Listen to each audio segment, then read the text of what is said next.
Hello everyone and welcome back to AneurynPlays. My name is Aneurin, this is Kiko, and today we are coming together for our community hangout. And today is a very special day. It's Valentine's Day. It's a day of love. It's a day of chocolate. Guaranteed that the monk that was Saint Valentine probably didn't get married and probably never tried chocolate, but whatever, we'll just brag about it and make him feel bad. So how are you guys doing today? How are you doing today, Kiko? Say hello, Kiko. Hi everybody, I'm doing pretty good today. Well, you're coming through a little bit quiet all of a sudden. Hang on a minute. I thought I had this sorted. I am? Yeah. Oh no! Alrighty. Right. So, welcome everyone. Sorry that we are an hour and a half late. I'll talk about that. It's not entirely late when you announced that you were starting later. All is not well. All is not always well. Everything is screwed up today.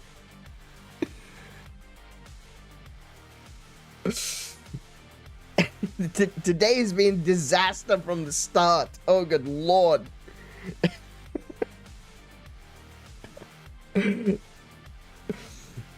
Only some things were a disaster. Yeah, okay.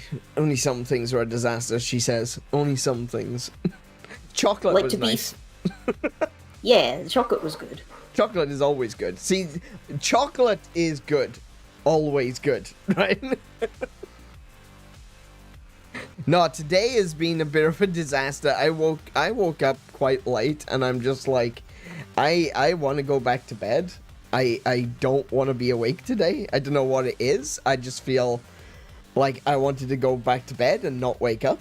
But I didn't. I powered through. We had some nice food. I had some nice chocolate. So far, that was fine. It was as soon as I got to my PC that everything just went Pete Tong. And it was, yeah. Yeah, I was going to write a list of that. Like, what went wrong as soon as you walked into your office? As soon as I walked into my bloody office, everything went wrong. Right? I had started, I had everything set up and ready to go. It took me about, I did some of the stuff yesterday. I did some stuff this morning. It's taken me in total about an hour to get everything sorted. Not including doing a bunch of image cropping and stuff. That took me a few hours to get all of those images. Actually, it took me all day Thursday to get the images for this. And I had everything sorted, everything ready to go. I had the tier list set up. I had something else set up that we're going to do in just a moment. And I figured everything is working. Everything is fine. And when I hit the go live button, my PC just turned off. No stumbling, no crash. The PC just went, nope, and turned off. Just out of there. And everything that I had done, like the tier list stuff, that's all live. That's not savable. You can't save that. It's all done on a website. So the reason that we are now half an hour later than we should be is because I just had to reset up everything as quickly as possible in about 20 minutes. I did about an hour's work in 20 minutes. And even then, not all of it is here, because we're missing the Valentine's Day logo. We got the Community Hangout logo, though. That's there. But it's not the Valentine's Day logo, which is what I wanted. So, give me a second. We're going to do it live, because why not? Yeah, there's a certain amount of it that we're just going to have to do live. Yep. At least the roof didn't fall in. Admittedly, the roof didn't fall in. Yet. I thought a few things were going to fall over. It's very windy today. Oh, it's crazy windy today. It was really bad yesterday as well. Like, some stuff hit our window yesterday, or my window in the office. But, yeah, I went and investigated that. Yeah, it looked like it was a piece of tree hit the window. Well, what it is that it's the casing for a palm flower. Oh, so really? That's what it is? Yeah, when it broke open, the wind would have carried it right to your window and then bounced off. Yeah, because today, the palm flower is all open and really fresh. Like, it looks all, like, real pale. Oh, it hit the window at quite a tilt, though. I didn't think I thought it was like a piece of wood, a piece of palm tree. I didn't think it was actually just, like, a leaf. It really hit the window hard. It's a shell. Oh, it's a shell. Okay. Yeah, it's the pod around the outside of the palm flower. Because the palm flower is more like a great big spray of, like, little flowers and berries. That's right, yeah. Yet. There's a storm. There's kind of been a storm. It started on Thursday, and it's just been wet and raining and incredibly windy since. So there's always the possibility of the roof caving in. Don't worry, it might happen. At very least, with us living in a house like this, we don't have, like, much stuff above us or any trees really nearby that's taller than us. Yeah, that's right. Yeah. But the thing that's been happening is that, and this was predicted like 2-3 days ago, is that first we were supposed to get this mega storm. Yeah. Then we were supposed to get like 3-4 days of just a deluge. And then it was supposed to storm again and continue raining for like maybe another half week. Yeah, yeah. But instead what's happened, it was on the news and everything, they were telling everybody, oh, prepare for flash flooding. Yeah, that's right. What we've had is damp and wind. Really damp. Oh, it's horribly damp. It's this kind of damp that everything just feels wet. You know, nothing is actually wet. Like, my desk isn't wet, but touching my desk, it feels as though it's wet. Everything feels wet. It's just horrible. It's lingering in the air. I don't like it. It makes everything feel sticky and awful. Yeah. I'm glad that it's, I don't mind the rain because it keeps everything cool. It's been really hot prior to when the storm started, but yeah, it's really it's just gotten to a point where everything is so humid and sticky. Yeah, listen to this. You can hear this. That is the sound of me trying to move my keyboard back. It only does this on wet days.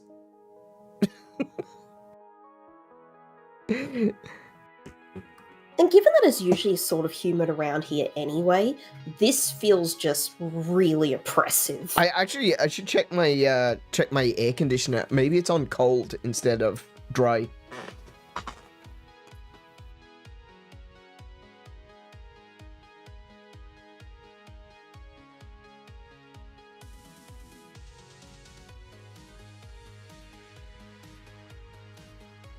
Oh, I didn't expect him to go to sleep.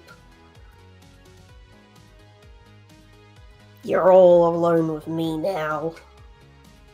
Alrighty. Yeah, turns out it was set to cold, not to dry. Damn. That would be it. That'll be it. Yeah, that'll do it. That's why it's all humid in here, despite the fact I've had the aircon on. Well, it turns out I don't know where my Valentine's Day special logo went, so just believe it. It is a Valentine's Day special, I swear. Oh my goodness. This has been a disaster. As I said, like, it's a whole series of things that went wrong. Yeah. Like, how many times did you just go like, oh no? Yeah. Like, I had everything set up ready to go, right? Everything was ready. I did some yesterday, did some today. It took me about an hour to set up for today's stream, and then it was just a cascade of things going wrong. And every time it was getting worse. And then when I finally thought, okay, everything's stabilized, everything seems to be working, I'm gonna go live while I can. The PC turned itself off. Just went, nah. What do you do in that situation? I tell you what I did in that situation. I pulled up my phone and immediately took a look at PC case gear. I'll buy that new graphics card as soon as it comes in. I am watching that website daily for that graphics card to come in. Do it as soon as it comes into stock. Yeah. Just get the damn thing. One thing that I'm also doing to make sure that I've got the capability of streaming should I need to bring my PC offline is that I am currently going through my old PC, kind of taking that apart, clearing it, so that maybe if the need arises, I can take my PC apart, maybe take it to somewhere to be looked at, potentially repaired, and then I'll still be able to stream. So long as I'm streaming from console, I should be fine. The graphics card in my old PC wouldn't be able to handle a 2K stream, so I may have to get a cheap, like 20 series graphics card or something like that, just to be able to keep that one running. It does need to be upgraded anyway. I was planning on buying a new graphics card for that machine as well, because I want to give that machine to Kiko. But at this point in time, I think that PC basically needs a complete rebuild, a complete overhaul. It's so old now that you wouldn't necessarily be able to play much on it anyway. That and the fact that the graphics card was burnt out by what was it called? Cake Party. Of all games. Of all games. Cake Party. Cake Party completely burned out my 1080. A silly party game. Yeah. Is what did it. Completely killed my graphics card. I still remember getting up after you'd been playing that with Noctum and Foxed. Yeah. And you telling me, like, I've destroyed my PC, and I went, what did you do? Yeah, I played Cake Party, that's what I did. Playing Cake Party turned my PC into an oven. Hey, Anonymous, welcome to the stream. How are you doing today? Hello. Sorry, go on. No, there wasn't more to that. It's just I didn't believe you because it just sounded so absurd. Is it like Mario Party? Not really. Did it have too much cake? It had way too much cake. As will a lot of the characters that we have in store for you today on the tier list. But that comes later. Cake Party is a fun little party game where you do these fun little mini games and you are a cake. And the more things that you do in Cake Party, the more mini games that you complete, the more decorated your cupcake becomes. It's a really cute little game. It's a little cartoony party game with mini games and stuff like that. It's really fun, except it completely destroyed my PC. Which still makes no sense. Yeah. And it's not like you're doing anything particularly strenuous. You're carrying biscuits across a table or whacking another cake with a fork. Yeah. And that's like, the thing. Oh no. It's like, we were playing it and everyone else was fine and I was having so much trouble. It was stuttering. It was really laggy. I could barely keep up with everyone else who was playing it. And at the end of the game, I was like, this is... Okay, I don't think I can continue playing anymore because something's not right. Everything is breaking. And then I looked at my PC and I thought to myself, there was just something about my head said, touch your PC. And I did, and the glass was red hot. And I'm like, oh, that's why. But I wasn't able to play games on that PC afterwards. The graphics card was completely burnt out. Which is crazy.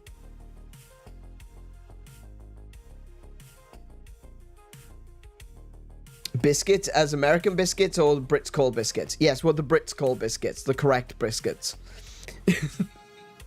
I wasn't going to go that far. I'm but going yeah. that far. I was going to say, like, no, that's what you would call a cookie. Yeah. Like, it's cakes, it's cookies, it's cupcakes, it's little donuts and things. It's very, very cute. It's a very cute game. I do recommend it. Be very, very careful if you're playing it on PC. I would recommend the Switch version. It doesn't blow up your Switch. There's a Switch version? Yeah, there was... Like, it runs fine on Switch. It runs fine on everything. But for some reason, completely destroyed my graphics card. And that's why I had to buy a new PC. Get it on Switch. Thankfully, the encoding module of my graphics card was fine. So it completely burnt out my ability to play games. But the encoding module was fine. So I could still stream from my old PC, but I couldn't play games on my PC. Which kind of sucked. I did try to play some games and stream them. But it wasn't great. It was not great. I was always afraid that I was gonna, like, finally destroy the whole thing, but yeah. Now I'm gonna have to rebuild it. I'm probably gonna have to rebuild it from the ground up. On the plus side, don't need to buy a new case, necessarily, if we do buy a new PC for Kiko. I was going to say, the case can be a very expensive part in itself. Actually, I just realized, no. We're gonna have to buy a new case. Oh no, okay, why? Because the USB ports are out of date. Oh, for real? We're basically just gonna have to buy Kiko a new PC. Gosh dang it. And Iron's just very, very lucky. Yeah, exactly. So what I'm hearing, though, then, is that the old PC case can then be used as just the media center. That could probably be used as a media center, absolutely. It's got hot swappable hard drive bays as well, so that would be pretty good. Yeah, because, like, it doesn't have to have the top-of-the-line stuff or storing and, like, just internal housing, streaming stuff of media. I mean, it could be used as a media computer. Alternatively, I could just have it set aside should I need to stream. Or alternatively, it could become my streaming PC. I have been talking about doing a dual PC setup. Whichever you need to do, but yeah, like you're saying, that whole outdated USB thing, if that doesn't get in the way. That wouldn't be an issue for streaming, because I'd literally be using it as a streaming box. I wouldn't be using USB ports. Right. But, yeah. Actually, that would be pretty good, because, you know what? One of the biggest issues I've had with streaming on the new PC is that while the while the AMD encoder, it's fine. It works. The AMD encoder is fine. It doesn't like playing games and streaming them at the same time. So, games like Monster Hunter, it drops to about 30 FPS, and it's, like, noticeable. Like, it's not a comfortable 30 FPS, it's an inconsistent 30 FPS. So every now and again, there's a little bit of frame stutter, and it's like, okay, alright. But that only happens when I'm streaming. When I'm not streaming, I can play Monster Hunter Wilds, no problem. It doesn't even touch the sides. It has always played perfectly on my PC. Because my PC is just way more powerful than it needs to be. But, yeah, the encoder chip on the graphics card does not like running side by side with playing a game, which kind of negates the whole point of having a dedicated encoder chip. But there we go. There it is. I was kind of wondering if maybe I should try. This is an interesting little thing that I've seen some people doing. I don't know what you need to be able to modify it for this, but I've seen some people doing a dual CPU build. And I'm like, is that entirely necessary? No. Do I want to try? Yes. That sounds like fun. Dual CPU? Hell yeah. Go on. Go on. Keep talking. But yeah, no, we'll figure that out. We'll sort out what we're gonna do with it. It's still fun. Dual CPU makes me think of Sega. A lot of the consoles back then did have dual setup. They essentially had a GPU and a CPU separately. They didn't call them that though. It was like it was the CPU and the PPU is what they used to call it, picture processing unit. So even going back as far as like the NES and the SNES, actually I think the NES had an integrated CPU PPU, but the Super Nintendo has a CPU and a PPU separately. And that's essentially what we do today. In PCs, we have a CPU, which is on our motherboard, and we have a GPU, graphical processing unit, which we attach, which is essentially a second CPU. But when I say dual CPU build, I mean 2 CPUs plus a GPU. And I'm like, okay, that sounds interesting. How does Windows know which CPU to send information to? Is it just in the bus? I too would like to know. Yeah, I too would like to know. I'd like to figure it out before I put one in and then the whole thing explodes and catches fire and, you know, we get phone calls. But, yes, enough of that. I will strive to make sure that none of this nonsense happens in the future. I can't promise when I will be able to say that this is a situation, but I, as always, will be working towards not having this situation in the future. It's just might take some time. It's always a shame when you know, this is the thing that's really disappointing to me, and really, honestly, it's quite upsetting. You know, I put so much effort into the Aneurin 3.0. There was so much build up to it, and I wanted it to be as fun as I possibly could make it, as interesting as I could possibly make it. And in the end, what happened is I just keep making mistakes, or things outside of my control are just kind of making it harder for me, you know? I was gonna say, like, it's not all your own mistakes. No, I know. I shouldn't blame myself. I always do, though, but yeah. As Ronald said up above, Aneurin's just very lucky. I also assume he doesn't believe in luck. I do believe that there's a certain amount of luck. I believe that there's a certain amount of fortune. But I also believe that this is, you know, I also believe that there are a lot of things which is beyond my control, and it really made me realize how reliant we are on so many other things to work just to be able to be self-sufficient, you know? Oh, heck yeah. And there's no such thing as self-sufficiency. In fact, it feels like society, culture, government, whatever you want to call it, whatever you want to put the blame on, has made it so that self-sufficiency is near impossible in this day and age. You've always got to rely on someone. Whether it be your electricity, whether it be your water, whether it be your gas bill, you know, whether it be internet, phone line, you're always relying on someone.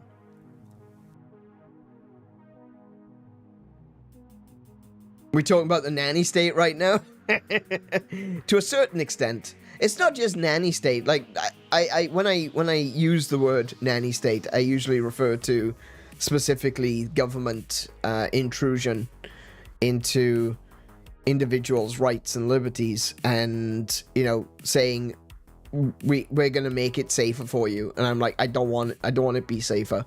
I don't want it to be safer. Stop making things safe for me. I'm fine. I can carry a scissors. It was specifically, we don't want their version of safe. Yeah, I don't want their version of safe. I prefer my version of safe. Thank you very much. It is anything about their version of safer is extremely two-faced. Oh yeah, it's never for the reasons. I don't need anyone. Okay, sure thing. You've got an electricity bill. You do need someone. You need You need electricity. You need to be able to get food. You need to be able to have gas. You need to have... Well, you don't need the internet, but I'm sure you've got that as well on account that you are in my chat. If all that disappeared today, you'd be in trouble. I take freedom over security? Yeah. Well, I mean, Benjamin Franklin, very smart guy, said anyone who would trade freedom for security deserves neither.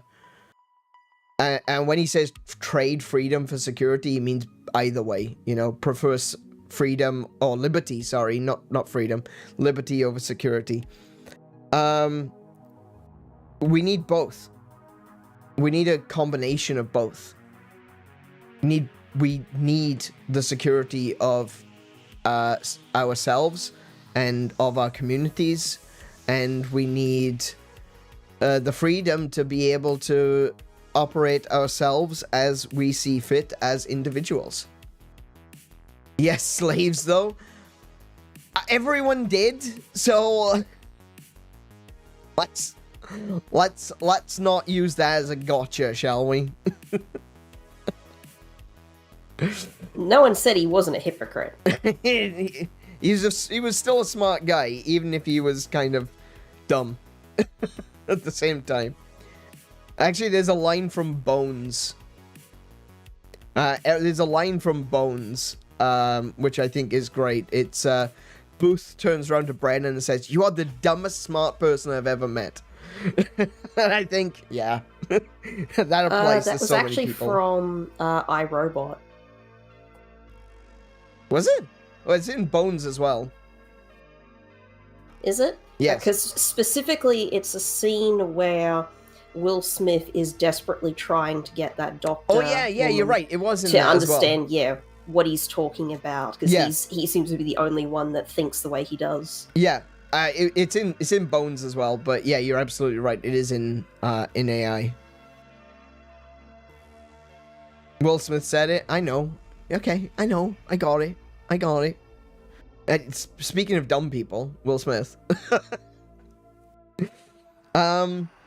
No, I think it's a really good phrase, because just because you're intelligent doesn't mean that you're, you know, not dumb.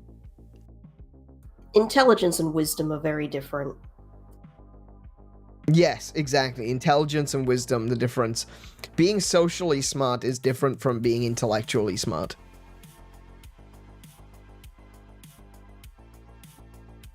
I'm a stupid smart person. I think I am as well, to be fair. I think I do stupid things because I overthink them. Yeah, I would agree with that.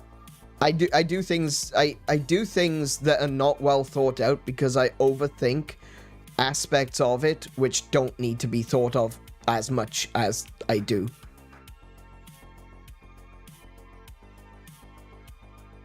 I'm told that I'm intelligent, or by some people that I'm very intelligent. But as far as I'm concerned, I think that's also limited. It's almost like I have like a stamina bar for that intelligence. I can see that. Well, yeah. Yeah, once I've used it all up, then I'll start doing or saying things that make no sense. It's like, no, are you all right there? And the answer is no, I'm not.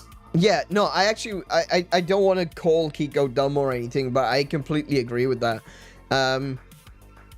I think one of the things as well is that you don't necessarily show that you are comprehending things. You just kind of take it in and stay quiet. And I think it makes other people around you think that it's going right over your head. Yeah, it could be that. The thing is, I do take that little bit longer on some things. Some stuff I'll pick it up fairly quickly, and other things it's like, huh, okay, I'm gonna go and think about that for a bit. Yeah.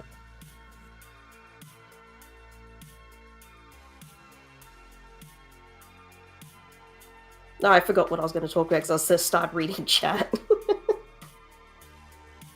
But it is the case, and like, work is one of the places where it happens a lot. Because I'm in an industry where I am constantly learning something new about it, because it is a very, very complicated industry.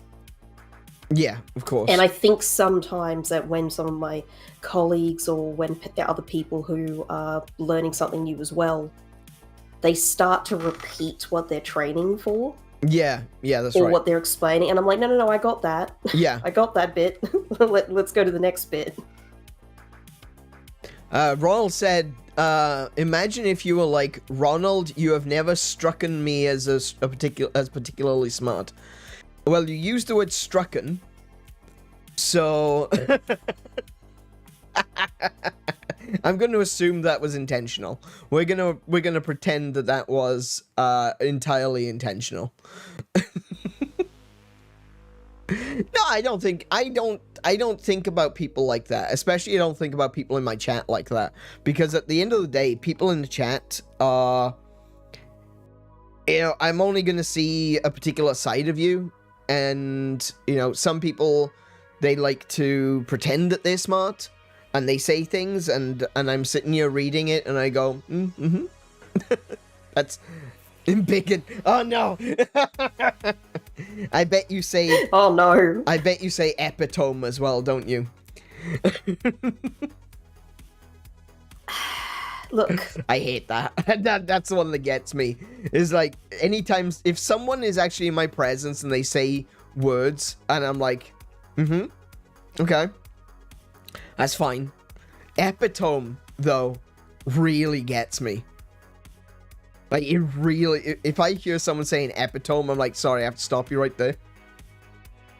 It's epitome. This is actually one of the reasons why I am a big advocate for audiobooks. Yes. But something that somebody should use either alongside or after they have attempted to read a book. Because I am a big believer in the Klingon phrase of, there is great honor in mispronounced words. It means you read it in a book. Absolutely. I do agree with that, to a certain extent.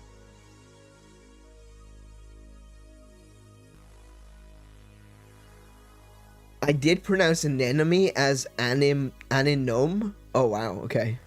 Hyperbole. That's one of my favorite ones. Hyperbole. I'd never heard it pronounced before. I'd never heard anybody say it.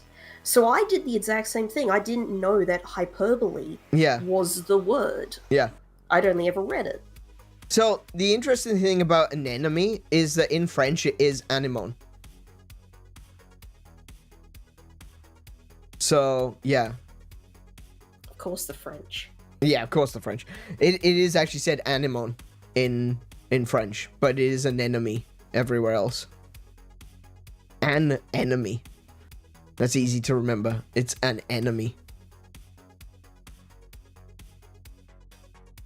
Aluminium.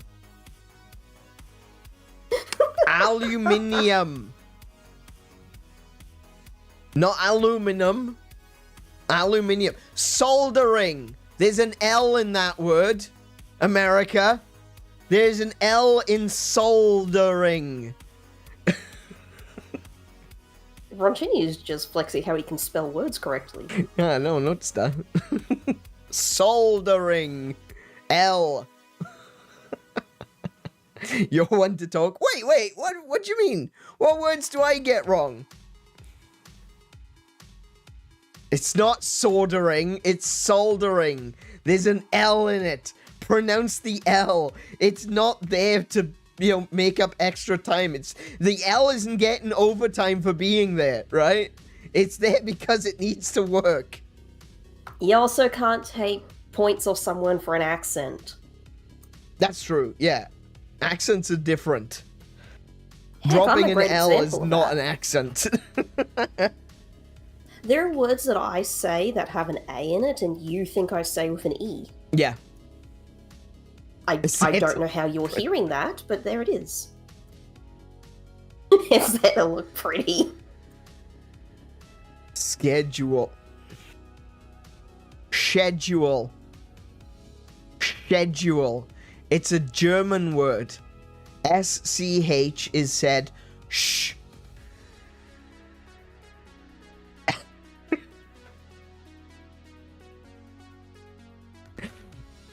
Look at all the other German words that are SCH. It's sh.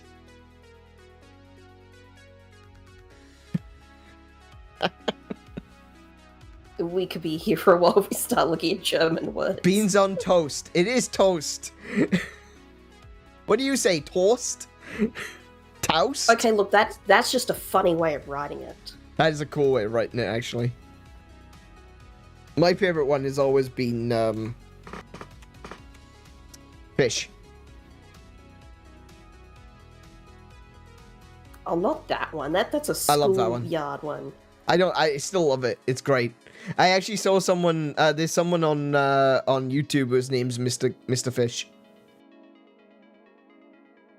And it's spelt like that. I like it. I like fish. Fish is my favorite. I gotta be honest. Of all the Very weird good. spellings, fish is my favorite. Advertisement. Advertisement.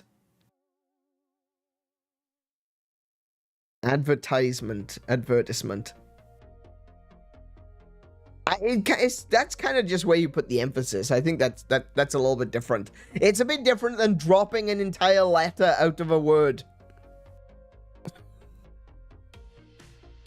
Or adding one. Or adding one, yeah.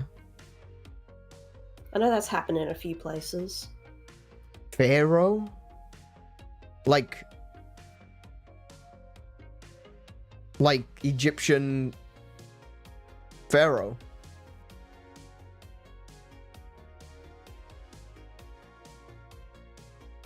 Yeah. I mean, that's an issue with transliteration, not necessarily translation or getting it wrong. Yeah, that's more an issue of transliteration. It's like the reason that Welsh words don't look right in English is because they were never designed to be used with a Latin alphabet. Bologna, yeah. Oh, yeah, that one. Baloney, yeah. Also, So hello. yeah, a lot of Welsh words, you've got stuff like, there's a bunch of extra letters in the Welsh language. So it's, like double D is TH.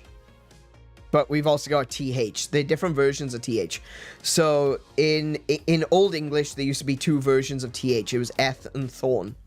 And one of them is like thistle, and the other one is like no, that's the same one.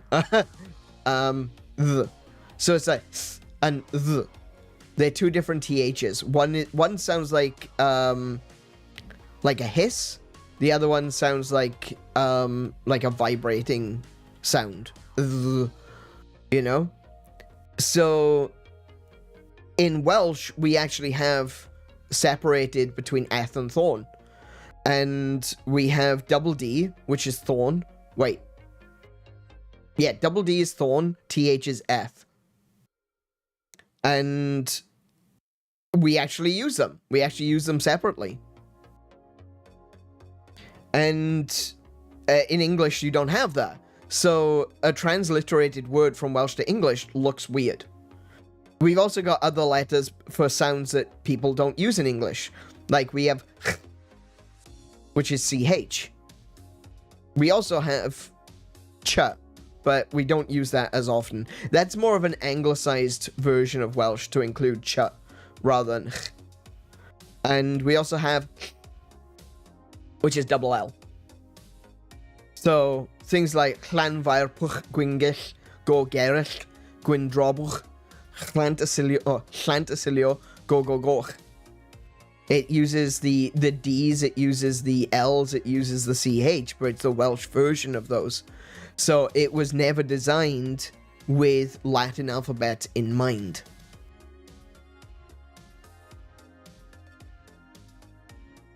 But he doesn't.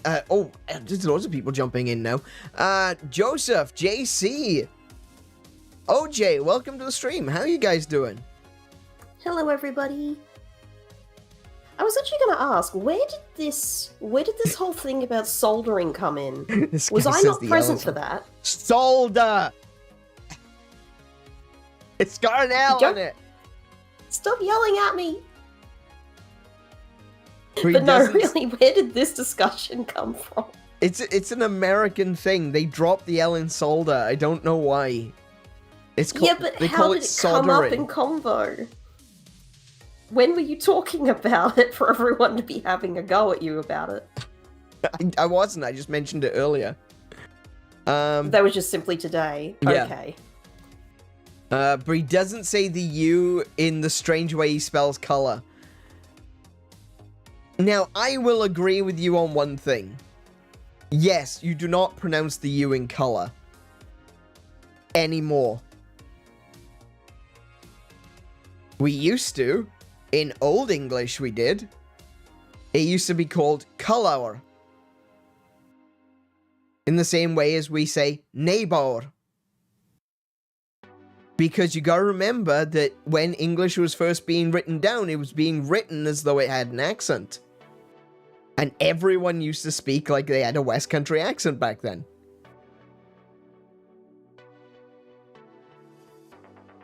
So yes, color used to be the way that you would say it. Neighbor would also be the correct way of saying it. Also, well, armor. Armor would be the word for armor, or something like that. Armor? Yeah, armor. Yeah. So, it was just, it's adapted. The language is adapted. The English that we have today is a lot more lazy than it used to be. And so we have a bunch of extraneous letters. Do you know why the Americans don't spell the U? Saving time? Saving money on printing. Oh, of course. Yep, okay, I remember this now. With printing presses, you had to pay by the letter. Per character. Yeah. So what they started to do was they started to remove extraneous letters so that when you print something, it would be cheaper. Printing press, bruh. Exactly. I mean, look, that's still the same today. Hey, Hellfire, welcome to the stream. Hi, Hellfire. Only a few years back when I was still working, like, in a place where we would take phone call or we would take, like, over-the-counter messages to then have ads put into a newspaper. We had to help our customers figure out how to shorten the messages as much as possible because newspapers would charge, or at the very least back then, per character, even for, like, little messages in the newspaper. And that's the thing. That's one of the things that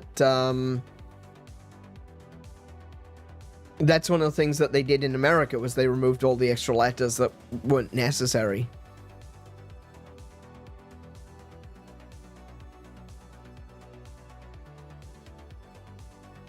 For anybody here under the age of 20, the newspaper is how people used to get the news instead of scrolling on a phone.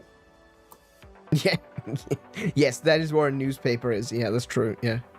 So, Ronald brings up an interesting one. I got into a serious Sega pronunciation argument with Aussies.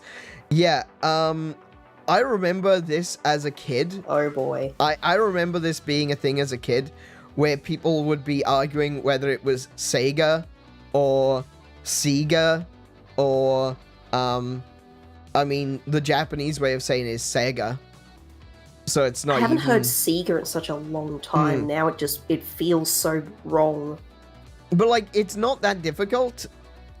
Anytime you start up a Sega system, you put a cartridge in, turn it on, it goes Sega.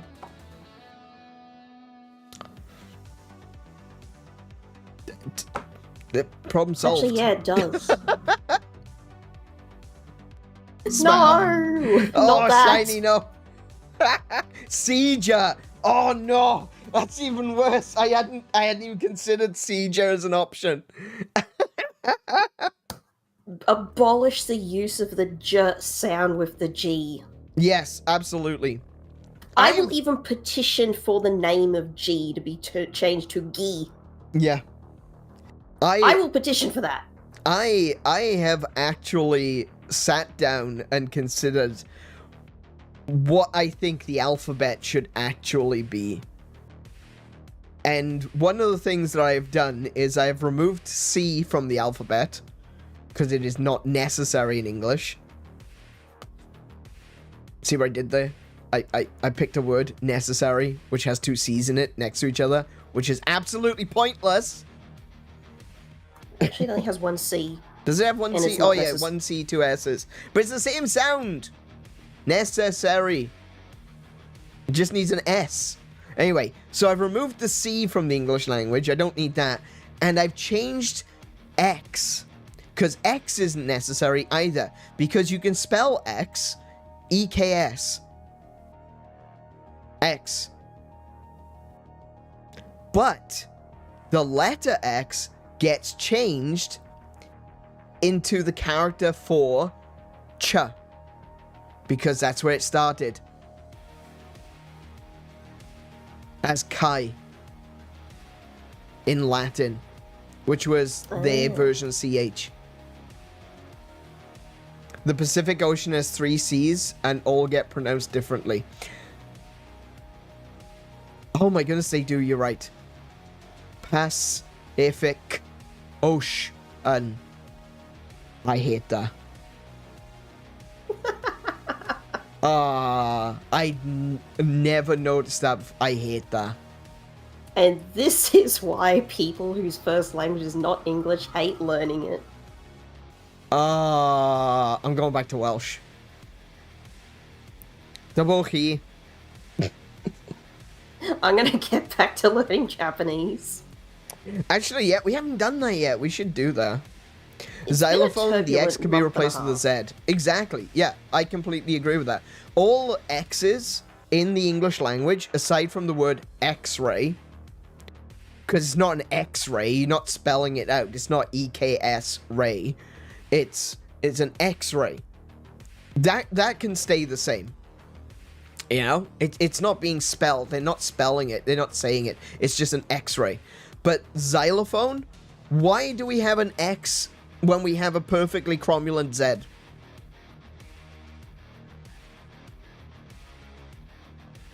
Z. Sorry, but the English got there first, and they called it a Z. Thank you very much. And as a Welsh person, you should know. As a Welsh person, we don't even have that letter. We don't have a Z in our language. I just meant the English came Or there an first, but yep. I prefer my language because it doesn't have silly letters. Admittedly, they do use C instead of K, and I think that they should change that. Because we don't have... our C's don't sound like S's. They sound like cut. So that is the one thing I would change about the Welsh alphabet, is changing C's to K's. But that's like the only thing that I would change. Maybe introduce the V, because we've got F and double F, which is V and F, which I don't think is necessary. We could introduce the V. And basically the same thing with like the double D and TH and the CH. I would switch out the CH for an X, and then introduce Eth and Thorn, or reintroduce Eth and Thorn for the THs. The ZX spectrum, no. ZX spectrum. I was reading what OJ was silly saying there letters. about... Sorry about that. I was... thank you for bringing that up. I was pretending to be blind. Or terrible data eyes. OJ is saying about how Dutch has a quirk of having gendered words. Yes, it And I'll does. see, like, doesn't French also do that? Dutch, French, Spanish, even German, just different aspects of German, have certain words which are gendered. I don't think it's all words, but they do have gendered grammar, I believe. I might be wrong about that. I know there's some, like, when you get as far as compound words, my brain tunes out, right? When in English you have gingerbread, and in German you have 𝗦𝘄𝗶𝗁𝗵𝗵, I'm just like, you didn't need that. You didn't need that. That was completely unnecessary.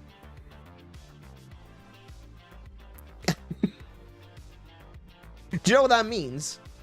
𝗦𝘄𝗶𝗁𝗵𝗵. It means honey cakes that you hang on trees.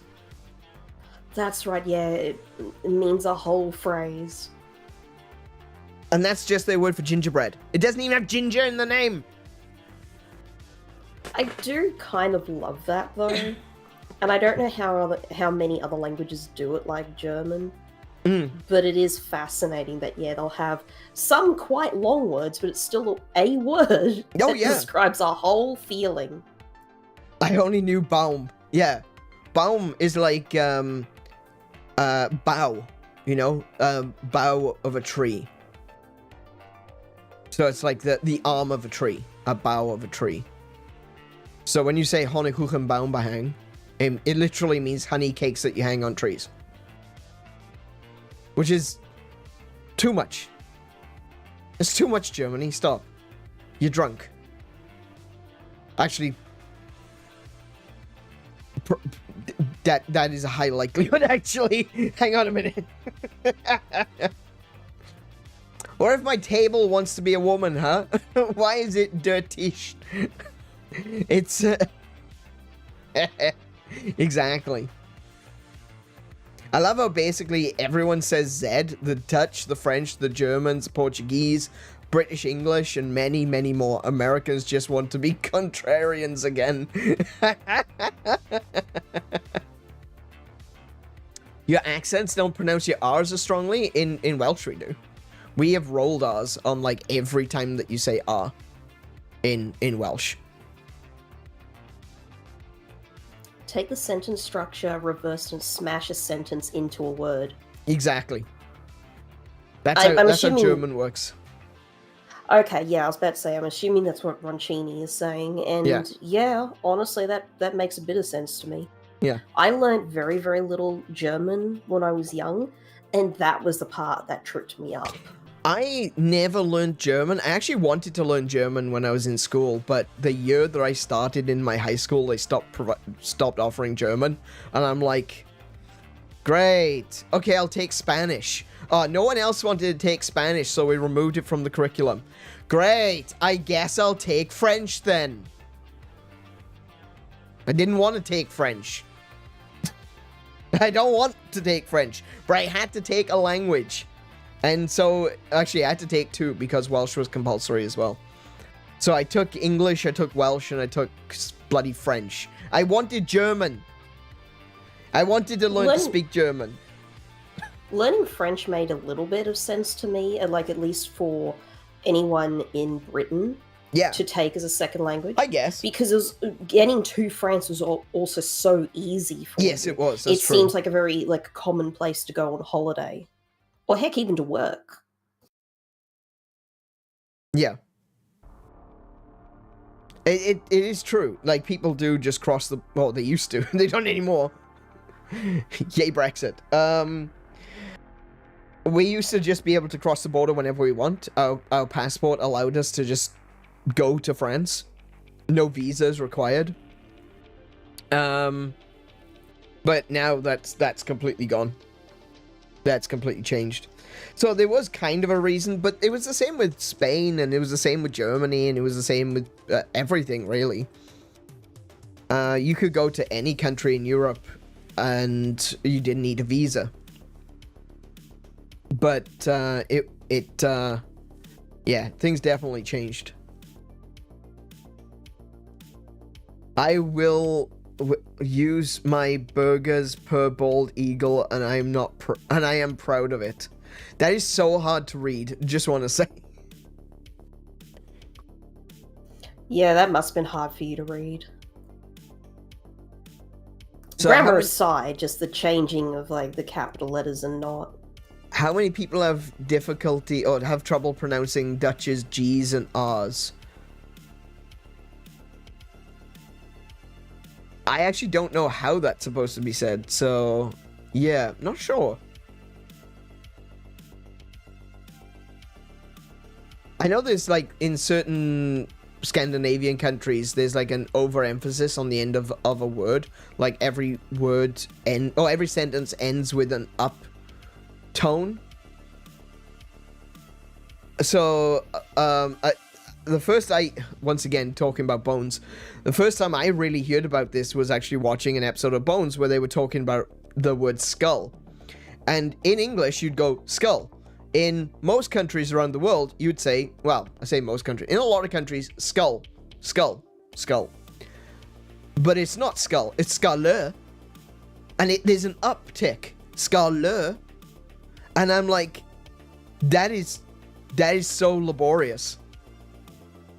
That is so unnecessary. And that's basically what's happened to English. That's why we have so many words that have extra letters in them that we don't use anymore. Because they were so laborious, everything was said with a strange rhythm. We don't do that anymore. And so a lot of those letters have been removed. So many words that mean so many things. Exactly. And actually, there's actually a few poems and few things that were written to be poetic, which don't make sense anymore because it doesn't have the same number of syllables anymore. Because we would pronounce letters that aren't being pronounced anymore. So it's really interesting when you look at a lot of those like 1500s time period poetry, is that some of it is being completely rewritten, not completely rewritten. Some of the verses have been rewritten to make more sense poetically than how we would read it today. It's interesting. I like that sort of stuff. I liked learning about English history and literature history. I'm a bit of a history fan. Not to the extent that I zero in and I know everything about World War II. But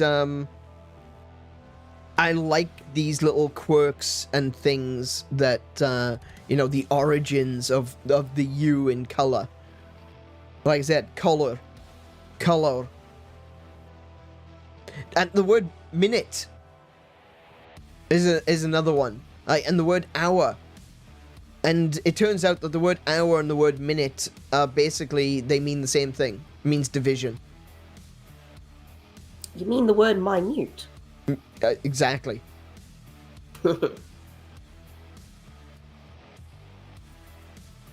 But because the different words took different routes through Europe, the word minute and the word hour are technically very similar. It's like you translate them into different languages first.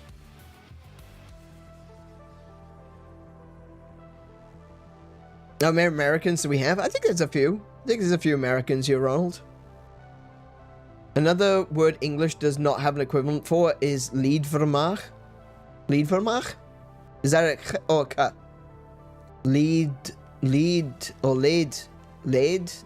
Vermaak. Mark. Schadenfreude. Yeah. And that's the American version, Schadenfreude. Do you say that Schadenfreude, Ronald? Is that Schadenfreude?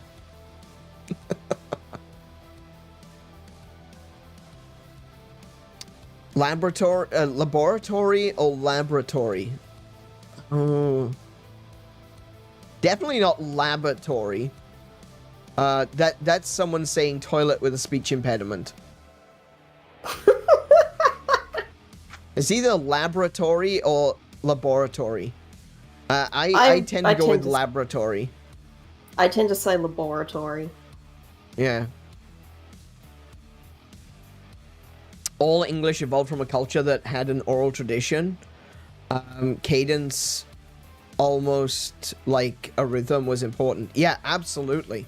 Yeah, cadence was a big importance in older languages, and a lot of those languages that are more closely connected to their traditional languages, let's say like China, let's say a bunch of African countries, the way you say it is just as important as the letters that you pronounce. So I can speak on experience here with Chinese and Cantonese. I can speak with some experience with Nigerians, Cameroonians, and where was the other guy from? When I was in college, there was a Nigerian, a Cameroonian, and I can't remember where the other guy was from. The only other guy I remember is the Italian dude who stole your CDs. Who stole my CDs, yeah. Sounds about right.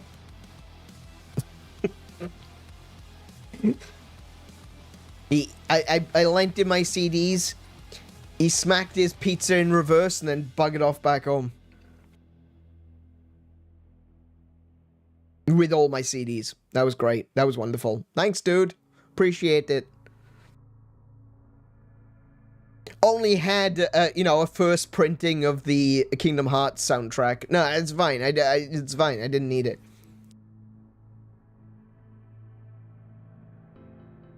Dick.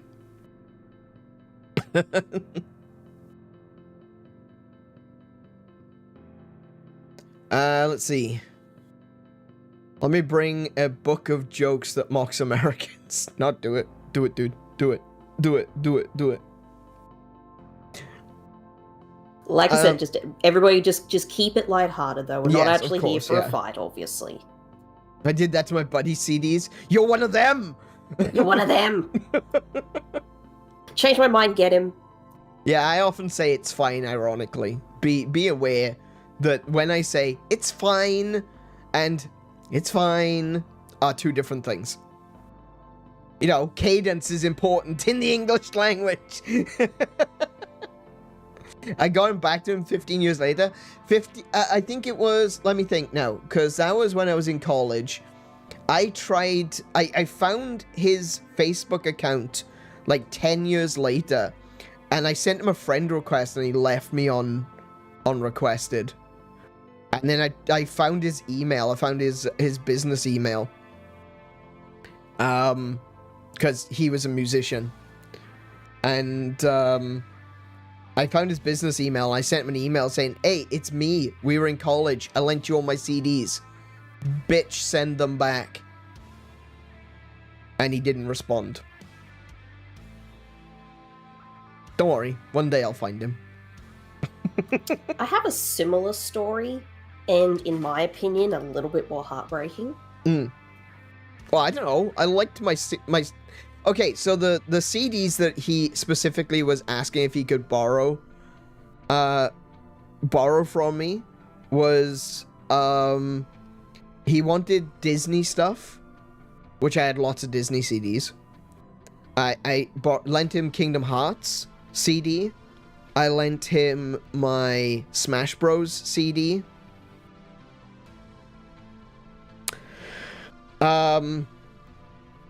Yeah, I lent him a bunch of stuff from video games, a bunch of stuff from movies, and a bunch of stuff from musicals, because I do like musicals. I am into musical theater. And he went back to Italy and took all of them with him. Every single one of them. He had about 20, 25 CDs. I lent them to him. Okay, yeah, that's pretty rough. I lent them to him under the... You know, I mean, I didn't think it was going to be... I don't know. I just assumed... I shouldn't say assumed. It wasn't assumed. I said, like, I was lending them to him. I said very clearly, I am lending these to you. He understood that I was lending them to him. But instead of just leaving them at the college... He took them home with him. because after graduation, I was like, I needed to get going straight away. And I said, no problem, leave them at the college, I'll pick them up later. And then I went away for a couple of weeks. I can't remember what I was doing. I went away for a couple of weeks, and I came back, and I said, so did he leave a bag of CDs? And they're like, no. Was he supposed to? And I'm like, yeah, he's got like 25 of my CDs that he has to borrow. And yeah, he just took them back to Italy with him.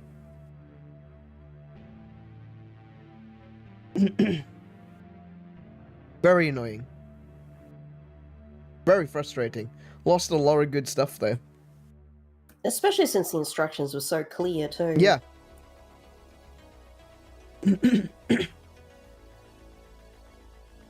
Well, what happened to me was, again, similar thing. Lending something to a friend, right? Yeah. Me, it was the early 2000s. And here's the thing, it wasn't even me who did the lending. My brother lent my copy of the PlayStation 1 game Legend of Dragoon to a friend of his. Mm-hmm. Didn't ask me, didn't say anything, just lent it to his mate, and when I went looking for it because I wanted to play it again, he said, oh, well, I lent it to old mate. He's gonna play through, and I'm like, dude, it's a long game. It's like 4 discs. He's like, yeah, I know, but I know where he lives. We're in high school, right? Well, he didn't know where he lived for long. No. Because the dude had the game for about 2 weeks, and then he up and moved to the other side of the country, literally. Yeah. Now, I lived in, for everybody here who doesn't know, like, the east or west or whatever of Australia, on the extreme eastern side is Queensland and New South Wales. That's where I live. Basically on the water edge. This guy moved all the way over to the western part of the country. Literally the other end of it. Over to the other beach. Yeah. I never saw my game again. It is now worth over $400 complete in box. Yeah. I shouldn't have to replace it for that amount. No. It's always a pain in the ass when you've got something which yeah, when you absolutely already bought something, you shouldn't have to replace it. I already loved the game. Like I said, I already played it before, and I just wanted to play it again. Because that's what you did when you were a teenager. You played what you had, like there was no tomorrow. Yeah, absolutely. And yeah, the most annoying thing is that my brother got into contact with this guy a couple of years later. And when he asked him, oh, hey, do you still have that PlayStation game? The guys went, oh, I have no idea where it went, lol. Well, that's kind of like something that happened to the both of us not so long ago. So at one point we were lent we were given a TV by Kiko's, by someone that Kiko knows. let's call it that. We were given a TV. It was an old TV. They didn't want it. They didn't need it. It was a CRT, but it was a CRT flat screen. And we were looking into buying a new television anyway, because we were living with Ritterwolf at the time. And Ritterwolf wanted to buy a new TV. So Ritterwolf bought a new TV, and we had this big flat screen CRT. And we were like, well, we had it in our bedroom for a while, which was fine, but it was taking up space. And a friend of ours was like, oh, I need a TV. My TV just broke. And so he said, well, you can lend ours. You can borrow our TV because it's just taking up space. So he comes over, he collects a TV, takes it home. And it was when we moved, because this was like years later now, right? When we moved, we said to him, hey, look, we're going to be moving. Do you have the TV? Can we get the TV back from you? And he's like, oh, I sold her. Oh, I didn't think you wanted it. Did you ask, mofo? Yeah, he didn't ask. He just sold it. And he didn't sell it for much either because it was a CRT. CRTs aren't worth much.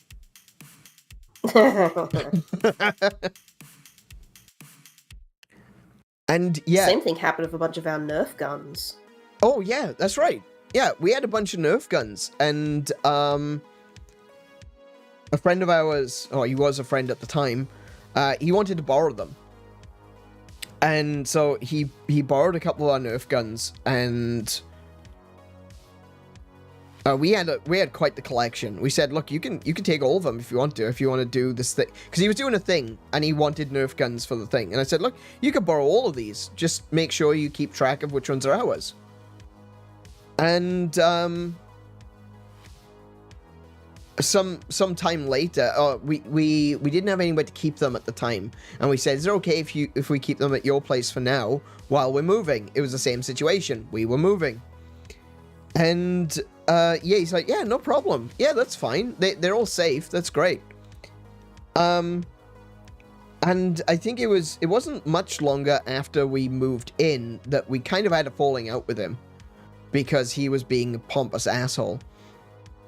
And we said to him, okay, so can we get our Nerf stuff back then? And he's like, I chucked them out. I got rid of them. That's like, that was a lot of money. You know? We had a lot of Nerf stuff, and yeah. He didn't care. Like, he turned into a real pompous asshole. He was really up his own ass. He thought he was superior to everyone. He turned into a very toxic person. Oh, yeah.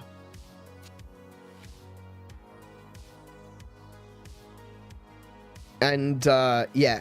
One of the things that I noticed, and I was talking to Plague Doc about this at the time, and he realized that it was happening as well. But I was talking to Plague Doc, and I was saying to him, do you know this guy, he idolizes, Captain Picard. And Captain Picard is he's a diplomat. That's what he does, you know? He finds a diplomatic solution. And that's why why this guy, he idolizes Picard, and he sees himself as kind of a, he likes to see himself as being a diplomat. He inserts himself into situations to try and play the neutral party. And I said to Plague Doc at the time, so what happens when there's no drama? And that's when it all just came rushing home, is that after we removed this guy from our lives, a lot of the drama went away. He was causing drama between people so he could step in and mediate.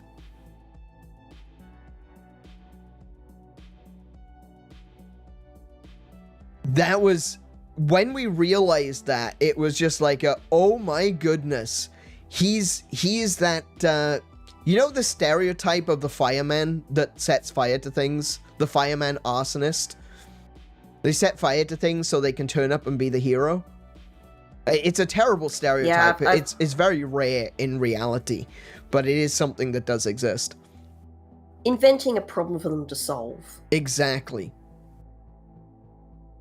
It reminds me of firefighters to start fires. It is actually a very rare thing, but it is unfortunately stereotypically connected to firefighters.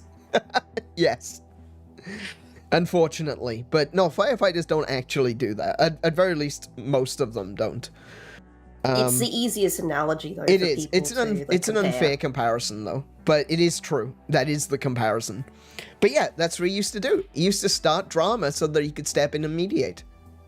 And once we realized he was doing that, things changed.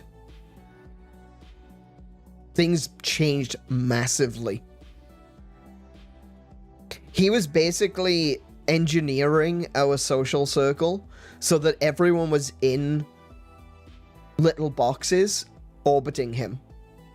And so that he wanted to position himself as the center of attention, and that we would mediate our disputes through him. Even if they weren't real disputes, they were just, we want to have a conversation. And he would be like, oh yeah, well, I'll organize it. I'll make sure that so-and-so shows up. I'm like, I don't have to do that. I've got his phone number. You know? Yeah. No, it was a wild experience. And I wonder how much of the drama that happened around that time, talking to Kiko now, I know, Laurie, you guys don't know about the drama, but I wonder how much of that was actually, you know, spurred on by that person.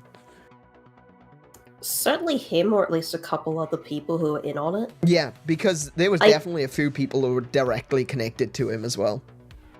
I do know that there were, like, quite a lot of people who stuck around afterward. Yeah. That at very least, like, they wised into a lot of it on their own. Yeah, I still remember somebody saying to me, wow, wasn't he a bit of a weird prick? Yeah. I got that one as well. Yeah. Never gonna forget it. Yep. So, what Ronald was saying, I write about this formula in a book I don't want to name. The book is called The Biggest Secret. I love being direct. I don't want to name it. It's called The Biggest Secret. Got it. Also, on an episode of Simpsons, Marge started poking Maggie, so when she started crying, she could calm and soothe her. Yeah, that is a real thing. That one is a real thing. That's a scary thing. That's real. Yeah, that is kind of scary. And even though there's a lot of stuff surrounding this, the idea of Munchausen's by proxy is where you make your child ill so that you can get attention from doctors. That's scary. Some people say that there's no such thing as Munchausen's by proxy, and it's like, yes, there absolutely is. It's not Munchausen's by proxy, it's just Munchausen's. Yeah, but you're using your child to get the attention. Your child is the proxy. It's real. Stop. I hope you confronted him. Oh, we did. Yeah, we did. That's why we fell out. That's why we had a massive disagreement. And that's when he told us that he got rid of all our Nerf stuff. Apparently, he'd gotten rid of all our Nerf stuff well before we had, like, cut ties with him. Anyway, it's nearly 9 o'clock already. I was going to nudge you about a little while ago, but I also thought, we're having a good time. We're having a good time. Well, that's fine. We kind of got into, like, more drama topics. I don't necessarily want to get into drama topics. We think we've all experienced that we've got some shitty people in our lives at some point or another. And, it is what it is. But, yeah, it's just a name change, essentially rebranding. Yeah, absolutely. Absolutely. It's taking a concept of something and saying, oh, this doesn't really exist. It's this. I always have this argument with, Atlantis. Oh, yeah, I'm going there, right? There have been numerous places, where they think might be the actual location of the lost city of Atlantis. There was very recently, actually, just a few weeks ago, there was a discovery in the Atlantic Ocean, just northwest of Africa, where they found a completely destroyed underwater settlement. But obviously, the big one that a lot of people tend to point towards is the Rakot structure, or the Eye of the Sahara, which does make sense. There's a lot of good reason to think the Rakot structure was actually the location of Atlantis, because it follows Solon's description almost perfectly. It follows Solon's description.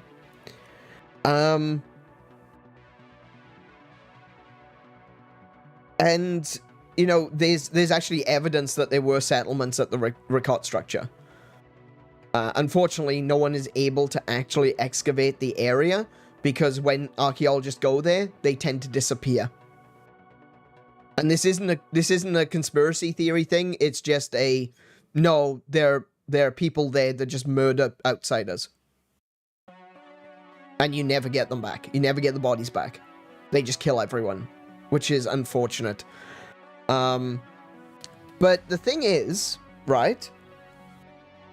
Every time someone goes, oh, we think we found the lost city of Atlantis, the scientists go, psh, ha, no, you didn't find the lost city of Atlantis because the lost city of Atlantis doesn't exist. It's just fictional. I was like, we literally found a city that was swept away into the ocean in exactly the place where Solon said that it would be. Yeah, that's fine. It's a lost sunken city, but that doesn't mean it's Atlantis. It's our best lead. I mean, technically, sure, but at the same time, it's like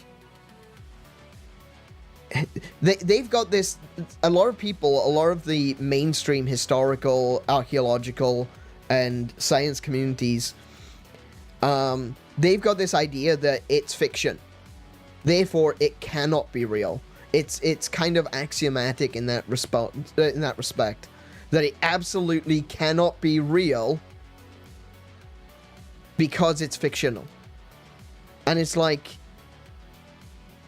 the people who say that Bigfoot can't exist as well. Bigfoot is another one. There's absolutely no reason that a large hominid can't exist. But the excuses for why Bigfoot doesn't exist is like, oh, some magical ape man that can disappear at will. No, whoa, no. I never said that he was magical. I didn't say that he could turn invisible. I just said that there's a Bigfoot. I think it's a perfectly rational animal. I didn't say that it could turn invisible. I didn't say that it's magic, it can fly, or it's actually an interdimensional being. Those are crazy theories, right? But the idea that, oh, Bigfoot, a magical creature, you think a Bigfoot exists? I bet you'll say the unicorn exists too. It does, it's called rhinoceros.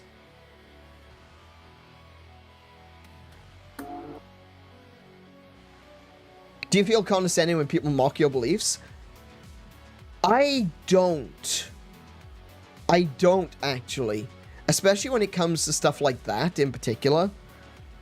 I don't feel condescended. I feel sad for them. I feel sad that their mind is so limited. That if someone calls something fantasy, it can't exist. Not that it used to exist and maybe it doesn't anymore. Not that it is something that potentially existed because, but we just haven't found evidence of it yet. And not something that is just, you know, we haven't found it yet. You know, it's out there, but we just haven't found it. It's just a straight up, that's fantasy because we said so. End of story. And I'm like, wow, how sad to live in your world. I've seen too many things to write stuff off.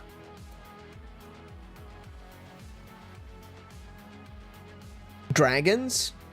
I think astrology is stupid, but I don't want to offend people. I don't think astrology makes a whole lot of sense in the way that we see it in modern times. Ancient astrology, look up Kabbalistic astrology. Kabbalistic astrology, Zoroastrian astrology, and hieratic astrology is very interesting, and it looks at things completely differently. It isn't used in the same way as people use astrology today to be like, oh, you were born on this day, oh, you're gonna trip and you're gonna find your true love and it's gonna be this week, and if not, tune in next week where we'll tell you the exact same thing in a different way so that you keep tuning in. You know, it's completely cynical in the modern era. But Kabbalistic, Zoroastrian, Gnostic is another good source of astrology. And hieratic astrology is all very interesting. I don't necessarily mean I believe it. I'm not saying that I do. But the way they approach the idea of astrology is very, very different. It's not as marketable as modern astrology. Actually, Chinese astrology as well is quite different. Although they do also use it in a very cynical way these days. They do now for commercial reasons. Yeah, of course. Yeah. But there's a whole thing. There's a whole hole to jump down with all that. Yeah. Like, to take it seriously and look into the ancient way it was used, that's a very deep hole. Yeah, it is. It really is. Joseph says most places where people think it might be, I think we're talking about the Bigfoot here. The government of the area have banned any actual search of the area other than the oh no, this is Atlantis, sorry. Other than the Eye of Sahara, but it has other issues like you mentioned. Yeah, absolutely. There's a few places which... Yeah, local governments. You know, it's kind of weird that a lot of local governments do tend to do that. Japan banned the search of the ancient structure, which was off the coast of Hokkaido, I think it was. Bermuda blocked the... Oh, sorry, no, was it Bermuda? I think it's Bermuda. Blocked the search of Bimini Road. Which is, you know, I don't care what you think about the Bermuda Triangle or about ancient civilizations or anything like that. Bimini Road is a freaking road. Okay? There's no question about it. That is actually a designed and planned road. It's just underwater now. That's real. And not only that, we know that cultures in the area had that capability. But they turn around and they say, no, it's just a strange geologic formation. Dragons and Loch Ness monsters. I was nearly foiled the other day by a video that was talking about the proof of real dragons. And I gotta be honest, I actually believed it for a second, then it turned out this guy that I was watching was a nut job. But there does appear to be some interesting evidence of giant skeletons. Not necessarily human giants, though there's a lot of those that keep getting found and then they disappear. There are some evidence of giant skeletons that are bigger than what we would expect most dinosaurs to be. And they seem to be newer. It all depends where you look. So there seems to be that there's, there could be some... I don't want to call it evidence, but there may have been something, not the sort of fire-breathing dragon that we see in modern fiction and modern literature, but some kind of great beast.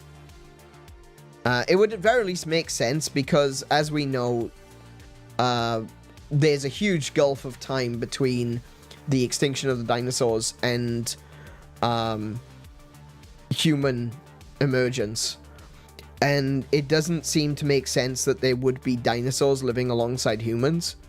But we constantly find evidence of cave paintings of humans and what seem to be dinosaurs coexisting. Which doesn't make any sense whatsoever. Which suggests to me that there may have been some other surviving creature that maybe we just haven't found yet. I'm not saying it's a dinosaur. I'm not saying that dinosaurs... I mean, technically, some reptilians that lived at the same time as dinosaurs still exist today. Like the crocodile. And even the coelacanth, which hasn't changed, you know, it hasn't really evolved much in millions and millions of years. So there's no reason to believe that there can't be animals that, or creatures that survived from the time of the dinosaurs, but we just haven't found any evidence of it yet. So I'm not going to say that they don't exist. I wouldn't necessarily I wouldn't want to compare what we might find to the modern depictions of fictional dragons. I think that's different. I do think they're different. I'm not expecting it to be a winged, fire-breathing creature. Though, actually, I watched a really interesting video about that, where the idea of breathing fire, it's not really that far-fetched. They did a good example of this in the movie Reign of Fire, where basically the dragon has got two different chemical sacs, and when it spits the chemicals, they ignite when they gain contact with oxygen. When they combine and gain contact with oxygen, they ignite into flames. And there was a really interesting biologist who tends to look at some of the more crazy things, and he's like, you know what, given the fact that there are a few reptiles, specifically snakes, that can spit venom, and they've got a very particular method of doing that. They have sacs which fill up with the venom, and it can spit it from like a gap under its tongue. The idea of the evolution of a being that could spit fire, not entirely out there. I mean, it's a little bit out there, but not entirely out there. The idea of being able to spit like a cloud of burning acid, however, definitely, you know, to me, when I was learning about D&D, for example, I always thought that the acidic dragons seemed so far-fetched. Fire-breathing dragons, A-okay. Acidic dragons, no. That's how my brain works. Sorry. But then discovering later on, it's like, no, actually, a dragon, some reptile that can spit like acidic plumes of gas. That's very real. Like, that could have been a thing. And so I think that maybe there could have been something that was akin to a dragon. Maybe we just haven't found it yet. I don't know.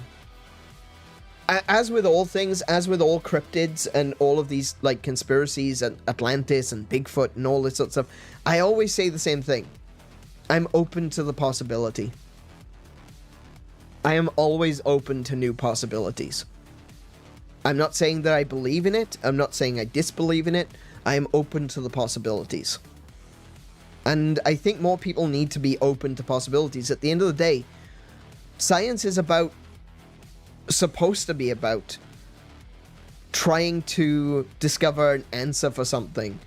But I feel like when it comes to a lot of these cryptids, and it comes to things that are considered paranormal or supernatural, two words I absolutely hate, I feel like there's more effort that goes into trying to disprove them than to say, look, well, we tried to prove it, but it turns out it's not true. You know? If more people were open about that, I would be very much so on board with them saying, hey, we don't think this exists. Like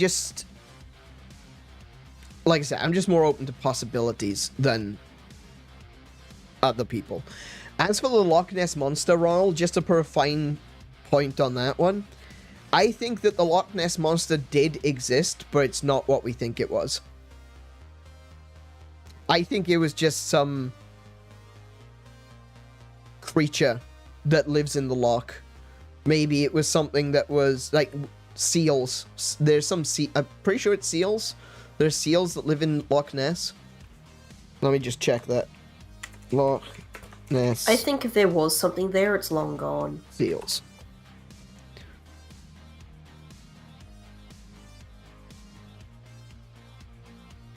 Yes, there are, or there used to be, maybe.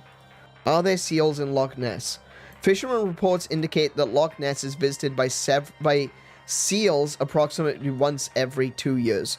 So what I am going to say is, I think that the Loch Ness Monster... Now, the Loch Ness Monster, as we imagine it today, is once again another thing that has kind of evolved over time. It started off as just this writhing mass of something that was seen in the road. It was just kind of a blob monster. And then later on it became, oh, it's probably a plesiosaur. Well, that doesn't make any sense. It doesn't make any sense to be a plesiosaur. On the other hand, there are seals in Loch Ness. And some seals can get significantly larger than you might expect. So I would imagine that if you had never seen a seal before, and you saw a seal that was all wrapped up in kelp, you'd be like, monster! Doesn't mean it's a monster, it just means it's a seal wrapped up in kelp. So I think the Loch Ness Monster did exist, but it's not what we thought it was. I recall the psychic Edgar Casey predicted the finding of what he said was proof of Atlantis, but what he predicted was the finding of Bimini Road. Yeah, that's right. Actually, yeah, Edgar Casey did actually did predict that they would find Atlantis. He predicted where they would find it, and then when they went there, it was Bimini Road. That's what was there. Do I think that he knew it would be... Did he think... Do I think that he thinks it was Atlantis? I think he thinks it was Atlantis, but I don't think I don't think Bimini Road is Atlantis.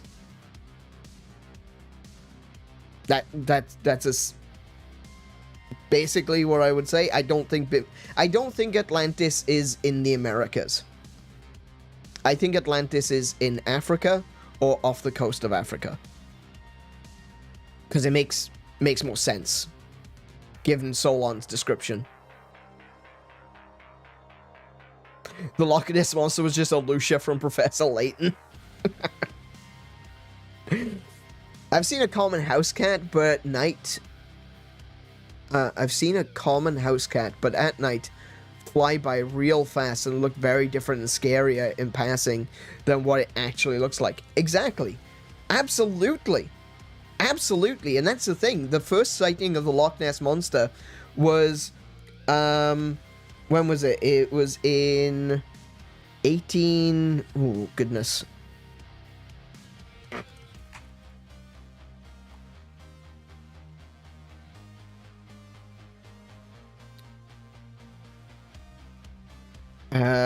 Varied since it was brought worldwide attention in 33. It was first sighted before that, though.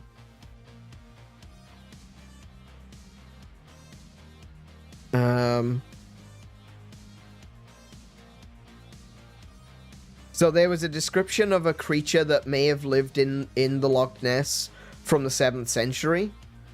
1871.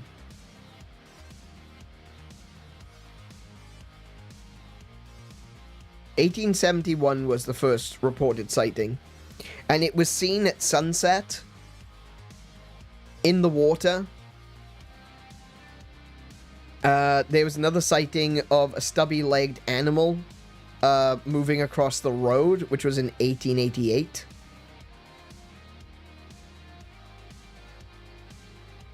And then later on, there was a journalist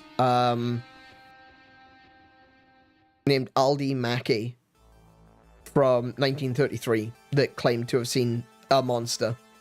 But yeah, it was like the first sighting was at sunset. It was a thing that, and I quote, looked like a log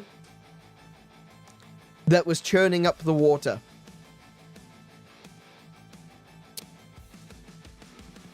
Could that have been a log? It sounds like it could have been a log. I think it could have been a log. But the surgeon's photograph, which is the one from 1934, which I think we all know by now is a hoax.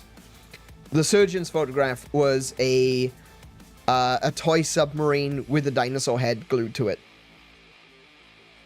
But it is the classic. It is the classic. But you can kind of tell in the surgeon's photograph that it's not real because the waves are too big.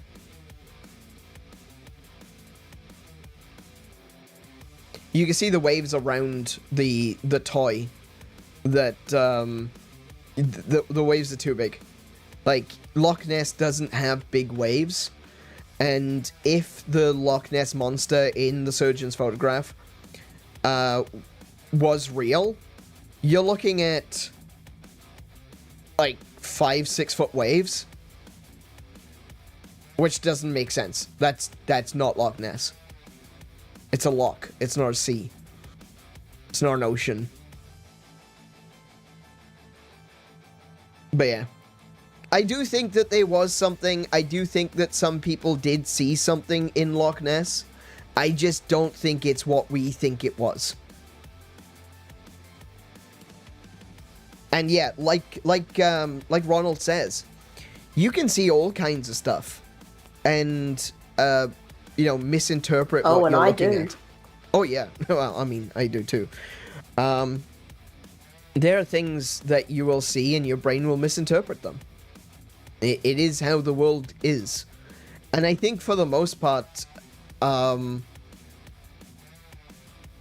think we're kind of primed because of the media that we watch to assume that some things are more supernatural or paranormal, because it's so ingrained in the zeitgeist of modern culture that we might see something and it'll be a shadow. It'll just be a flickering shadow, and we just be like, oh, that must have been a ghost. Or a car drove past outside and it caught the tree in a funny way. There's that too. There's that possibility. Not saying that there aren't things out there. I do personally believe that there is more to the world than what we can perceive with our senses. But that doesn't mean that everything is one of those things. Well, I think it's just thanks to the internet that we have more than ever become more exposed to things that are unusual to us all around the world. Oh yeah, definitely. Things that, like, if it weren't for the fact that they would show up and then be talked about and then everybody sort of focuses on it for a little while, there's a lot of creatures in the world that you wouldn't believe is real. Oh, absolutely. And if you were to encounter one for the first time, like say you've just moved somewhere for the first time, and you encounter a creature that is similar enough to something you recognize, but the proportions are weird, you're gonna lose your nut. Oh yeah, you're gonna go, that is either a monster or it's a Pokemon. And there's a lot of things like, things that are in the families of other creatures, like cats and dogs and stuff, that they look similar, but they look odd. One of the creatures that I've learned recently is the maned wolf. I know about the maned wolf. I've been a fan of the maned wolf for a very long time. Hang on, let me just double check that one. Yeah. But a lot of people don't like it. A lot of people, I just want to be sure because there's more than one maned wolf, but the one I'm looking for, the one I'm talking about is the South American one. A lot of people do not like the look of a maned wolf. It's too tall. It's like the Slender Man of wolves. It looks like his legs are way too long for its body. But Slender Puppy is the term I heard for it. Yeah, the Slender Pup. Yeah. But look it up. A maned wolf. Very, very tall legs. It looks like it's been edited in Photoshop. It does. I personally am quite a fan of the maned wolf. I like it. I think it's pretty. I think they're very intelligent. I think that they need to be better protected. because they're almost at threatened in terms of their what do they call it, conservation status, something like that. Yeah. So I mean, they are already it says extinct in one of their original home areas. Yeah, it actually says here conservation status. Yeah, okay. Conservation status is near threatened. Yeah, so it's nearly a threatened species. So it's not terrible. Like it is the lowest on the conservation scale, aside from least concern, which is basically what they're probably not going to go extinct anytime soon. It is now near threatened, and the threatened marker is like vulnerable, endangered, critical. Yeah. And then you've got extinction warning and then extinct. So like near threatened is like right at the end. It's fine, but things, because of the way people are operating in South America, there's a lot of places in South America where they're not operating properly. They're not using proper permits.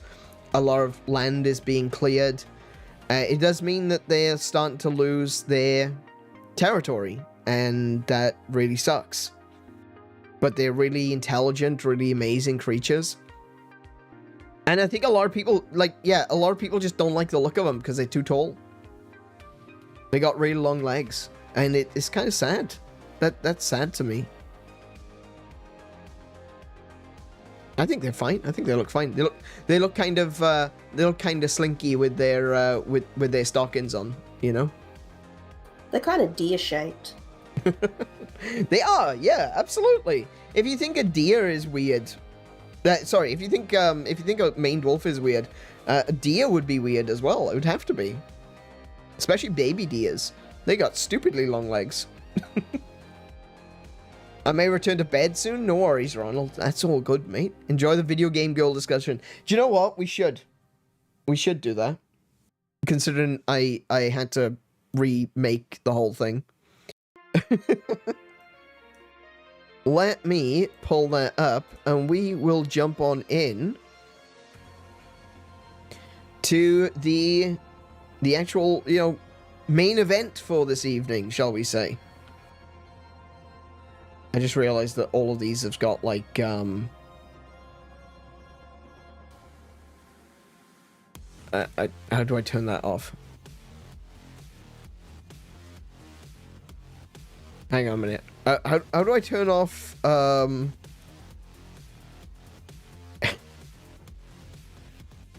You need to finish the sentence. I don't know what the word is. Not autocorrect.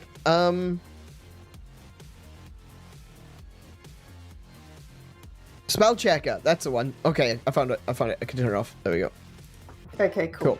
Because I just realized that all of my tiers on my tier list were all well, not all of them, but some of them were underlined. You'll understand soon when you see them, but yeah. Alrighty, so how about we do it then? This is the thing that I said we were going to do today, and it is already 9:20, so let's jump on over to the article screen, and then we can actually do some we can do the Valentine's Day special thing.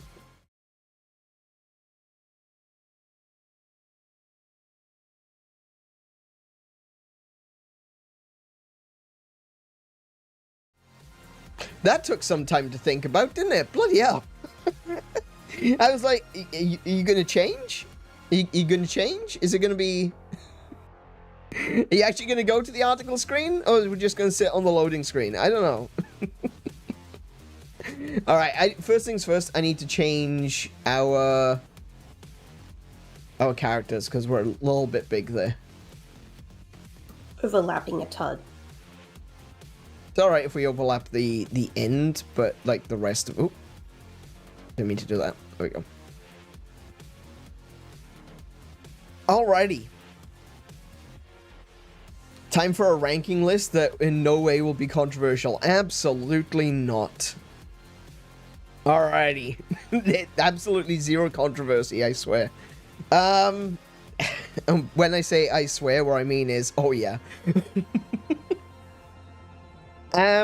So a very, very quick explanation of what exactly we're doing here and how we came to these, how we ended up with the characters that we have here on the list.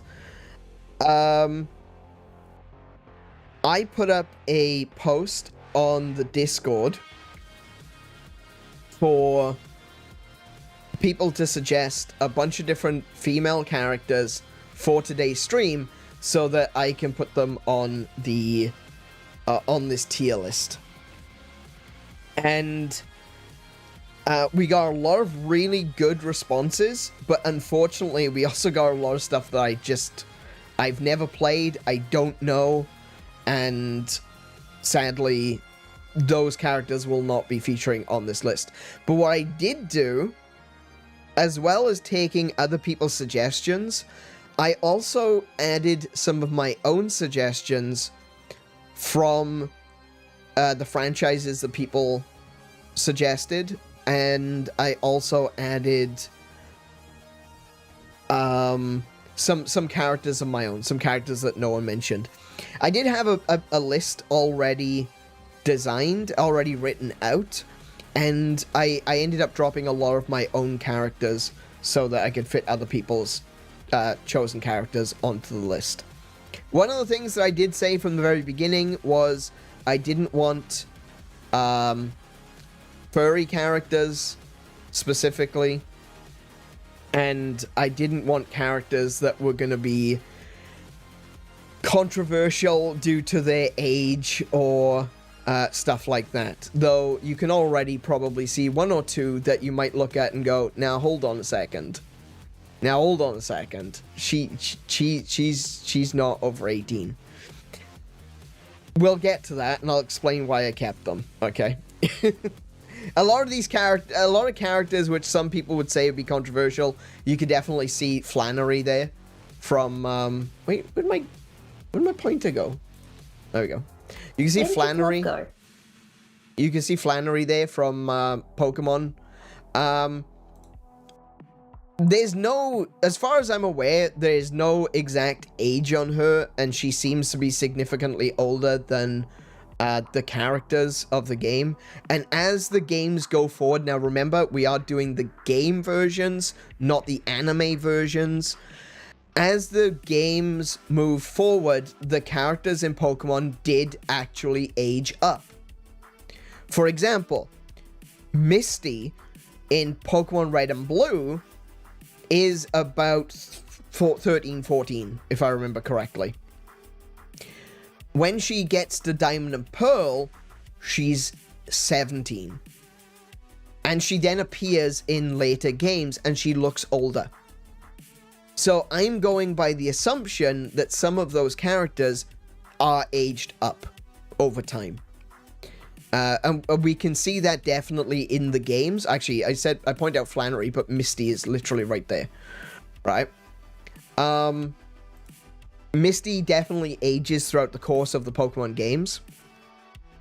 And so I'm playing on the assumption that that they would be considered old enough. But even with that said, there aren't many characters in here like that. I think there are literally 3. 3. From where I can count 3. I might be wrong about that. There are some characters I don't actually know the exact age for, but that's, you know. I was trying to see if there was actually like an official age for Misty, and you'd think of all places, like some of like the big Pokemon websites just have unknown written on it. Yeah, exactly. And I think that they do that for the same reason that I am saying, look, this is just for fun. You know, these aren't children. They're cartoon characters. And we know that they age. We have experienced that they have aged through the video games. So there is an assumption of age on all of the characters. I need to put that here as a disclaimer, even though I know full well it can be edited out. That is the assumption. We are going on an assumption of that these characters have aged. Anyway, I don't see the apes from Ape Escape. Is it behind my model? Sure. I did say no furries. Though I technically have one. I guess it's a furry. Maybe a scaly. I do have a fish there. Wait, what? What did you... Oh, right, okay, I see. I do have a fish. Look, they have a whole society, including, like, a monarchy system. Yeah, absolutely. Yeah, they're not furries. Now then, you will see how I have segmented up this this list. We have, at the very top, we have wifeable. In the next one, we have relationshipable. Next one is dateable. Yellow is just friends. Orange is a pass. And 10 is a 10. And the last one is avoid at all costs. Now, before we get into this, right? I don't think out of all of the characters that you guys have named and that I have named, I don't think there are any characters that fit into the avoid category. I gotta be honest. There aren't many characters here that I think would even fit into the pass category. I think these two are gonna be the least populated categories, to be fair, because you guys have amazing taste and you've chosen a bunch of characters that are really interesting. Except for one.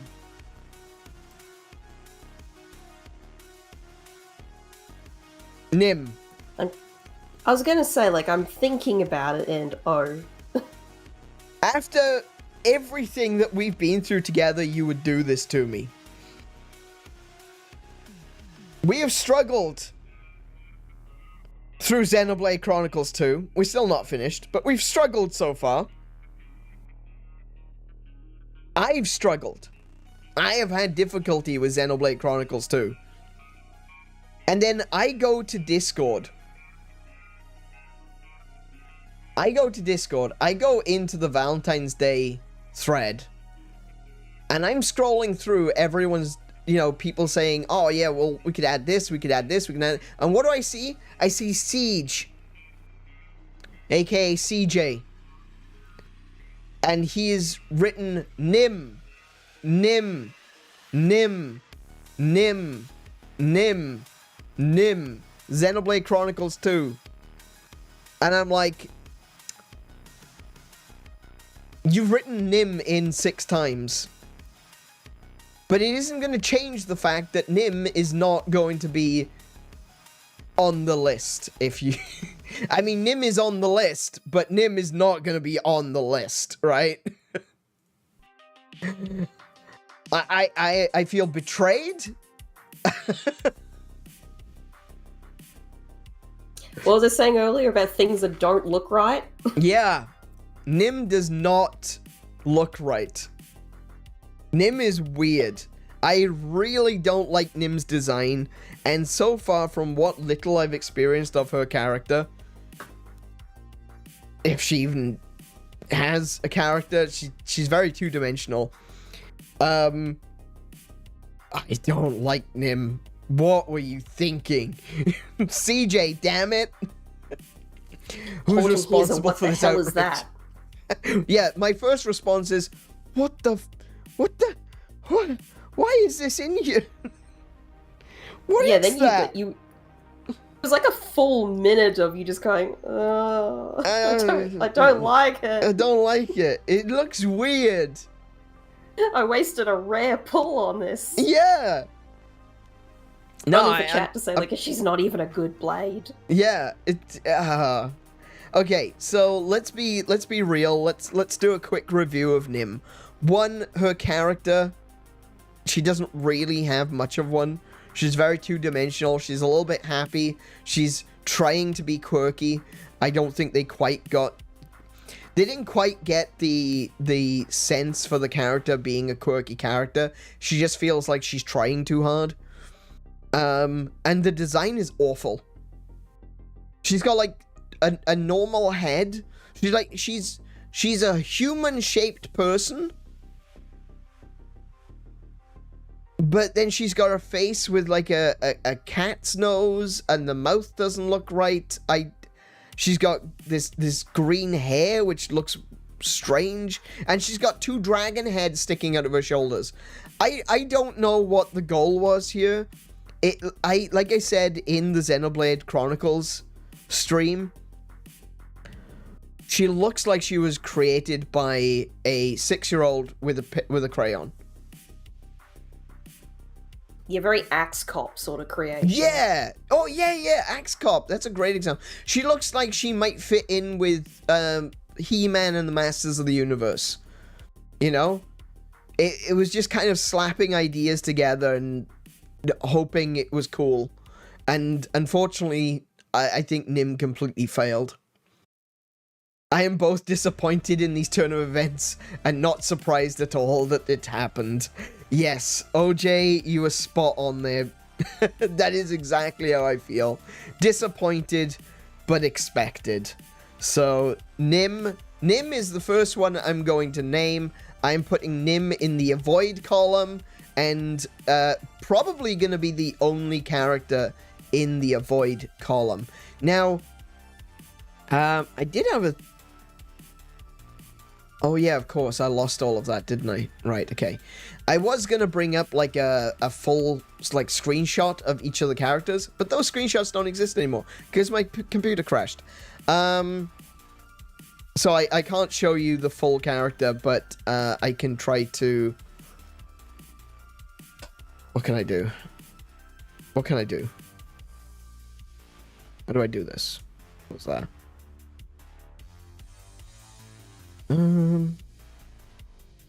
Is this for Nim or for someone else? For the rest of the characters. I probably should have... I didn't think this through, sorry. I just realized because I don't have the screenshots of each of the characters. I've only got these little ones. We put Nim in the avoid category, then we delete the entire category. Exactly. We're gonna go with that one. Yeah, that's basically what it is, yeah. Oh, wait, I just realized I can actually pull up a larger image of each of the characters. Just give me 1 second, because I'm going to do this in studio mode so it doesn't change anything. I'm going to put it there. Let me put a group in there. I just want to do it like this so that, so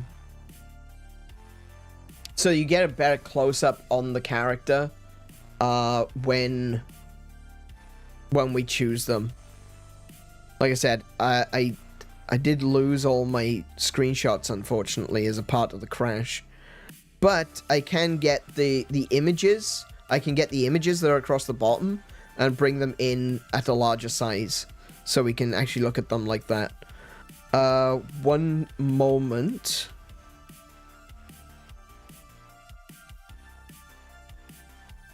Let me just... Benefits of it being a stream, ladies and gents, is you get to see it done live.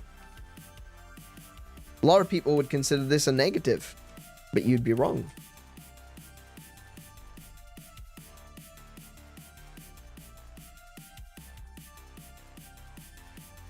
Nice. Okay, they're all in reverse order, which is fine, I guess.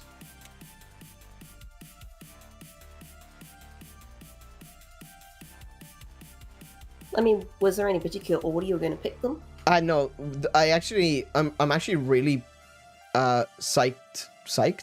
That's not the right word. I'm actually really happy about the way that that the app actually did the way it did its uploads. It actually randomized them for me. I was just going to do them in alphabetical order, because obviously that's the way that the files are ordered, because obviously that's the way folders work in Windows. Things go in alphabetical order. I'm just closing all of them a second while I can.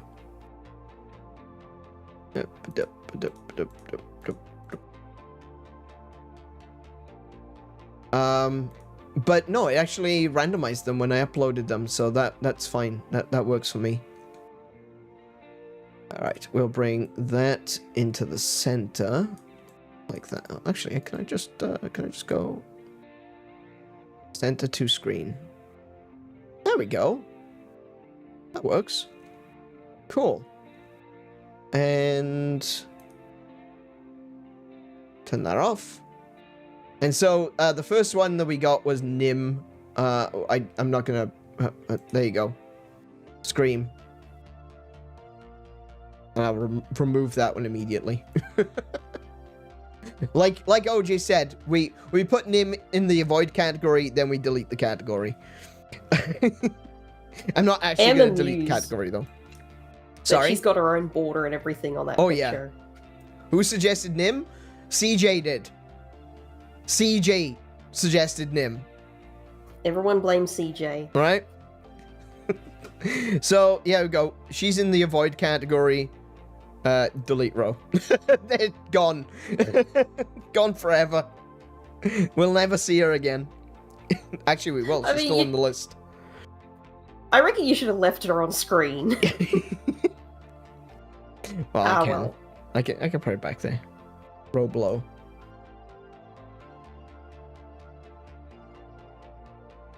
Nim. We'll call it Nim. Yeah, perfect. There we go. So, wifeable, relationshipable, dateable, just friends, pass, Nim. Perfect. Alrighty. So, now we've got characters in, like I said, a randomized order. We've actually got one character on there twice. You might have already noticed that we have Gwen and Gwen. I don't know why we have two Gwens, but we have two Gwens. So I'm going to put her at the bottom. Okay. Alright. Alright. Alrighty. Oh, and right. So we'll start off with... we've got Judy Alvarez from... Cyberpunk 2077. Now, this is an interesting one, right? Let me tell you something, a little something about Judy Alvarez, right? She is a... first thing I want to say is I've only played a little bit of Cyberpunk 2077. I can't say that I have... played enough to know a huge amount about these characters, but I do know about Judy, and she is an absolute tech wizard. And she is a very loyal, a very caring character. And there's a lot about her which is just like very, very interesting, you know? She's a really cool character. She helps out the main character a lot, especially when doing like the deep dive. She runs a place where you can do net running, and really interesting character. Very, very sexy design. She is gay, so she is a romanceable character, but she is only romanceable if you play it as a female character. And to be fair, I think Judy is a very good reason to play as a female character in Cyberpunk 2077. Okay? And I would. So yes. Now I've had that heads up. That's great. Yeah, like I take one look at her and I think about, you know, I see the dyed hair, I see the shaved head, I see the tattoos everywhere, and I think to myself, man, this girl's gonna ruin my life. And I'll let her. So, on account of the fact that, for the purposes of today's stream, I am male, we will be putting Judy in the just friends category. We're going to respect her position, and we're going to say, you know what? She's gay. That's cool. We're okay with that. Just friends. We'll go out for a beer sometime. Hopefully one that's actually a beer and not something else. You never can tell in Night City. A beer and checking out whatever weird gadget she's working on. Yeah, exactly. So, yeah, very cool character, but just friends. Next, we've got Gwen. Now, Gwen is a character from the game Guild Wars. And when you first encounter Gwen in Guild Wars, she's a little girl. She's a little girl. She's about 6 or 7, and she's dancing around outside of. Do you know what? I'm sorry. I shouldn't have jumped straight into doing the next one. I should be waiting for other people to chat. The only thing I know about Cyberpunk 2077 is that Jeremy Lee voices the female protagonist. I don't know who Jeremy Lee is, but if I remember correctly, the voice for female V, she did a great job. I don't know who the actress is, but they did a great job. Like, the voice acting in Cyberpunk 2077 is fantastic. Let me move Gwen a second.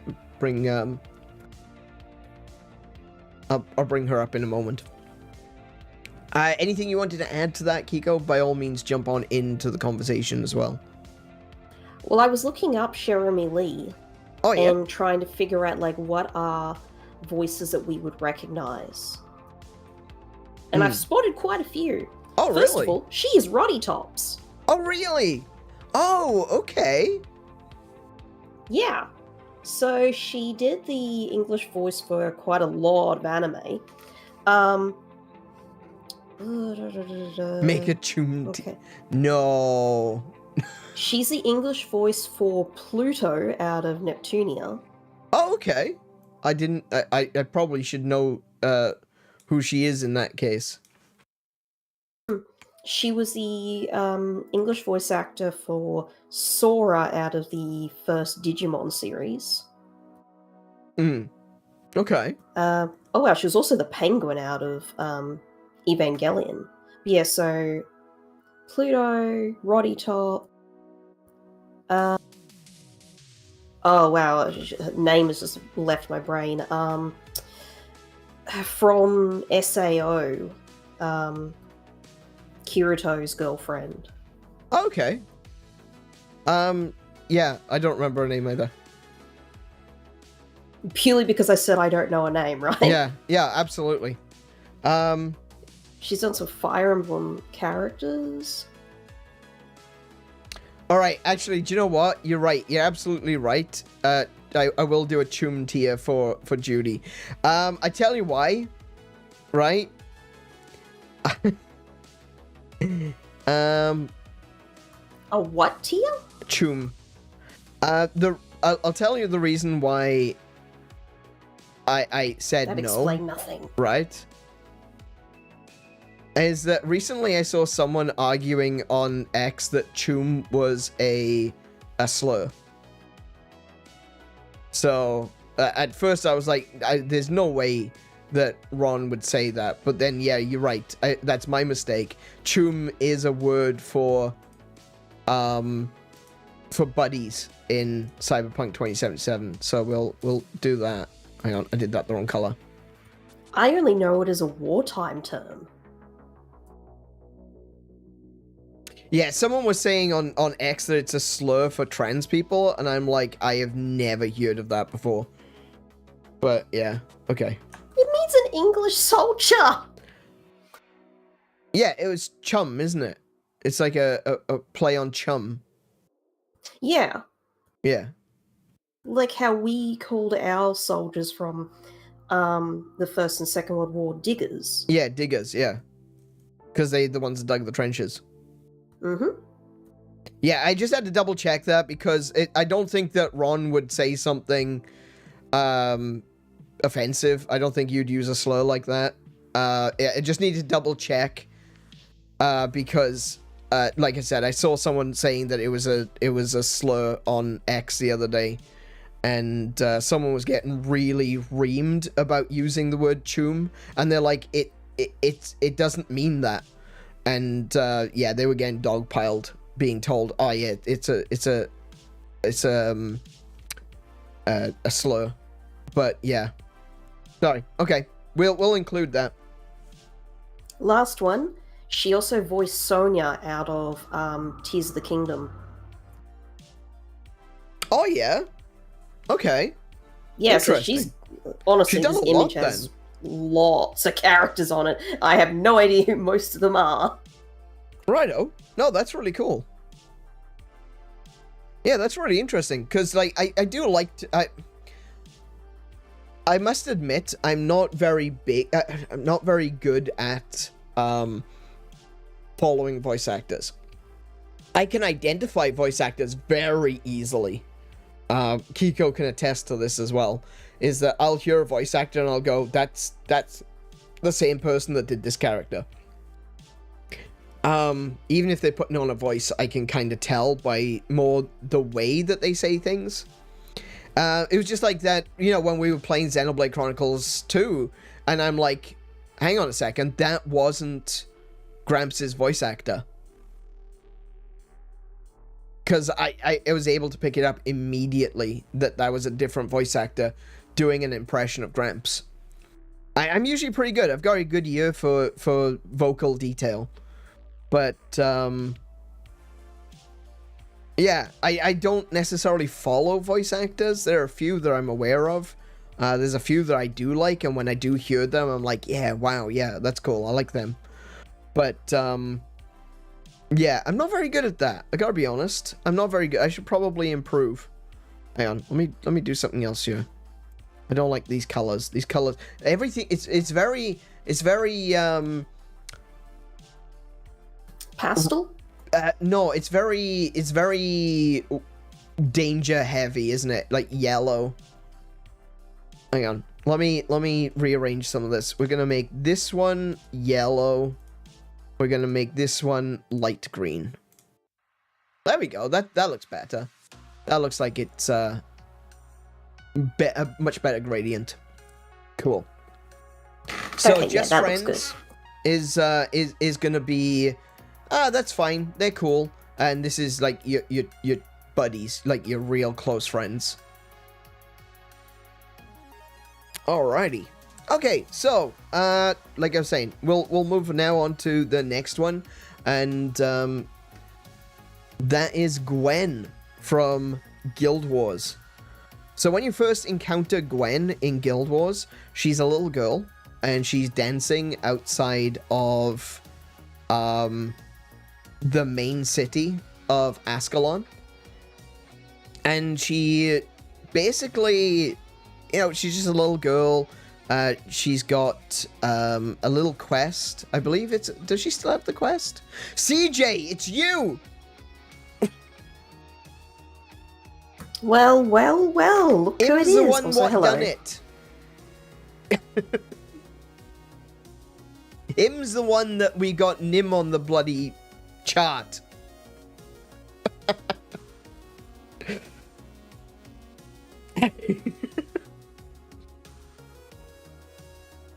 Sup? How you doing? Hi. Welcome. Welcome to the stream. Look at that. Oh my god, I can see the shit-eating grin through the screen. I can see it. I can smell it. I can smell it all over you. I can smell that toothy grin. Gross. The smell of teeth. It sounds like a dentist in you. Anyway. Yeah, so you're the reason why Nim is on the list, and unfortunately you're also the reason why there's a Nim category on the list. Hey Marley, welcome to the stream. How you doing? Hi, Marley. I'm here. How's the harem? So far, we don't have a harem. Not yet. We will. We will very soon, but not yet. Right. So let me reintroduce Gwen again. When you first discover Gwen, in Guild Wars 1, in the very first game, not in the second. That second game is 200 years later. It'd be really weird if Gwen was in the second game. She's a young girl in Ascalon, and she... there's a quest with her, isn't there? You gotta find her flute?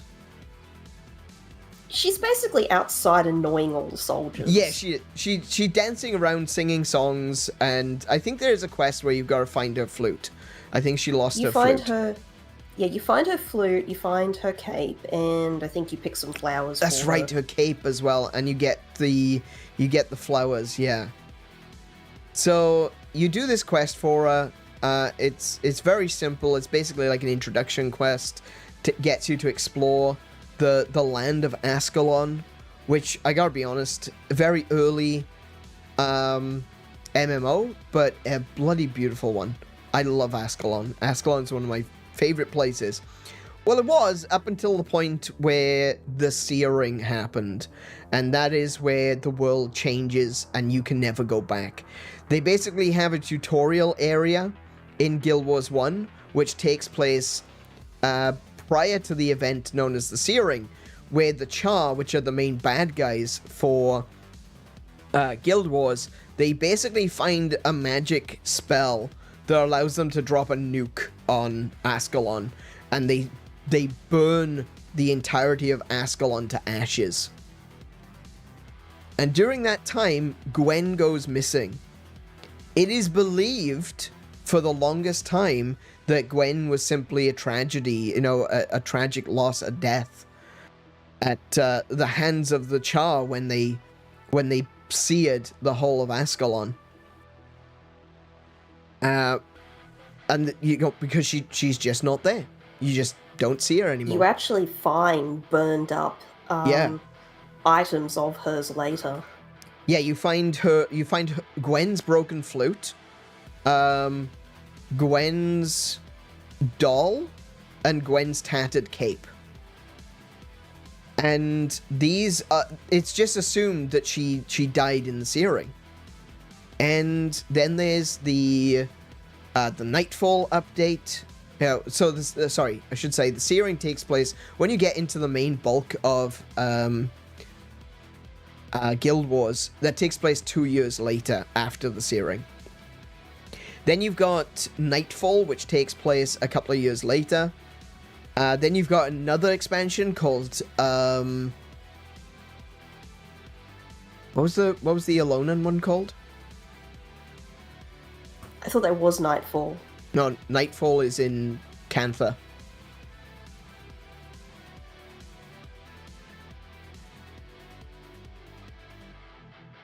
Hang on. I can't remember. I can't believe No, this. I was right. Nightfall is in Alona. Oh, yeah, Factions, sorry. Then you get Factions, which takes place in Cantha, which is a whole new region for you to discover. And then that takes place about 2 years later. About 2 years after that, you've got the events of Nightfall, which takes place in Ilona, which is directly south of Ascalon. And then you get the first true sequel, the first true DLC, because with the way Guild Wars is designed, you can start in Prophecies, you can start in Cantha, or you can start in Ascalon, you can start in Cantha, or you can start in Ilona. There are 3 starting locations, and depending upon the starting location, depends, where your character's origin is. Don't start in Ilona. Don't start in Ilona. It's actually, it's not bad. I don't have a problem with starting in Ilona. It's just, it does have some... It's not as fun, in my opinion, as, say, the original Prophecies or Cantha. Yeah, the only reason I say that to anybody who's ever thinking about picking up Guild Wars for the first time, and it also just had a huge facelift for its anniversary. Yeah, the Reforged. So Guild Wars is really worth playing right now. Absolutely. One-time purchase, then free to play. Yeah. The only reason I say don't start with Nightfall is because it introduces mechanics that if you then play the other versions later, you'll start to miss them. Absolutely true. Yeah, Kiko is spot on Narrative-wise, it's also just better to play later. I would recommend... You can play them any order. I would recommend that if you want to start playing Guild Wars, to start with a character from Prophecies, then make a character in Factions, and then make a character in Nightfall. That would be my recommendation. You can play all 3 campaigns as the single character, because you can take your character that you create in Prophecies and move over to Cantha, and then you can move back to Alona. So you can do those stories in the correct order. But here is the first time that they have what they referred to as DLC, and that was the Eye of the North, the final expansion for Guild Wars 2. Before Guild Wars 2. And what it does is it introduces a lot of things that was not known about the world of Tyria until that point. They introduce a bunch of new races called the Asura and the Norn. We will have a Norn on the list later. And they also introduced this place called the Eye of the North. It was a great tower, and no one knows where it came from. And when you get there, you meet Gwen. After all of these years, about 10 years have passed since you first played Prophecies. And then you find out that Gwen is still alive. Not only that, she wasn't killed by the Searing. She was a survivor. But she was taken captive by the Grawl. And then I believe she was taken captive by the Grawl, but she was eventually sold to the Char. And she had been a slave for the Char for all of this time. And then she finally got free. Now, her hatred for the Char runs deep. For good reason. For very good reasons. But the whole point of Eye of the North is about, bringing the races together to be able to overcome an even bigger challenge. A challenge that is coming in the future. But unfortunately, Gwen is very much stuck in the I hate all Char. Understandable, but, it is what it is. And, but aside from that, she has become a very competent survivor. She has become a very powerful mesmer. She has the ability to warp people's minds and make them think that they see things. She can force other beings to hurt themselves out of fear and confusion. The Mesmer class is probably one of the most interesting and unique classes of Guild Wars, and I am so glad they give it to her. And apparently she discovered her powers while she was under enslaved by the Char, these vicious, savage, lion-like creatures. They're huge. They're almost like a lion, almost like a hyena. They're these massive, bulking, hulking, feline creatures. And while she was a slave under them, she'd been beaten and tortured for years. Suddenly her powers awakened, and she was able to use her abilities to confuse her captors, and she was able to escape, and she escaped with a bunch of other survivors as well. And that makes her a very powerful, very cool character, very interesting character. She went from being the annoying character that, people kind of made fun of. She was a bit of a meme character, to being this very powerful statement, of overcoming the situation that you're in. Not just accepting your station in life, but fighting and overcoming and defeating these enemies that, for all intents and purposes, completely wiped out everything she knew. She's a tragic character, but she's a strong character because of it. Kiko? I didn't know you were waiting for me. I was just listening to you because it's all true. And full disclosure, I'm the one that suggested her for this list because I've always respected this character so much. And it was, I feel, because Guild Wars is a game that you can really get deep into. Oh, yeah. It felt like a privilege to stand by her side because you can add her to your squad. Yeah, absolutely. Like, the thing with the Searing is that you weren't there. You were doing a mission at the time when the Searing happened, and you were standing on the outskirts of Ascalon looking in as the fire fell from the sky. And when you get back there, everyone is hurt. A lot of people changed. Like, between the pre-Searing and the post-Searing Ascalon, the world is completely different. The king is dead. He did something really stupid. We won't get into that today. That's a whole can of worms. A lot of the characters, which were your trainers, like if you choose, depending upon what class you choose, you go around in pre-Searing meeting all of these trainers, and you learn skills from them. And then when you get into the post-Searing, they're all fighting for themselves. You know, some of them have turned evil. Some of them, like one of the necromancers, he teaches you how to be a necromancer. He gives you the skills that you learn if you become a necromancer. And he's basically gone and created an undead army for himself. People funnily changed. enough, like, the game included deserters. Oh yeah, absolutely. People who abandoned the human settlements and were like, you know what, we're gonna fight for ourselves now. And a lot of people were left behind because of the cowardice of people who were supposed to be our protectors. And maybe Gwen would have been discovered earlier if those people were not so afraid to go after the Char.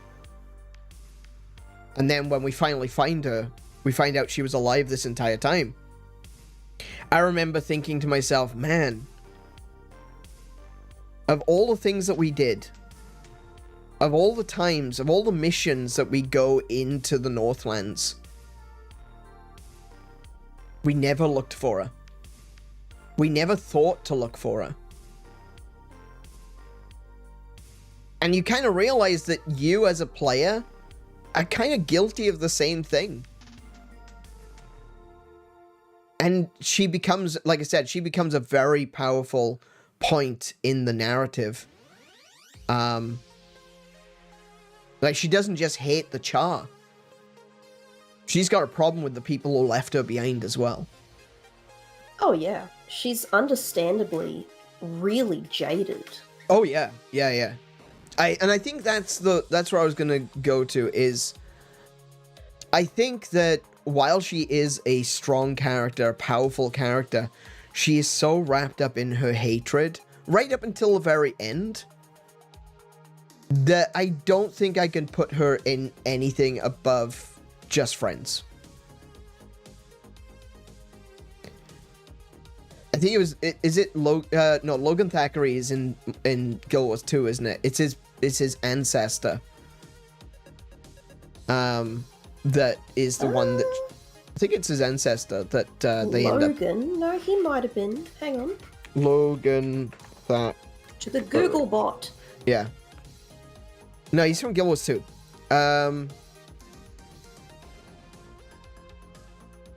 Yeah, he's from Guild Wars 2. If I go to Gwen.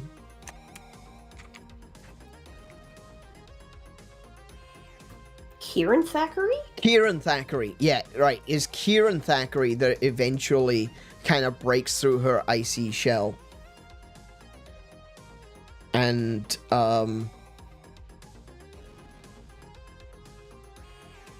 just want to make sure. Oh, that's right, he was a paragon.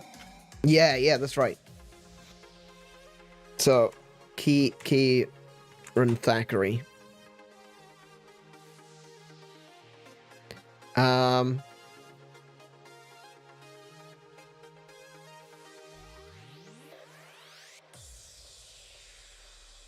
Yeah, here we go. Eventually, he made his way to the Shiver Peaks and at Anvil Rock, where he was reunited with Gwen. After returning to the Eye of the North to recover, he proposed to Gwen, and the two were married in Olafstead. So, yeah. I think he was one of the ones that actually did... I think he may have been the one that...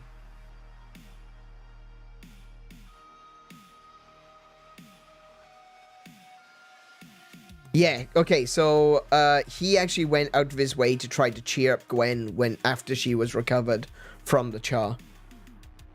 And then later on, their relationship basically grew, and he broke through, and he was able to make her happy again. Which, you know... It helped that he was persistent when she was very frosty. Absolutely, absolutely. So I'm saying we put her in just friends. Because I don't think I can do what Kieran did. I gotta be honest. She's a bit of a fixer-upper.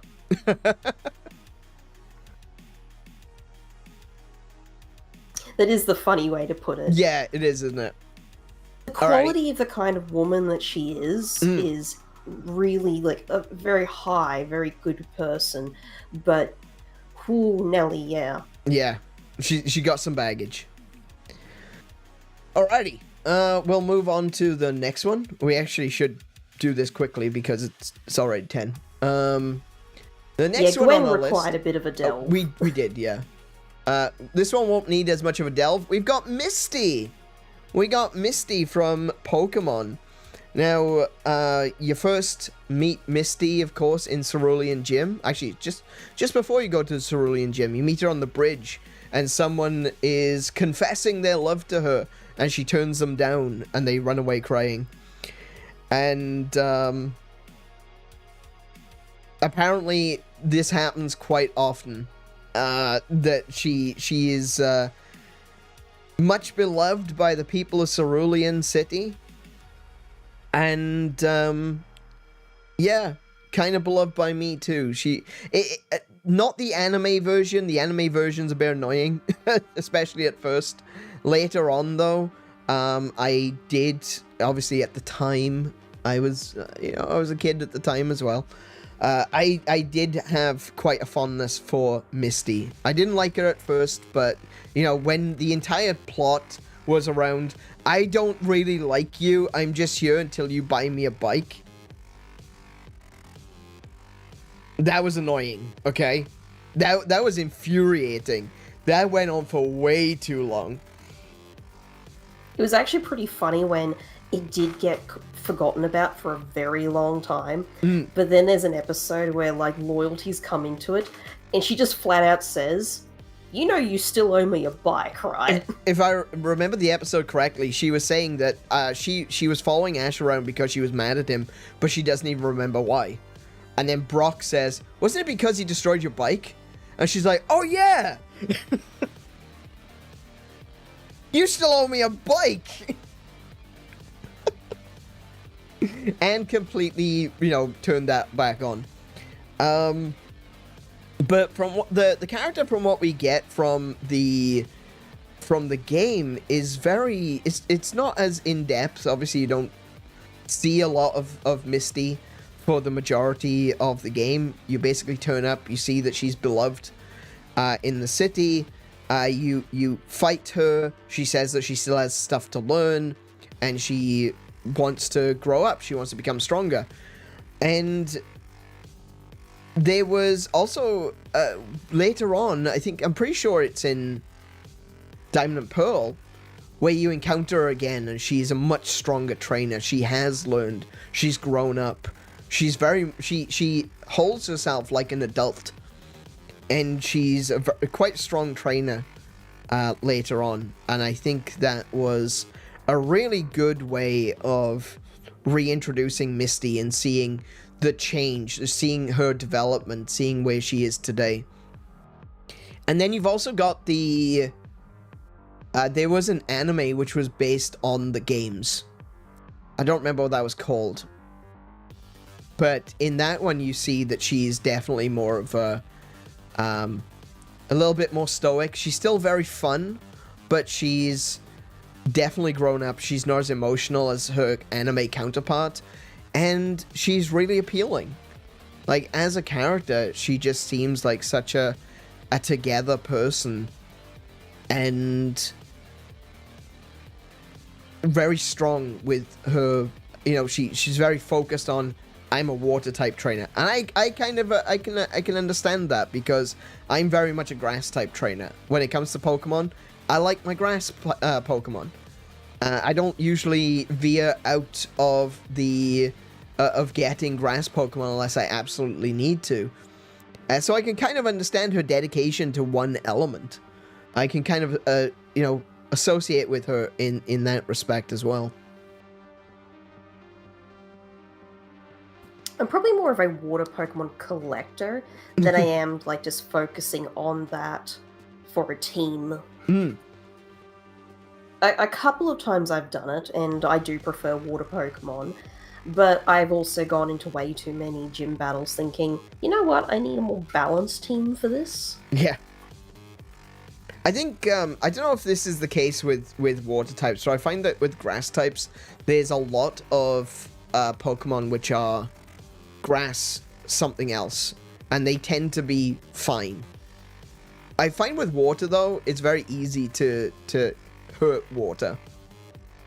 So even if they do have a second typing, it's like, but water's pretty, you know, unless you're fighting against something like a fire type or a rock type, water's not as useful, in my opinion. Maybe it's just the experience that I've had, but I've always, yeah, I tend to go grass, so, you know, I get knocked out by fire every time, so, yeah. Apparently ground type has it even worse than rock type against water. Yeah. Oh, yeah, true, actually, that's right. So, I'm gonna say Misty, dateable. What do you think? Just don't destroy her bike. Sorry? Just don't destroy her bike. Yeah. What do we think? Do we think dateable? Misty dateable?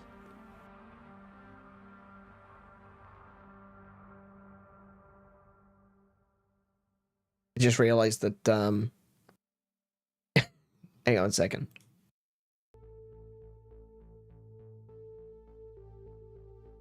I think everyone's just listening and no one is getting involved. Right. So what I'll do is I'll pull these ones together because these are the ones suggested. Yeah, that'll do. I reckon Misty dateable. Misty is dateable. All right. Next up, we're gonna go through these a little bit quicker because I am taking way too much time with this. We've got Zeldas. We've got multiple Zeldas. And we're going to start with relationshipable. You think relationshipable for Misty?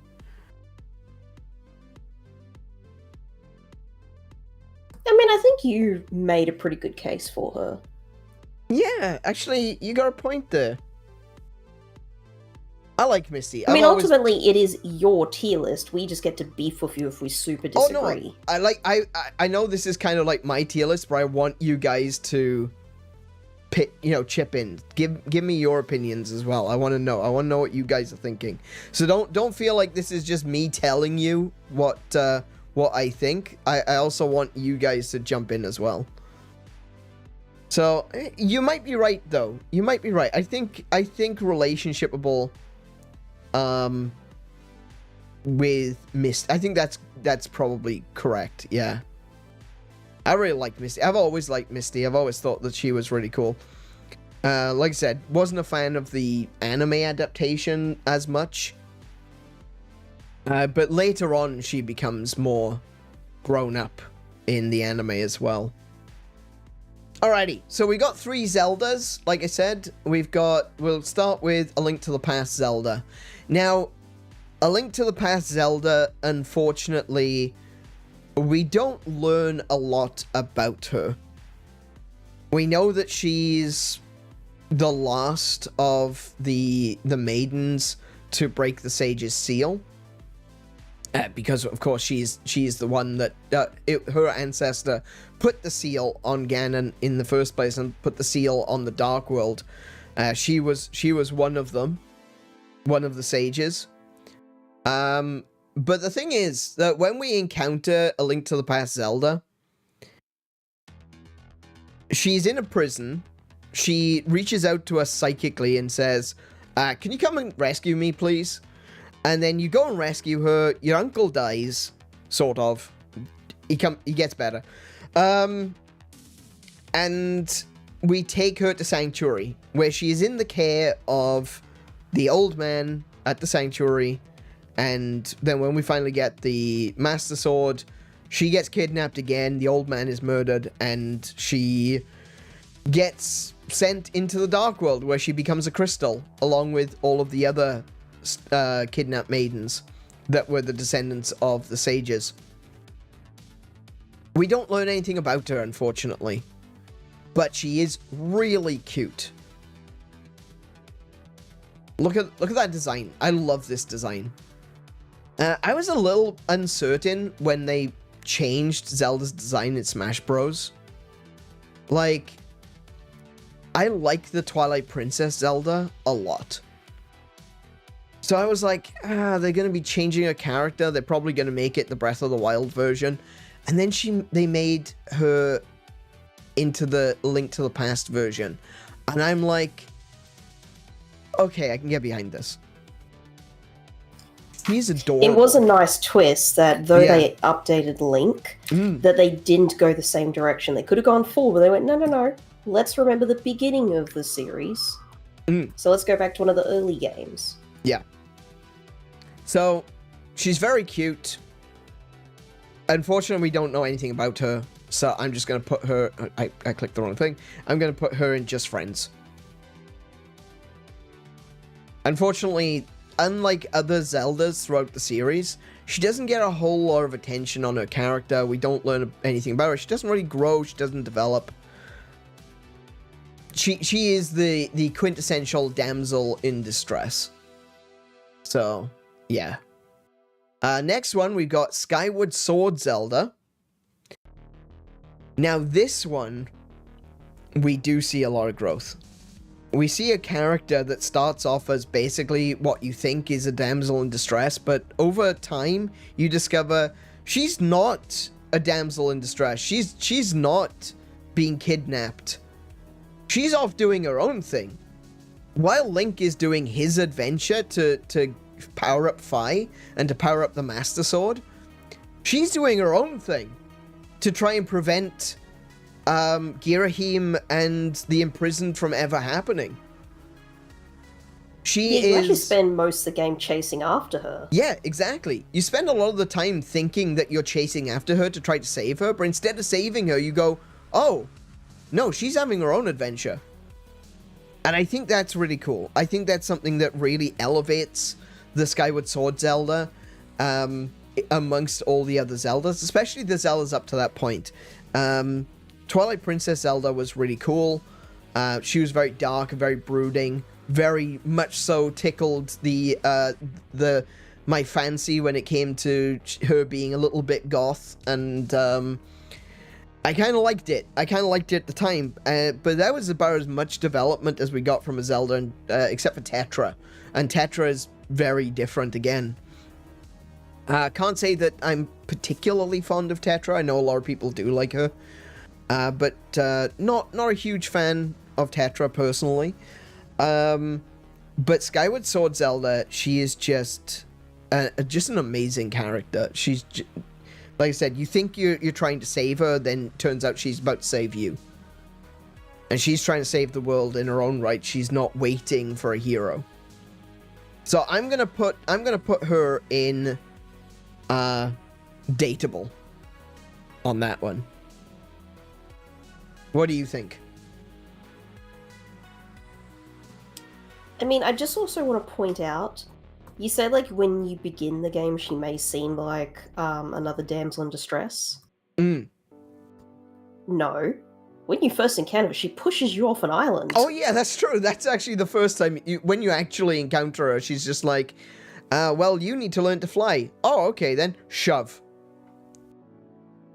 Yeah, that's right. That's literally, she's very playful. I like that about her.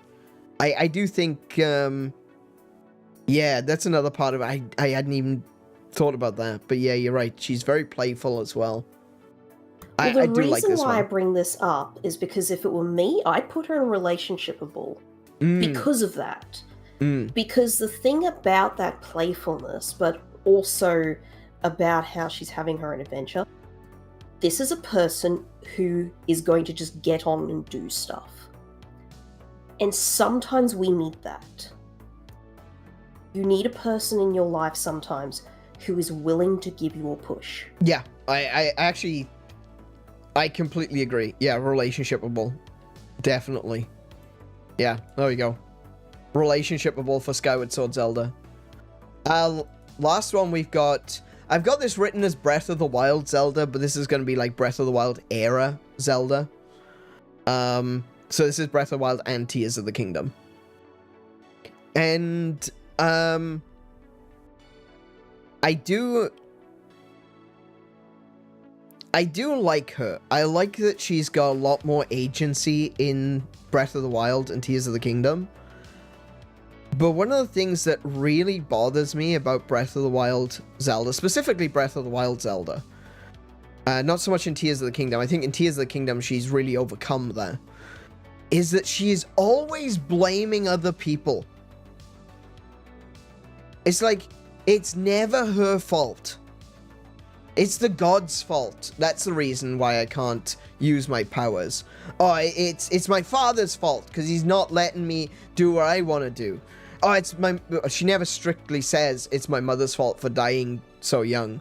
But, you know, there's almost an element of, I would have been better if my mother had survived. It's always putting the blame on someone else. She never accepts it for herself.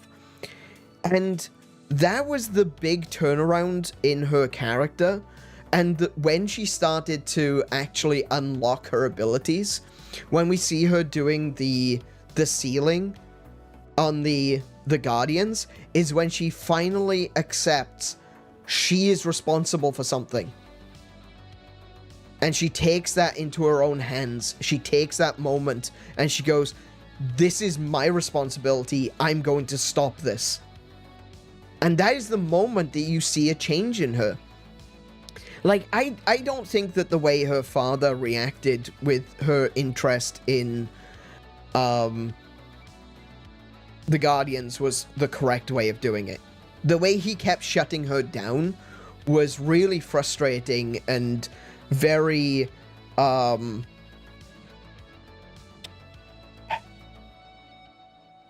he didn't really give her, like, he tried to explain to her, but he was explaining to her from a position of authority rather than being a father.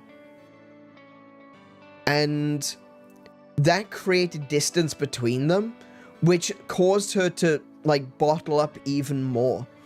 And so when she did eventually take responsibility onto herself, that's when things started to actually happen for her, where she started to unlock those abilities. So to a certain extent, it's not 100% her fault, and I'm not suggesting that it is, but she was so adamant that I can do other things. I don't want to be Zelda. I don't want to be the princess of legend. I want to do my own thing. I want to learn how to make guardians and stuff like that. And because it was her selfishness, she's in a position of authority. She is a princess. She might become a queen. But all she could think about was herself. Now, I know in real life, kings and queens tend to be very self-centered. There's a strong historical precedent for this. But as the Princess of Hyrule, she really bothered me with how selfish she was.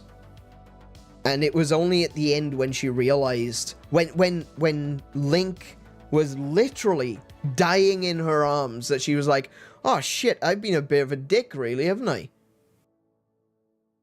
I mean, yeah. Now, does she turn that around?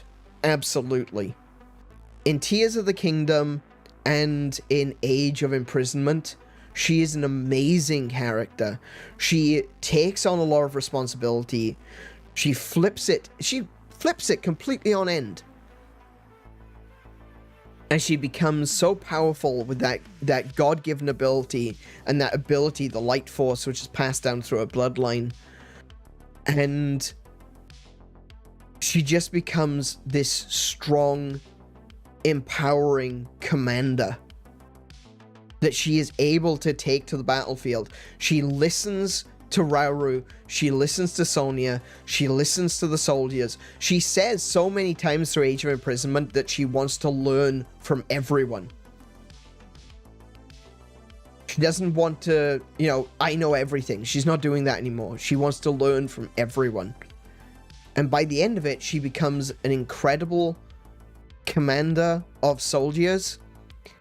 And she makes a sacrifice that she believes is the ultimate sacrifice. That she was going to sacrifice everything that she was to be able to give Link the power that he needed to continue. Waifable. Okay, yeah, hard to argue with that. She went from being so selfish to the extent that her powers wouldn't manifest to giving up her life for Hyrule. Huge change, huge progression of the character. I love Zelda in this era.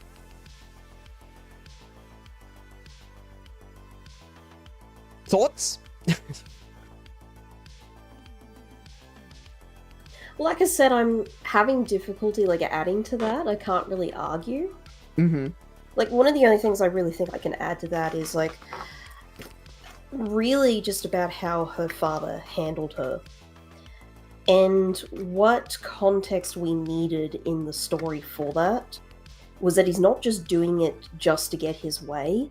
Unfortunately, it was also a situation of urgency. Yes. He didn't have time to be softer with her. No. He also was being under the watchful eye of his own subjects. Oh, yeah, of course. Sometimes you just have to be the stern bad guy, because it's no, you have a role, you have a responsibility, this is the thing you're meant to be doing, stop gallivanting around not doing the thing. Yeah. No, Everyone's I agree got a part to play, because we're about to be at war. I think that the king got a lot of flack, because, ultimately, I think that people, even when we were playing the game, people were saying, mansplaining and stuff like that, and he's being domineering over his daughter, but I don't think that's a fair, complaint, because I think he would have done the same if Zelda was his son. I don't think it's... 100%. I don't think it's he's just looking down on her because she's a woman. I don't see that at all. And even when you see his journals, when you finally find the king's journals in Hyrule Castle, you see that he hates that he has to be this way, but he does. He needs to be a king. I don't think that was necessarily the best approach, but because it didn't work in the end. But as far as he was concerned, that's what he needed to be. Well, yeah, ultimately, it's not like the king had a crystal ball. Yeah, exactly. Yeah, there was no way that he would know. Yeah, then there's no way he was going to know what was going to be the perfect approach. Yeah. He only knew what he could think of what would work. And if it meant, okay, fine, if you're going to make me do this, here's your orders. Yeah. Yeah. Because so far, whatever else he'd been doing wasn't working. And I think that's probably a thing that Zelda came to realize as well. As you said, this is her power, this is her responsibility. Yeah. It became a matter of... she wasn't being pushed just for the sake of it. No. It's because there was something that only she could do, and she had to stop running away from it. Yeah, that's the thing. It's the running away from it thing. But I think that she really turned that around, though, in Tears of the Kingdom and in The Age of transformation's Imprisonment. dramatic. Oh yeah, definitely. I'm gonna call her wifeable, and I don't think anyone could really argue against that. I welcome you too if you want to try, but I don't think anyone can argue against that. You might personal preference. Maybe you're not into blondes. Maybe you don't like elves. I'm not really a big elves person. Kiko is more of an elves person. I'm an elves person. I'm not really a big elves person, but you know, I think that look at the softness of her face. She's such a. We've talked a lot about her story, but let's talk about her for a moment. She is gorgeous. Oh, the definition of beauty. Yeah, absolutely. Of godly beauty. Yes, that's what I was going to say. Divine. She's divine. Stunning. Gorgeous. Beautiful. Especially this picture of her. I love this dress. It's a shame that we didn't get to see her wearing this dress much. I like her adventuring gear. I think that's cute and everything, but I loved this dress. Her Tears of the Kingdom design is cute. It really is. I love the short hair as well, yeah. I'm more of a fan of long hair, admittedly, but her short hair, her little bob cut is adorable. Actually, side note on that, about the short hair and her Tears of the Kingdom design. This was something I wasn't expecting until we played Age of Imprisonment. That despite everything that had gone on and all of her adventure around with the other champions, and then everything to follow, she remained very dainty. She did, yeah. Watching her when she was fighting, how a lot of it was very much like a dance. Yeah. I was surprised. I was expecting Zelda to turn like that little bit more tomboyish. No. Yeah, I think I would. I think I agree. Yeah, I think I thought she was going to go a bit more tomboyish as well. That she obviously had that element to her. She always did. You know, she wants to play with machines and toys, and she wants to build things, and that's really cool as well. You know, I can get behind that. I like Gundams. I used to play 40K. I feel like if I was married to this Zelda, we'd make Gundams together. And she would actually make them work. You know? Yeah, I can definitely see. She does have a bit of tomboyish to her, but you're absolutely right. She has that tomboyish element, but she remains feminine. She's got a strong air of femininity about her. Joseph also makes a really good point. She is also technically a dragon girl. Yeah, I had a bit of a cackle at that before. Oh, is that a thing for dragon girls? Absolutely. There's a couple of really cute dragon girls out there. I would recommend anyone to watch Dragon Maid. I'd like to rewatch that. I'd like to get the manga. It's so hard to get. Yeah. Alrighty. Next one is going to be another one which most people probably won't recognize. We've got Ulalaka.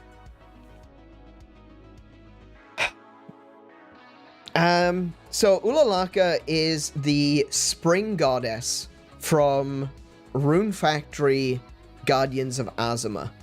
Guardians of Azuma released on Nintendo Switch as a release title. It wasn't exclusive, but it was a release title for the Switch too. And it was one of the few games that actually released which was entirely on the cartridge. So of course, me being me, I wanted to support it, I wanted to play it, I wanted to buy a copy, and I bought a copy. And I really enjoyed this game. And one of the characters that I did enjoy most was Ulalaka. There's a few other goddesses in Guardians of Azuma, and they're fine, but Ulalaka kind of tickles a particular... She scratches a particular itch. I am not gonna lie. I'm not gonna. Father, I cannot tell a lie. I cut down that cherry tree. And she was the cherry tree. And she's the cherry tree. And now she's your responsibility. And now she's my responsibility. She is adorable. She is loving. She's very motherly, but also very... not like in a weird Oedipus syndrome kind of way. She's just very motherly, very loving. Very doting. Doting, yes. Very kind. And she wants to make her village, which is the village of spring, she wants it to grow. She wants new life to appear. She always wants to see improvements and beauty, and she wants the farms to grow. She wants the trees to grow. And she's a big part of that. She is a goddess of, or kami, close. It's more Japanese mythology, so she's the kami of spring of this village. And I like pink hair. I don't know why. I don't know what it is. I like pink hair. Okay? Pink woman. Pink ladies are great. Actually, pink ladies, that was Grease. Not so much. I'm not a big fan of those. Though interestingly, Frenchie did accidentally dye her hair pink, and I actually think she's the cutest of the lot. So that I think that is completely coincidental. I'm just saying, right? Frenchie dyed her hair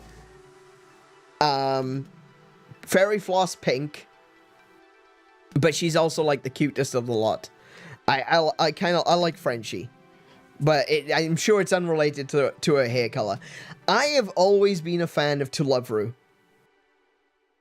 It is because of 𝗬𝗏 that I discovered Rumiko Takahashi, who is the writer of Maison Ikkoku, Urusei Yatsura, Mermaid Saga, Inuyasha. She's an amazing writer. She's definitely got a style. She's a great artist as well. And I really fell in love with her writing. And I fell in love with her writing because I really enjoyed 𝗬𝗏.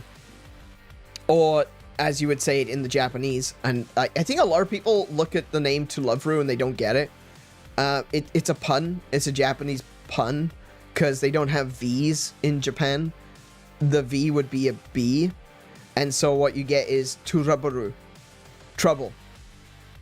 It's a pun. 𝗬𝗏 is a pun on trouble. Which is absolutely accurate.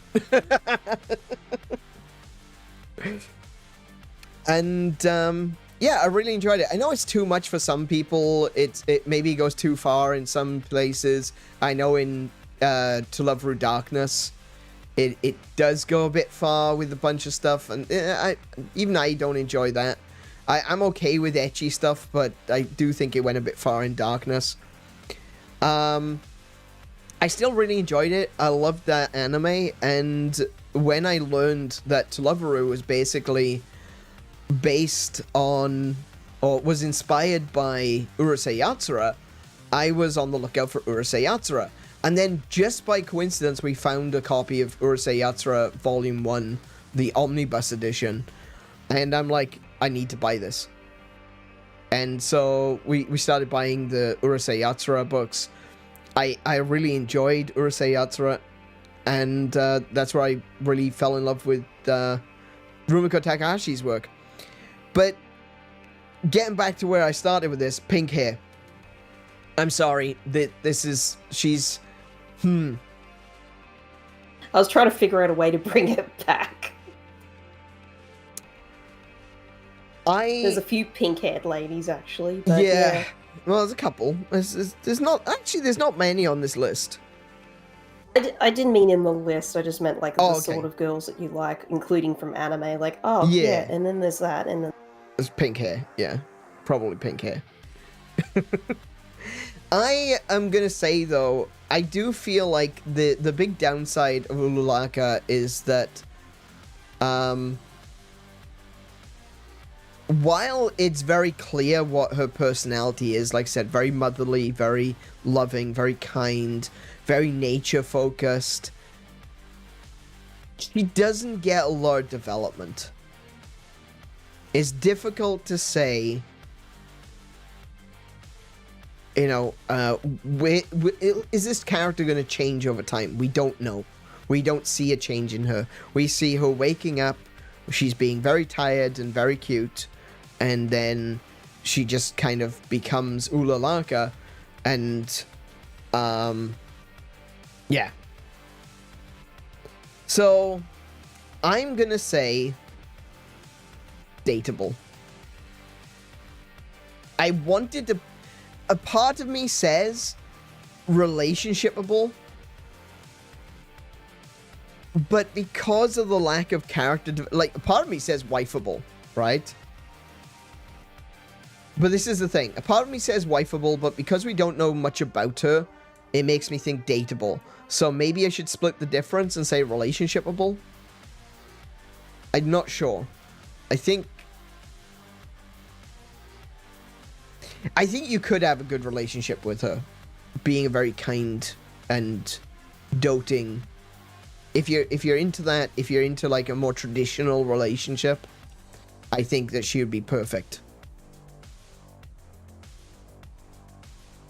Dateable or relationshipable, from everything you've said, I personally don't actually know too much about her, other than what little you've shown me, but she can manhandle a small dragon. She does manhandle a small dragon, that is true. She's very good at that. So that adds points for anything. That definitely adds points, yeah. Joseph says, I've had a thing for red hair since my first anime, Project Echo. Still my favorite anime as well. Okay. I don't think I've seen Project Echo. Let me just quickly Google that. Project Echo. Oh, yeah, no, I know this one. Yeah. I have not watched much of this at all. I've seen some of it. I know of it, but I've never actually watched it. I've watched some episodes of it, but I haven't watched much. I should definitely look into getting a copy of these movies. I think I've watched the first one.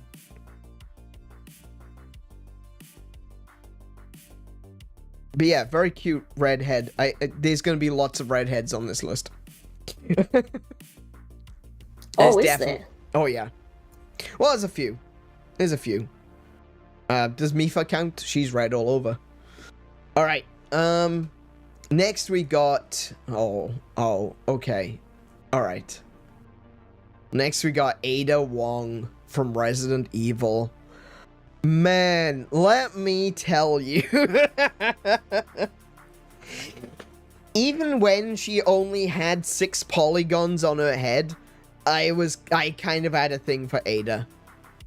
She's just the definition of gorgeous. She's got that, she's got a bit of that Asian beauty, but she's also incredibly dangerous. There's a definite sexiness to her. But she's also kind of distant. I don't think... I would say... I'd say dateable. Maybe just friend. No, I wouldn't go as far as just friends, because the sex appeal is definitely there, right? She's hot. I'm gonna go with dateable, but I can't imagine it would be a long-term relationship. I don't know what else to say about it. I think a lot of people already know who Ada Wong is. If you don't, she's basically a secret agent that is trying to uncover the truth behind Umbrella. She was kind of an Umbrella employee as well. She turns up from time to time and harasses Leon Kennedy, which I love about her as well. That's hilarious. I think one of the things that really lets her down is the fact that despite the fact we do see a lot of growth in her, we see her develop, we see her change over time, she's still very much a character that appears, does a thing, and then leaves. So you don't get a lot of development with her, but you do find out. She insults you while she does it. Oh yeah, and she insults you all the way while you're doing it. But she's a very sexy character, very, very sexy design. I love the little red dress. I like what they did with updating her design as well. Admittedly, you know, a cocktail dress is a little bit much for doing, you know, spy work. Well, yeah, I it's mean, a bit too James Bond. It is, isn't it? Yeah, it does feel a little James Bond. But I like what they did with the update. They give her the red sweater and stuff, and that was really cool. I like her new design. A lot of people said it's censored. I'm like, I don't really care. It looks better. This is one of those examples where I'm opposed to censorship, and and Capcom did say that they were updating her character design for modern sensibilities, and I'm like, I don't like that. Don't do that. But also, I do like her design. You know, if they just shut up about it, I would have been fine with it. I wouldn't care. But they had to come out and say, oh yes, we're doing this for modern sensibilities. I don't care about modern sensibilities. I think I've been very clear on that a few times. If you want to make a sexy character in your game, just make a sexy character in your game. Just do it. Don't listen to the hacks that are going to criticize you for it. But I think Ada is a gorgeous, gorgeous character. And incredibly dangerous, and there's a sexiness to that as well. You know, like the whole spy thing, like the James Bond thing, you know, it's legit. You know, there's a sexiness in the danger behind it. So I'm gonna go with dateable, because I can't imagine that she would ever be up for a long-term relationship. It's higher praise than I give her. Really? Okay, what would you say then? I can't stand her. You can't stand her? Oh, okay. No, I'd have her down in pass. Really? Wow.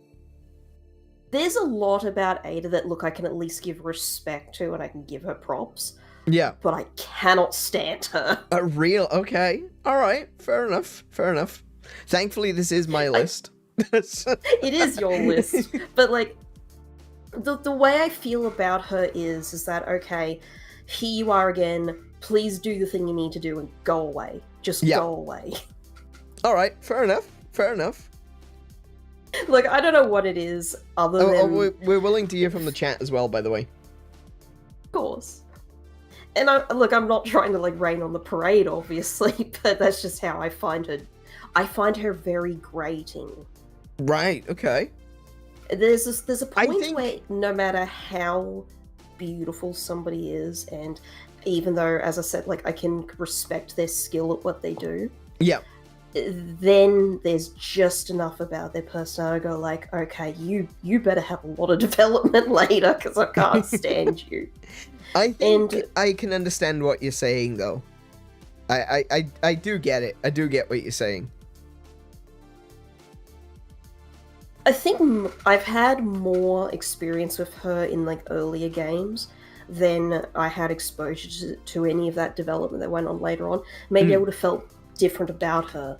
I would agree with that. Based on what experience I do have with her, it is a matter of, okay, you can be hot, but be hot over there, please. Thanks, bye. I would strongly recommend that you play Resident Evil 2 Remake, because she does get a lot more development in the remake. I can understand that when you see her in Resident Evil 2, in the original Resident Evil 2, it's like, oh, okay, yeah. She kind of turns up, insults you, and then leaves. And that is basically her entire character. You do get to play as her in the original Resident Evil 2. And I don't know if there's an Ada chapter in Resident Evil 2 Remake. I don't think so. I'm not sure.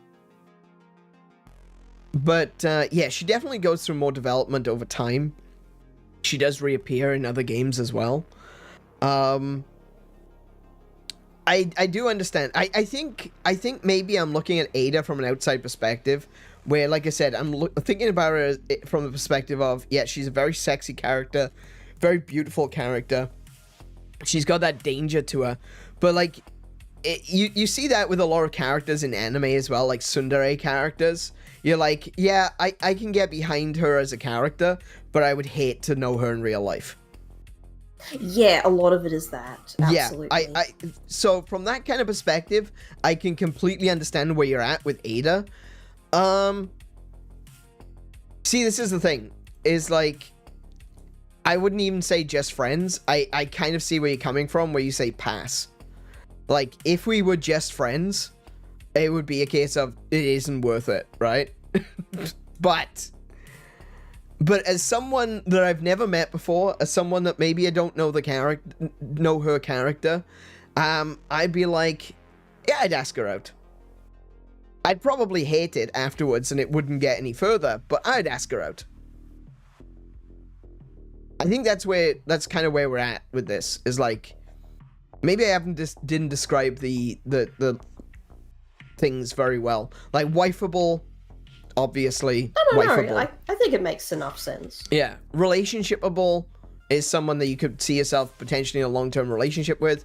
Dateable is someone that you would take on a date, but it's probably not going to be much more than that. I'm being very PG-13 about this by using dateable instead of something else. Yeah. We previously didn't have 𝗬𝗏, but now that we've got 𝗬𝗏, yeah, we currently have like best friends, friends, pass, and nim. And we never have to deal with the nim category ever again from this point out. You're gonna love Discord when you check it later. Oh, good lord. Alright. Alrighty. Well, that's my thoughts on Ada. I strongly recommend, if you want to jump on into Resident Evil, because Joseph brings up in the chat that he's never played Resident Evil before. What I would recommend is play the Resident Evil HD remake. It's available on most consoles. It's available on Steam. And then play the 2 remake, the 4 remake. Once you've gotten yourself into a mood of, you know what, I'm actually enjoying these games, then I would say go back and play 3. And I don't mean 3 remake, I mean 3. Play Resident Evil 3, the original release, not the remake. The remake is hacked to shit. It's about 10% of the original game. Don't play 3. Don't play 3 remake. Play 3. Yeah. So next one we've got is Joanna Dark. Not Joanna Dark, sorry, Lara Croft. I was gonna say. I was looking, like, look at the way Joanna Dark, like, stands out right there. She really stands out amongst all of these because of the contrasting of her image. So as I was looking down, I looked down, I saw Joanna Dark, and that's, her name came to mind. Right, okay. Yeah. So, Lara Croft, rich socialite come archaeologist, adventurer, archaeologist in the action movie sense of the word. She studied under Indiana Jones, as opposed to actual archaeology. She does archaeology with guns. She... depends on the timeline. We're not going with the reboot timeline with this one. We're going with original timeline Lara Croft. Yeah, I figured like quintessential Lara Croft. Yeah. I didn't want to... I haven't played the new Tomb Raider games. I haven't. I do want to, but they're not a priority for me. Except for the new one that's coming out soon. The Legacy of Atlantis, the remake of 1. And that looks so good. I cannot wait. I have not been excited for a Tomb Raider game in years. Decades. I think it was called Dark Angel, disappointed me. And that was the last Angel one. of Darkness? Angel of Darkness. Was a disappointment, in my opinion. And I haven't really cared much for Tomb Raider games since. Except for the remake of one that they did called Anniversary Edition. That was actually pretty good. But this one, this new remake, this new look of Lara, I love what they're doing here. There's nothing about it. When I saw the new artwork that they revealed at the beginning of 2024, I was like, okay, I'm willing to listen. And then they've said nothing about Tomb Raider until recently. And now they've announced that there's a new Tomb Raider coming in the continuity of the original series. And there's a remake of Resident Evil, of Tomb Raider 1 coming called Legacy of Atlantis. I'm here for it. This is the Lara Croft I've always wanted. This is the Lara Croft I've always liked. I think that she's a great character. She's another sexy, female, strong character. She's got that danger motif with her, the same as Ada. I would definitely put Lara Croft and Ada in a very similar category. Except, Ada... yeah, definitely a little bit more difficult. I can understand she's just that. More mean. Yeah, she's a bit mean. She's a bit mean. I think she would definitely come under tsundere. I have always loved Lara Croft. Yes, I am one of those teenagers that just couldn't get over the triangle boobs, okay? And why would we? You know? We were kids, we were in love. What can I say? I mean, look, if Madonna can do it, so can Lara Croft. Exactly. No one complained about Madonna's, traffic cone strapped to her chest. And I think Tomb Raider, I think Lara Croft is stunning. I think that she is a very strong, powerful character again. She does a lot of really cool, dangerous stuff. She's like I said, she's like the female version of Indiana Jones. And Indiana Jones to me was always like a really cool character, cool adventuring. It was something that always really appealed to me, even as a kid. I wanted to be an archaeologist up until the point where I discovered that archaeology was actually just, sitting in a hole in the middle of a desert with a fine paintbrush, just moving little bits of dust away from a mound of dirt and hope that you find a tiny pottery shard. When I discovered that's what real archaeology was, I was like, oh, man, that's disappointing. So... So I really like Lara Croft. I've always been a fan of her, and I just felt like the games haven't kept up with her. They tried to make her quote unquote more realistic in the new movies. They tried to make her more relatable. Games. Sorry? What did I say? In the new games. Oh, did I say movies? Yeah, in the newer games, in the Lara Croft series of games where she's younger, they try to make her more relatable, they try to make her more realistic, and I'm like, I don't really care for this. I want... When I play video games, I'm not playing video games for necessarily realism. If I'm doing that, I'm certainly not playing Tomb Raider. You don't go into Tomb Raider thinking, man, I really love Tomb Raider, except for the part where she shoots the dinosaurs. That's the good bit. So, I think that is the interesting difference between her and some of the other women that we've had on the list. There was a certain amount of, where we can appreciate how they got to the way they are and was their growth and their story, etc. Yeah. Lara Croft... Maybe we don't need to know how she got there and why she's this way. On one hand, you know what? I don't feel I'm losing anything by knowing that. But at the same time, I appreciate this is who she is now. Yeah, absolutely. That's always what I've liked. This is the badass who has always held her own. Yeah, Except against tigers, apparently. I completely agree. I think the who she is now is the important part. And, like, I think about her, comparatively to someone like Green Arrow. The comic book character, Green Arrow from DC Comics. Green Arrow really started off as a, he was a rich, socialite. Is it socialite when it's male? I don't know. Playboy. He was a rich playboy. He had a lot of money from his parents, and then he got kidnapped, and he ended up on an island. He had to learn to fend for himself. He faced danger. He faced death, and he came back realizing that the world is more corrupt than he thought it was. It's not all fun and games out into the real world. He's very much a survivalist, and now he wants to set things right in his city.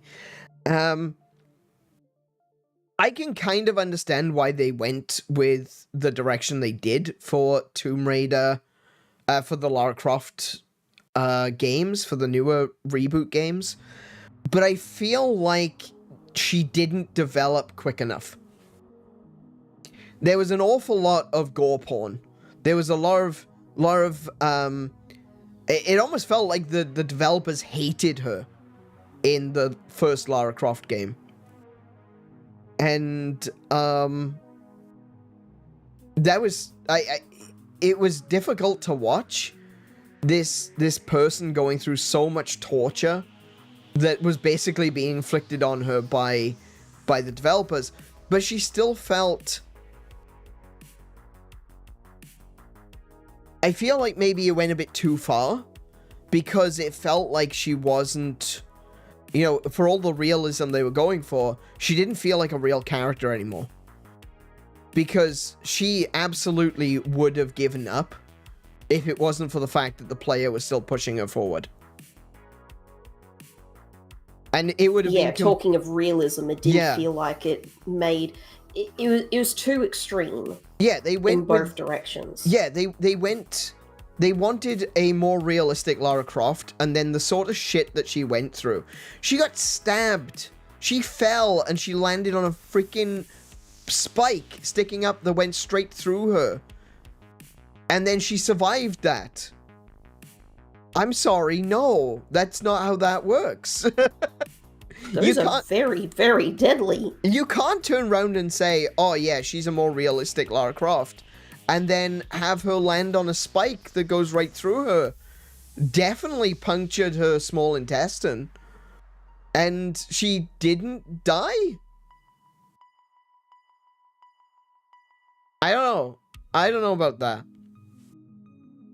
Especially considering how many days that she was out there. She would have had sepsis. She would have gone into infection. She would have massive infection. She would have gone into shock. Toxic shock, yeah. It would have been awful. She would have died a horrible, horrible death with all the things that happened to her. So, you know, do you want to make her more realistic, or do you want to make her, you know, able to survive all of this insane stuff that actually happened to her? And it felt like it was kind of directionless in that regard. Like, I would believe this Lara Croft fell on a spike and got up and kind of walked it off. I don't know if I would feel how I would feel about that from someone who basically wasn't Lara Croft. You know? Yeah, I can agree with that. Each safe zone had a complete medical staff on call. Yeah, there we go. Yeah, thanks, Max. I'm glad that you were able to fill that in for me. Welcome to the stream, Max. How are you doing today? Joel survived? Which one's Joel? Hang on. From Last of Us? Oh, Joel Last of Us. That's my question at very least. I just searched Tomb Raider Joel. Oh, Last of Us. Joel Miller is a character from the video game. Oh yeah, Last of Us.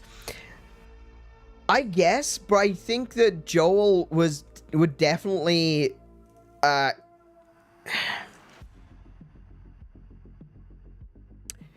Maybe Joel he also wasn't a shouldn't have scared survived little- that. Joel wasn't a pampered, scared teenager.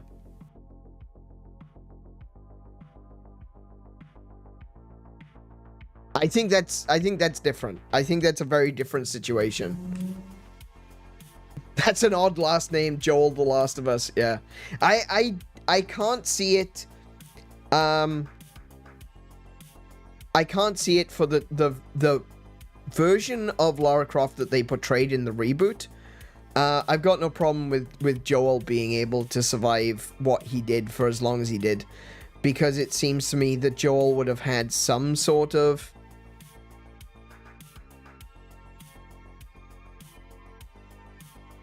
hang on, I'm reading now.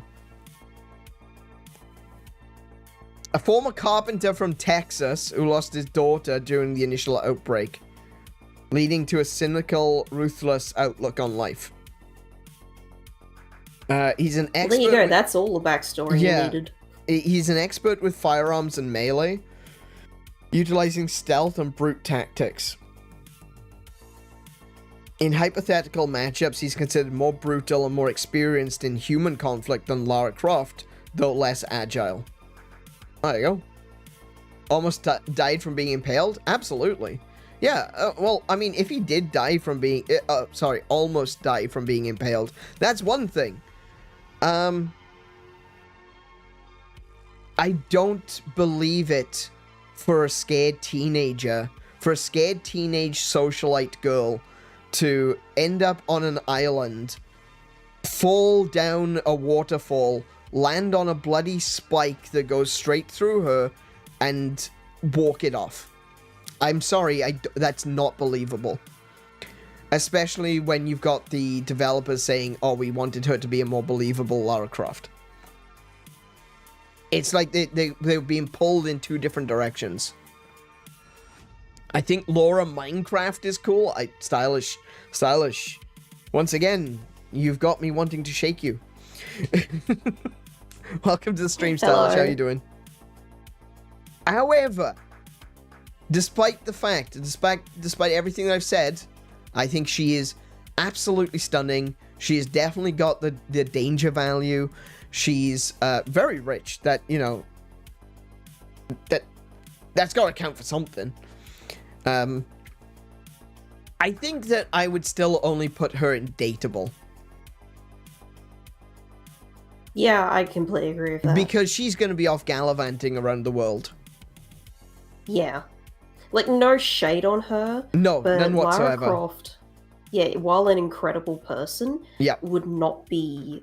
She's not looking for a marriage. No, I don't think so. Well, maybe she will at some point in her life, but at this moment in time, she wants adventure, she wants to discover new things, she wants to be the Tomb Raider. And the reality is that that's not going to work for a significant partner. Yeah, they haven't made Real Estate Raider yet, so we don't know what she wants later. Yeah, exactly. Real Estate Raider would be a good one, yeah.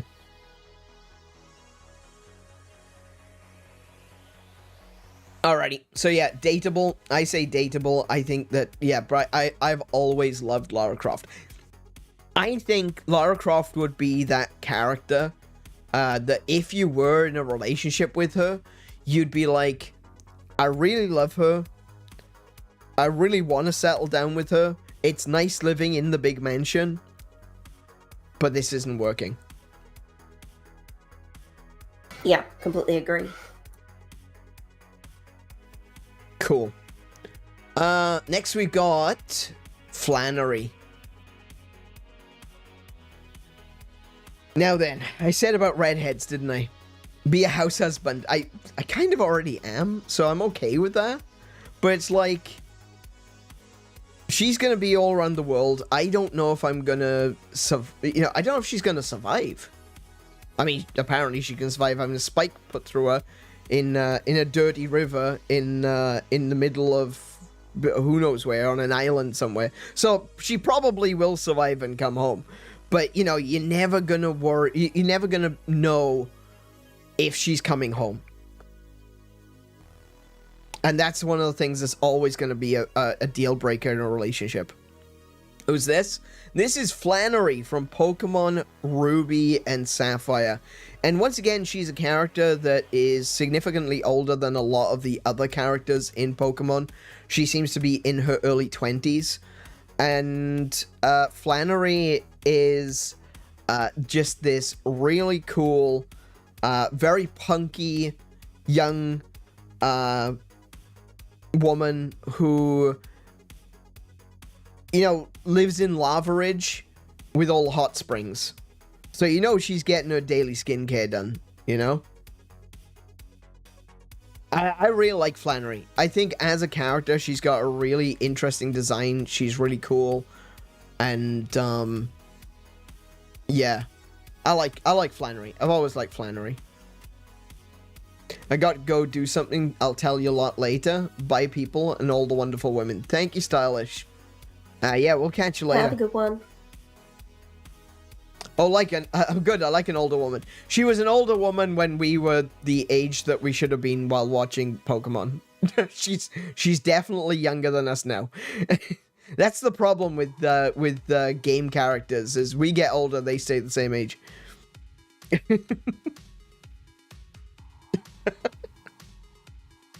Some say that's not a problem, but you know, at some point you gotta look at yourself and go, I'm 40 years old and I'm grading a 20-year-old. I'm fully aware of where I stand on this stream, okay? Is video games. Is video games, not real people. Don't forget that. Don't forget that. But no. And on that, I'd probably put Flannery in either Chum or in Dateable. I'm gonna say Chum as well. I think she's... I think it's between me, it was Chum and Dateable, yeah. I think Flannery is a really... She's got a really cute design. She's very punky. She's definitely a fire trainer. Which is a bit of a problem for me. Because I'm a grass trainer. She's gonna beat me every single time. And I am not gonna be happy about it. Yeah, I'm gonna have to say for Flannery, probably Chum. She might be a good rival to have. Actually, no, she'd be a terrible rival for me because all my grass Pokemon would be burnt. Imagine a game/TV show where the characters aged with the show. That's Empty Show. Excellent example. What is it? What is Chum? Chum is like a chum. It's a chum, a buddy, a close friend. It's the word that's used in Cyberpunk 2077 for close friends, and we created this category specifically for Judy from Cyberpunk. And now she's not alone in it. And now she's not going to be alone in it because I think I agree. I think Flannery is also Chum. I think we'd be close friends, drinking buddies, and then she will beat the shit out of my Pokemon. Next we have got... Oh.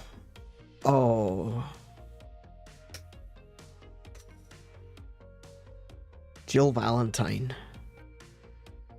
Now, I've got a Jill sandwich. As I said when we were playing Resident Evil just recently, I would love to be the meat in a Jill sandwich. Yeah. I gotta be honest. My teenage self was madly in love with Jill. I have a rule to this day that when I play Resident Evil, I play Jill. I don't play Chris. I play Jill. Jill, for me, is the correct character to play. Not the best character to play. She's certainly not the best character to play. She is the correct character to play. And I love her shoulder pads. I question if she's the dull knife in the drawer. But no, I don't think so. She maybe is just the scripting of the first game. Oh, look, in the original version of Resident Evil, she is... yeah. Not great scripting, not great voice acting, not their fault, not the voice actor's fault. But yeah. Not the greatest, admittedly. I think in the remake, they did a lot better job. They definitely improved a lot of the script. They definitely improved her character. As a teenager, I was like, oh my goodness, she's perfect. Like, she is so pretty.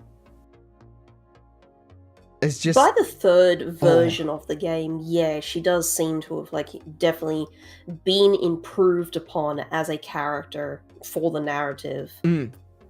There's definitely parts, like, I guess because I'm just a suspicious person. Didn't it get remade twice? No, it's been okay. So Resident Evil was originally a PlayStation game. It got remade on the GameCube, and what they did is they basically just remastered the GameCube version for PC. So it's now widescreen, and it is higher quality graphics. But they didn't remake it. It's just a remaster. Okay, my mistake. I thought it'd been like another remake. But yeah, at very least, all I'm getting at is that I tend to be quite suspicious of people. So there was many times where I'm sitting here, we're discovering things at the same rate as her, mind you. So it's not like I know more than she does. But I'm often going like, Jill, love, you gotta stop taking people at their word. Oh, yes, sorry. Roncini is correct. Resident Evil Deadly Silence was a remake for DS.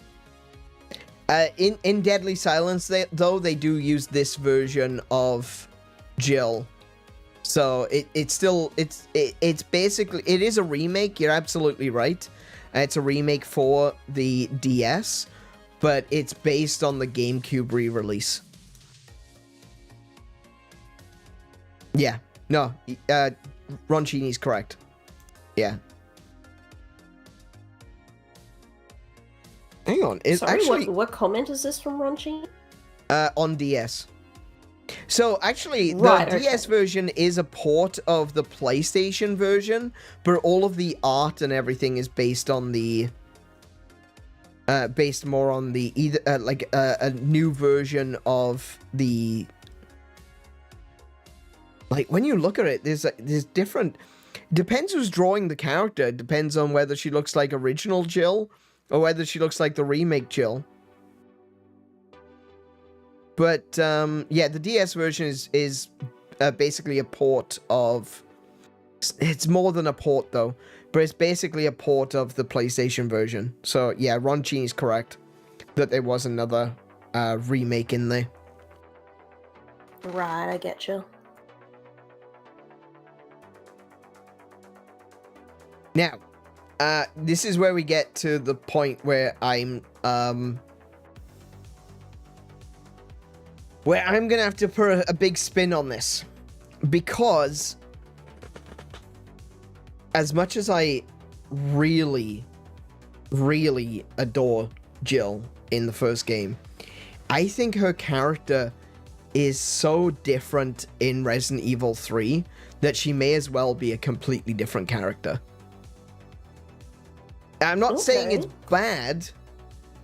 I'm not saying that she's, I'm not saying that there's necessarily a big problem with her character, necessarily, but she feels like a completely different character. Jill in the original Resident Evil is a little bit green, despite the fact that she's in STARS, which is an elite group of law enforcement. She's in STARS, but she feels a little bit green. She's a little bit timid, and she goes through a lot. and it's completely understandable that her character would change significantly when going through that, especially when you've got the Raccoon City outbreak, which is where you see her then in Resident Evil 3. That's post city outbreak. So she becomes a very different character. She becomes a very hardened character. I feel like there's a lot of instances where she feels a lot less caring of others, and I'm not suggesting that she should remain timid the entire way, but she almost loses an element of that kindness that she had in the first game. She's definitely become traumatized, and that is a huge change, a massive change to a character. And so I found that while obviously I'm not saying that I'm not going to go as far as to say she's a bad character or anything like that, it definitely changes my perspective of her, going from this kind, caring individual to being the hardened soldier that she has to become. And you see that with a lot of the other characters as well. Like, it's not just Jill. If you look at Leon, in Resident Evil 2, he's green. He's very timid. He knows what he's doing, but he's like, I don't know why I'm here. I don't know why is all this happening. And honestly, I feel like Claire is, in certain instances, Claire feels like a much stronger character than Leon in 2. In some instances. Not all the time, she's obviously scared as well. But she's almost prepared for it. She comes into Raccoon City knowing that something's up. Whereas Leon goes in thinking, I'm just going to be a cop. And he ends up getting hit by, and there are zombies, by the way. Yeah, for him it was a bit more blindsidey. Yeah, but then when you see Leon, Leon later on, like Resident Evil 4, he's a bit of an asshole. Like, he's turned stony as well. And, like, even now, I'm really looking forward to Resident Evil 9, and don't get me wrong, I still like Leon as a character, but he is definitely continuing down that asshole road. Like, he is here Oh, yeah, the transformation's incredible. Yeah. He can't be that person that he once was. He has to be a soldier. He has to fight. He has to kill. He has to do what he needs to do to survive. And Jill became that as well, which is entirely expected. Which means I think Jill in Resident Evil 1, wifeable. For me, easy, wifeable. After Resident Evil 1, Choom. Okay. Because knowing where she's going, yeah. Like, I would absolutely want her to have my back. In a zombie apocalypse, I want her and Leon. Out of everyone. Out of Chris, out of Shiva, out of, any of the characters, out of Claire as well. I want Leon and Jill on my side, at my back. They are going to be the best people. If I wanted to survive, it's those two. Which means that she's not necessarily going to be particularly wife material. She's too hardened for that. It'd be difficult to have any kind of a relationship with her at all. So, choom for Jill, and it pains me to do it because, man, this Jill, boyhood crush right there. She was, oh my goodness. Tube top. See, exactly. That was a big part of it that she didn't feel like the sort of character that would wear a tube top and a miniskirt and then, yeah, I can kind of I see where you're coming from. She does go very sexy in the future. I guess that doesn't necessarily do it for me. The tube top is cute and yeah, very sexy, but she definitely becomes a soldier. And that's a shame. Alrighty, next we've got one which is actually kind of difficult for me to do, but I'm gonna do it anyway. We have got Jessie from Final Fantasy VII. Now, we'll sadly probably have to start going through them a bit quicker too. Yeah. So we got so many, we can't be spending 10 minutes on a character, no, I know. Unfortunately. I think there are some characters that we're going to spend more time on than others. I think with Jessie, this one's going to be quite short, honestly. I really like Jessie. I have always liked Jessie. I had a terrible I had terrible luck when it came to choosing waifus in Final Fantasy VII, right? Terrible luck or just indecisive? No, terrible luck. Because it was like, Jessie's super cute. I like Jessie. She's very helpful, again, very caring. She knows her way around a bomb. That's interesting. I want to learn more about her. She was definitely dateable. And then she died. And I'm like, oh, damn, wow. Just a throwaway character. I was really getting, I was really interested in her. I liked her. I was hoping she would stick around. That's okay. There's this new girl that's shown up. Her name's Aerith. I'm sure she's going to survive until the end.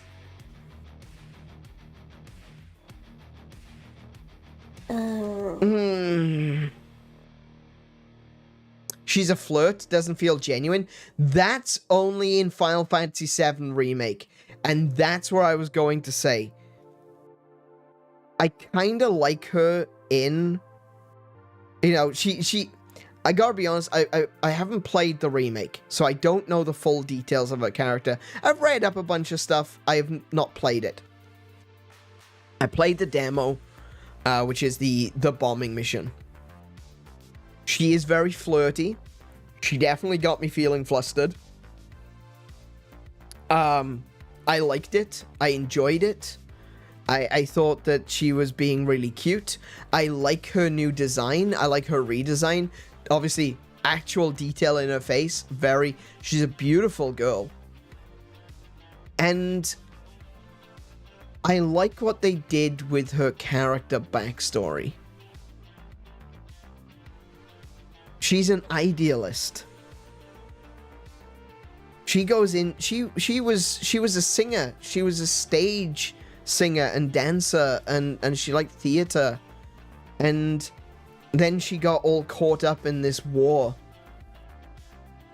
She got caught up in Barrett's war. And she believed in the cause. And that makes her so tragic. The truth is, even though she was fighting for the people in Sector 7, her parents lived on Sector 7, on the pizza. Oh, wow, she was a rich girl. But she was trying to change the world. And she died for it. And I find that incredibly tragic. I really like Jessie. Now, I don't know, like once again, I don't know the story of 7 Remake. I don't know if that plays out the exact same way, and I don't want anyone to spoil it for me. I don't want anyone to say, oh yeah, she survives, or no, she dies again. I want to go into Resident Evil 7 Remake fresh, without expectations, because I know things change. Final Fantasy, you mean? Sorry, Final Fantasy, sorry, yes. But there are some things I like about her change in character, and there's some things I don't like. I would definitely say, on the face of it, I would say dateable. Because that's the thing about a date, isn't it? You get to learn more about them. And I think for me, I wanted to learn more about Jessie. And I didn't get that chance. And I always thought her story was tragic, but when I found out the addition to her story, it's even more tragic. And I want to learn more about Jessie.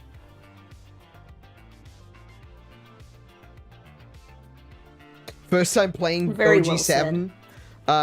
Sorry, Joseph says, the first time playing OG7 as a kid, I thought Jessie was a guy. Oh, right, okay. You're not enough polygons. Not enough polygons in the right place. Oh, dear. Resident Evil 7 Remake is not unrealistic with how many remakes are being shit out. Did I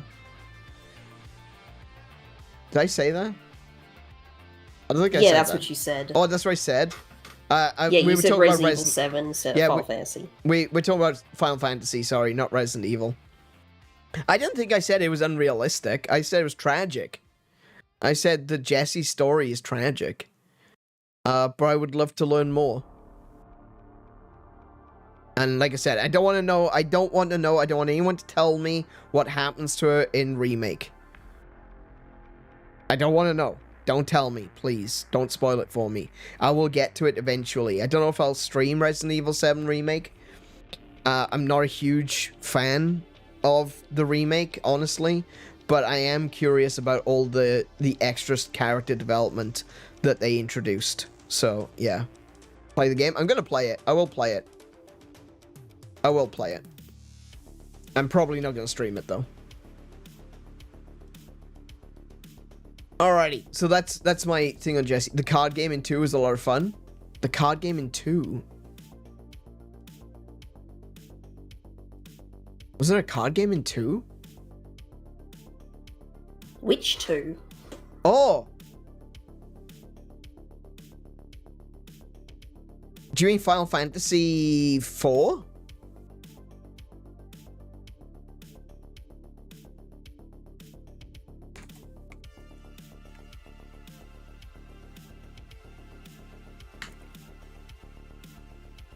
I think it was card game in 4. Oh, Rebirth. Got it. Oh, right. Okay, 7 part 2. Okay, I haven't got that far yet. I haven't even played the first one, but yeah, okay. Alright, well, like, I like card games. I like the card games in Final Fantasy. One of my favorite parts of 8 is Triple Triad. I love Triple Triad.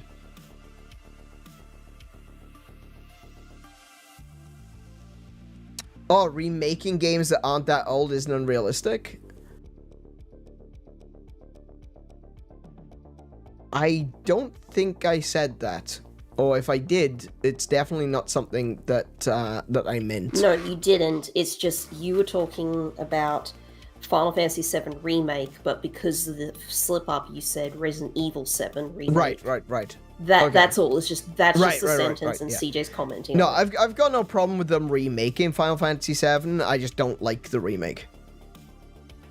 I wanted the remake to be Final Fantasy VII with longer story and better graphics, but that's all I wanted.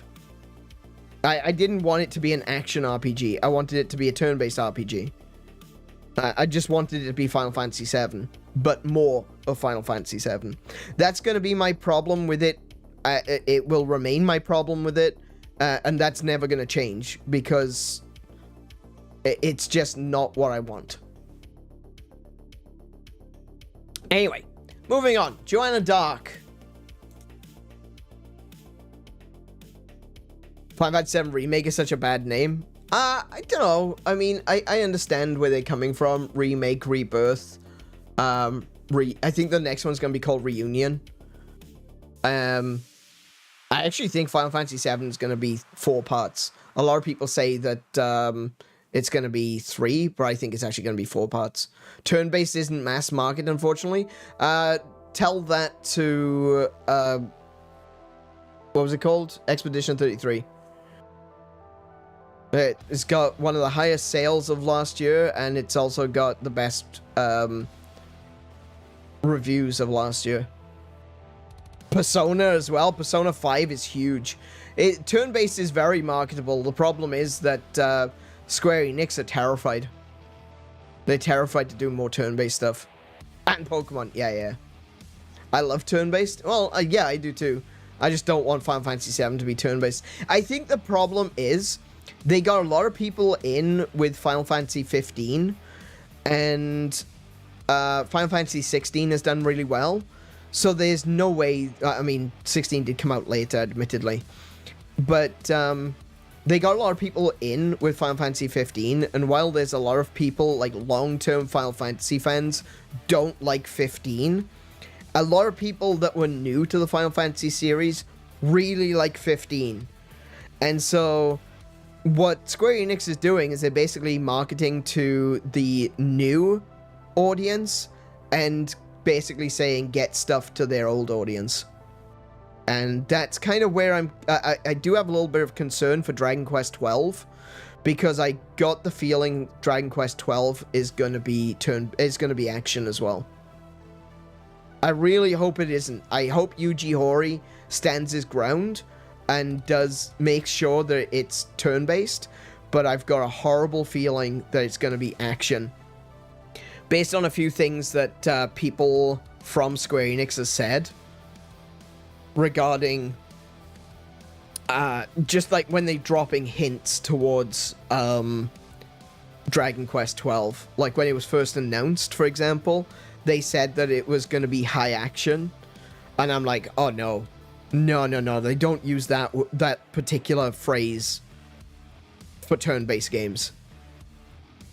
They said it would be high action, and then the logo is like black stone with the word Dragon Quest and the number 12 like scratched into the stone with fire coming out of it, and I'm like, oh my goodness, this is gonna be Final Fantasy 16 all over again. It's gonna be a dark, edgy, gritty action RPG Dragon Quest, and I am going to hate every second of it. I'm terrified. I don't want them to screw with Dragon Quest the way that they've made Final Fantasy action orientated. Square's been trying to get away from turn-based for decades. I think that they've been trying to... I wouldn't say that they were trying to get away from turn-based. I think that they were trying to discover a new way of doing turn-based. I liked 12's mechanics. I think 13's mechanics had potential, even though I don't like the game. 15 was awful. I hated 15. The magic system in 15 is trash. Wonder what Dragon Quest 12 is going to look like now that Toriyama's passed. I hadn't even considered that. Yeah, that's a good point. Okay. Alright. Anyway. Joanna Dark, I'm just gonna move along very quickly with this one. I'm gonna say Joanna Dark is definitely she was a hot character, she was gorgeous, she was competing with Lara Croft at a time where there were not many characters competing with Lara Croft. I think that it was a period where developers realized they could make their characters scary. They could make their characters dangerous and sexy, and it sold well. And Lara Croft was kind of like the first step on that, and I feel like Joanna Dark was kind of a response to a bit of a response to Lara Croft, making her a spy, making her a very sexy character, and a very strong character. But unfortunately, we don't learn much about her. She's very compassionate. We do learn that. She's very compassionate towards the aliens. And she's probably, despite the fact that she is only a little bit compassionate, she's probably too compassionate for the cyberpunk dystopia that she lives in. And I don't know, she feels like there's not enough development in her character. The next game in the Perfect Dark series was Perfect Dark Zero, and I feel like that massively dropped the ball. It was not a good game. I didn't enjoy it. I don't want to say that it was awful or that it was absolute shit, but that is how I think about it. If that was your favorite Perfect Dark game, good for you. I'm glad you enjoyed it. It wasn't for me. I didn't like it. It was kind of... It was very odd to see Joanna Dark kind of in that almost teenage phase. I don't know. It was kind of weird. I didn't like it. I'm not a fan of Perfect Dark Zero. So I'm gonna have to say just friends on Joanna Dark. Like, she's really hot. I would probably ask her out on a date, but I don't know enough about her to say anything other than just friends. Yeah, it sounds like a solid assessment to me. Oh, we're gonna be here for an hour. We're gonna be here for another hour on this one.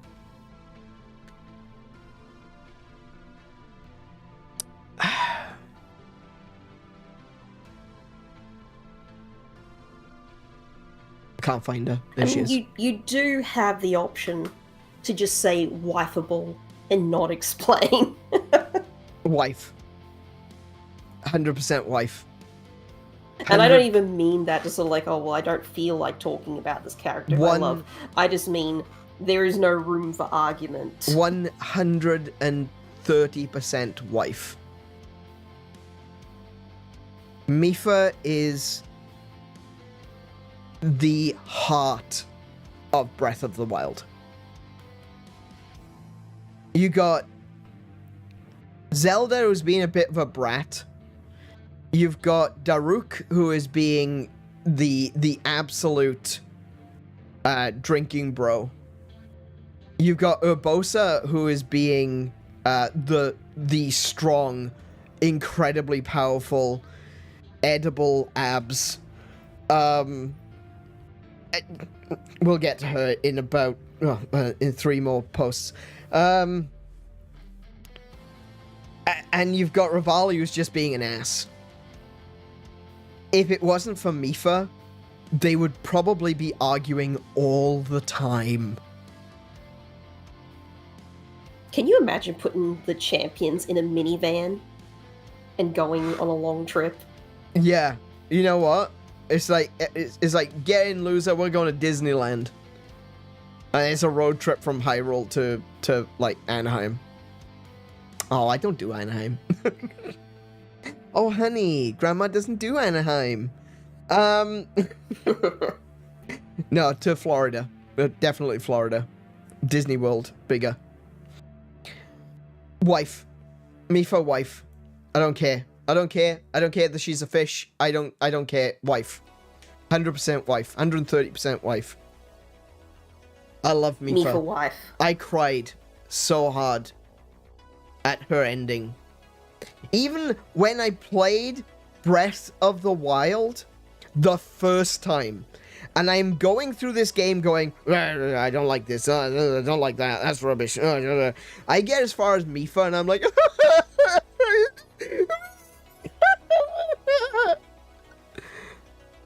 I hated the game at this point in my life. I didn't like Breath of the Wild, and I was weeping like a bitch with a skin knee. I'm pretty sure that's not what fishwife means, but valid. Yeah. I love her. We get Fish Girls before Pink Chimp from Ape Escape. Fish Girl is superior. Sorry, you're not getting no monkey. Fish Girl made armor for us. She did. That was an engagement present, so she's clearly wifeable. She wanted also to be royalty. wife. And royalty, yeah. You know, get all the perks of royalty, definitely. Also, welcome to the stream, Plague Dog. How are you doing today? You know, I said we needed to do like 50 characters. This was a mistake. Only because we didn't start earlier. Yeah, we should have done 30, honestly.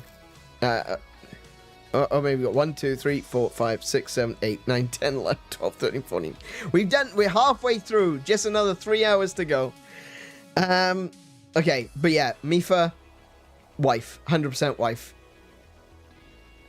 Is she in the Freaky Monkey 5? No. No. I'm not getting freaky with no monkey. Okay? Not getting freaky with no monkey. That's weird. That's weird, bro. Next, Samus Aran. I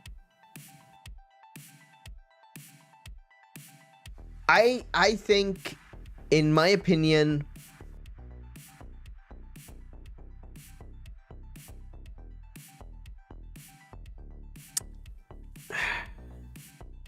it's really hard. Yeah. That's not my opinion. Hold on a second. Whoa, now, hold on a second. that, not what you're thinking. Get your mind out of the gutter. Too damaged? Yeah, exactly. Yeah, I think I really like Samus. Like, as a character, she is absolutely just genuinely an incredible character.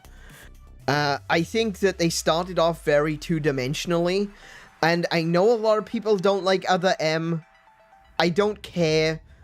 That's official. Other M is based on the manga, which is official, and I think it adds a lot of tragedy and depth to the character. I feel like she very much fits into the category with Gwen from Guild Wars. She's got a hugely tragic backstory. She was basically orphaned as a child while trying to befriend the people who were murdering her family, you know? And she was almost killed. She was also almost murdered right there on the spot, but she was saved. And she got, you know, shipped around a few places before she finally found a home with Old Bird. And she was turned into a weapon. While they seemed compassionate, Old Bird definitely seemed like he had compassion. He very much so treated her like a daughter, but at the same time, he also turned her into a weapon. He knew what he needed from her, but he also knew that she was an innocent. It feels like I don't know if you've seen it. There was a comic, and it's a very, very poignant comic that was made many years ago now. It starts off with an old man in a cave giving a sword to Link, and he says, "It's dangerous to go alone, take this." And Link asks, "Will it protect me?" And the old man says, "No, it'll guarantee that you face danger. I'm sorry to have to do this." And it was such a heavy interpretation of that interaction. Oh, yeah, that broke me. I was like, holy shit, I hadn't even considered it from that perspective. And I think that is Samus's backstory as well. That is Samus's that is her origin story. She was orphaned. It ended up under the care and tutelage of Old Bird. And then Old Bird knew he had to turn her into a weapon.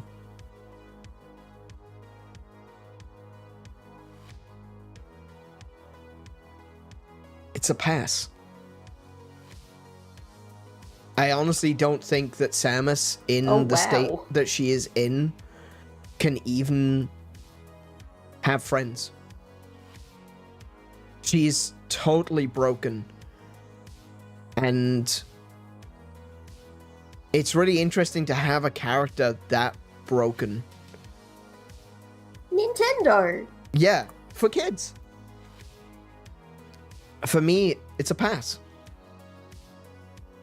I don't think that she could have friends. I'm not saying that she doesn't want them.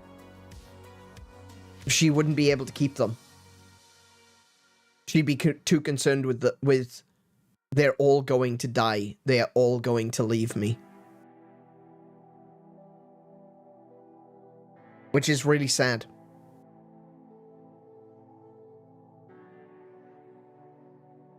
But yeah. Samus. My first pass. Except for Nim. Who is just run screaming in the other direction. Alrighty. How about Princess Peach? And of course I went with her new design from Mario Kart World because she is gorgeous. Do you know who's always there for her? Who's that? If you say the chimp, I'm gonna be very mad. I'm gonna be very upset at you, Ron. Ridley. Ridley was always there for her.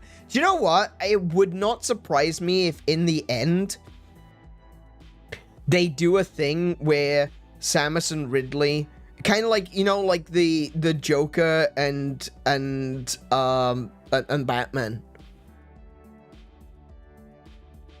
Oh, she deserves friends and love. Don't get me wrong. Not saying she doesn't deserve them. She does. She absolutely deserves love. I don't think she's capable of maintaining friends, and certainly wouldn't be capable of a relationship, considering where her head is at right now. That's not about deserving. She'd sooner make a great space pirate. Yeah. I'm not saying that she doesn't deserve it. She absolutely does. I don't think it's possible. Or at very least, it's going to take a hell of a guy to do it. Or woman. Jury's still out on that. But I wouldn't be surprised if they did do... in fact, I think it would be really interesting if they did a Joker, Batman sort of weird respect thing between Ridley and Samus, where they kind of realize that they need each other to keep going. Kind of like, to use another example, like Gaskell Thraka and Commissar Yarrick from 40k. Like, they need each other to keep going. And when... because there was... which one was it? The most recent Armageddon War. Commissar Yarrick dies. And when Gaskell Thraka learns that Commissar Yarrick dies, he gives up and walks away. It's just not right anymore. Yeah. It's not right. It's not... the fight isn't worth it anymore. My best enemy is gone. Now, there's a love story? Absolutely. Absolutely. Gaskell Thraka and Yarrick are just amazing. Enemies needing each other to keep going is a smidge unhealthy? Oh, absolutely. Very interesting. Don't say! I would highly recommend, like, even if you got very little knowledge of Games Workshop or 40k or anything like that, go look for a lore video talking about Yarrick and Gaskell Thraka. It's genuinely fascinating how their relationship works. They love-hate each other. Alright, like I said, Peach, we're going with her new redesign for Mario Kart World because she is gorgeous. Look at that face. She is so beautiful. Oh my goodness. CJ says, Peach was my first video game crush. Completely understandable.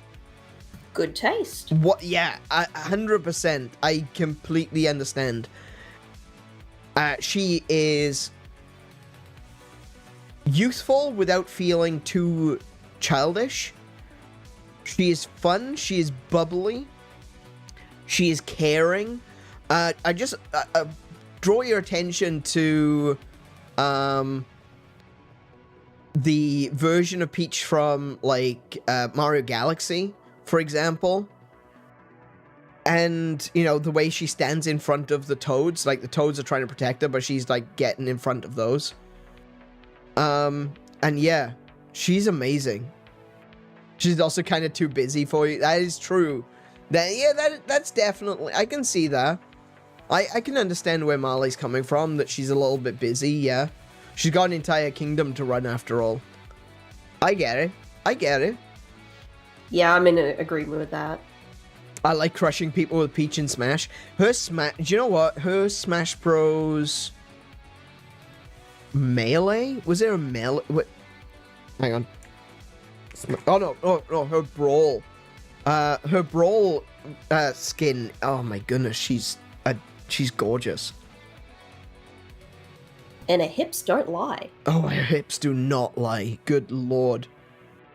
Yeah. She made time to go on vacation with a plumber. You got a shot. That is a good point. Thank you, Ron. Really giving me the confidence there. Definitely. I'm not a plumber, but, I've got a mustache, so... Well, I do at the moment. Hello, fellow sad people ranking fictional characters on how pretty they are. It's not on how pretty they are. That's just one component. The reason that we're this far in and it's already midnight is because we've been talking about their character. Thank you very much. Yeah, if it was just about how pretty they are, every single one of these characters would be in Waifable, okay? Except for Nim. Except for Nim, which stays in the Nim category. But, Peach... Cool. Peach is Showtime. Princess Peach Showtime. Man, you got to see her in tight jeans. What an ass. Actually, in Mario Kart World as well. When she's got the 50s, housewife sort of look. With the short top and the leggings and the cut with the bandana on it. Oh. Nintendo were cooking with this one. They knew what they were doing. They knew what they were doing. They got that ass bobbing around. Okay, maybe Hunter's onto something. Wife. Wifeable. 100% wifeable. I don't know, I literally just finished a game where she went to watch a play and then literally had to save the island. Any off time she gets turns into on time. I see, I understand, I appreciate where you're going with this. There's always the constant threat of Bowser attack. That is another thing. I mean, you could just be chilling, having a nice day, having a little bit of a drink in the evening, maybe some hot cocoa. Maybe put a little bit of peppermint syrup in there as well. That'd be nice. That's a delicious thing to have on a cold winter's eve. And then suddenly you've got a dragon at the door. That's a problem. Understandable. On the other hand, worth it. Look at that those bright blue eyes, that little turned up nose, those kissable lips. CJ said that Peach was his first video game crush. Perfect taste. Unquestionable taste, sir. Next. Oh. What to say about hips? Yeah. Do you want to talk about hips? Do you want to talk about abs? Oh my goodness, you could grind meat on those abs. Dear. Wash your clothes. Sorry? You could wash clothes on those abs. Yeah, you could wash clothes on those abs.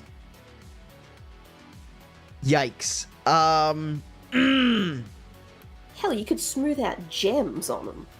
Yeah, you could. Absolutely. Absolutely. Good lord. Urbosa is a warrior. She is the queen of the Gerudo. She is tall. She's 8 feet tall. She's 8 feet tall. Dark tan skin. Washboard abs. The sort of legs that you're gonna die from. Actually, 2 in a row are gonna be legs that you can die from. Urbosa is just kind of... She is the muscle mommy of your dreams. Is she wife?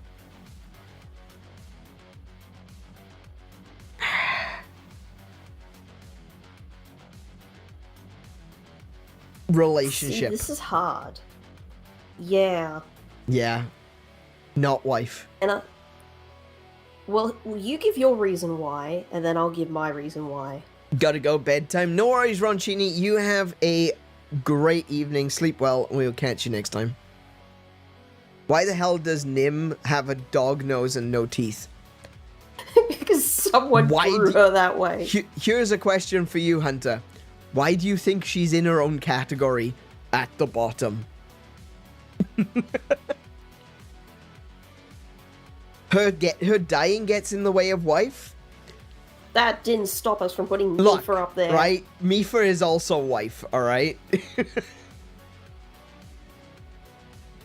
You know, if you want to throw around the word necrophiliac, you know, I'll wear that badge of shame, okay?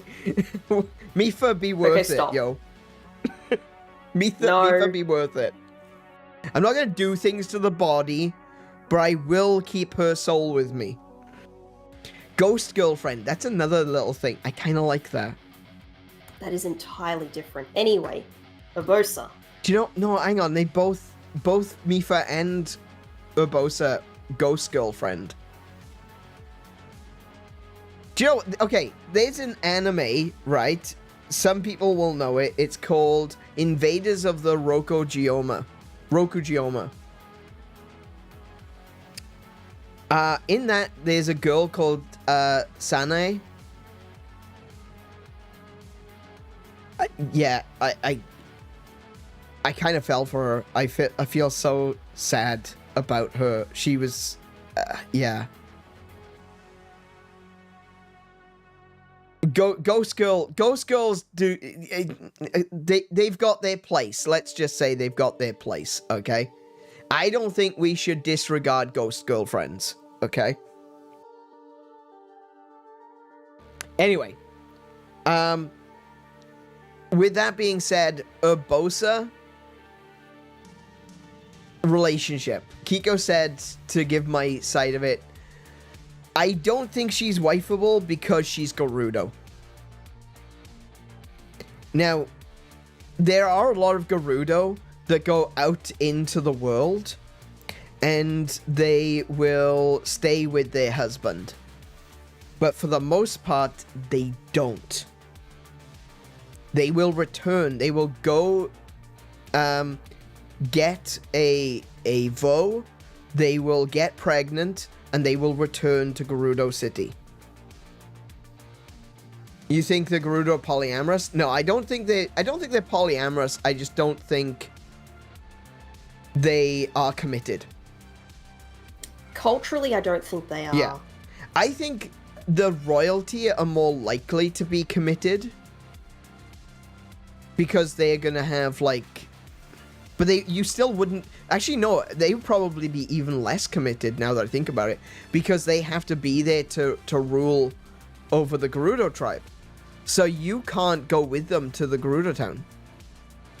Now, they did make an exception for Link, but, like, they're not going to make an exception for every ruler's boyfriend. And the exception for Link came about, like, yeah, we are in a serious dire straits. Yeah, now. exactly. It was not a time to worry about the law. Yeah. Yeah. So I even a relationshipable isn't even necessarily possible.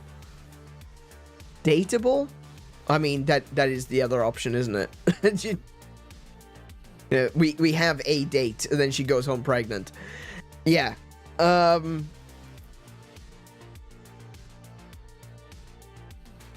you know what, though? More realistically, I think Chum. Okay. When it comes to characters that you can rely on, characters that have got your back, characters that are always going to be there when you need them, Urbosa is the living testament of that. And the dead testament of that, yeah. Look at the way she, after, like, you gotta remember the backstory, and it's not necessarily out there.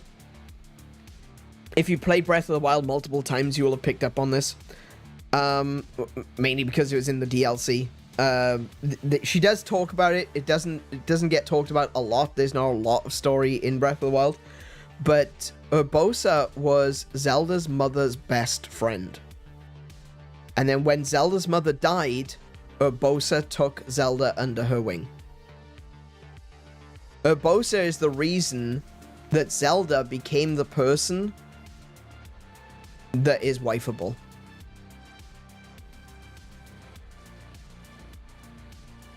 That's something to consider. Absolutely. I wonder if the Gerudo King that wasn't Ganondorf ever had a child. Because it's always men from other races. That's interesting. I would imagine that Ganondorf would have either a wife or concubines. But I imagine that the gene to produce a male child is weak, even if it is from Ganondorf. It'd be different, certainly. Yeah. Like, Ganondorf being male is the same kind of mutation that humans would have, where we get like we get polydactyly, where we get an extra finger. You know, that's kind of what we're looking at. Like, it's an extremely rare accidental mutation where the child does not become female. That's probably because they are, like, there is ways that could happen, and that would be due to the sheer amount of estrogen that they have in their system.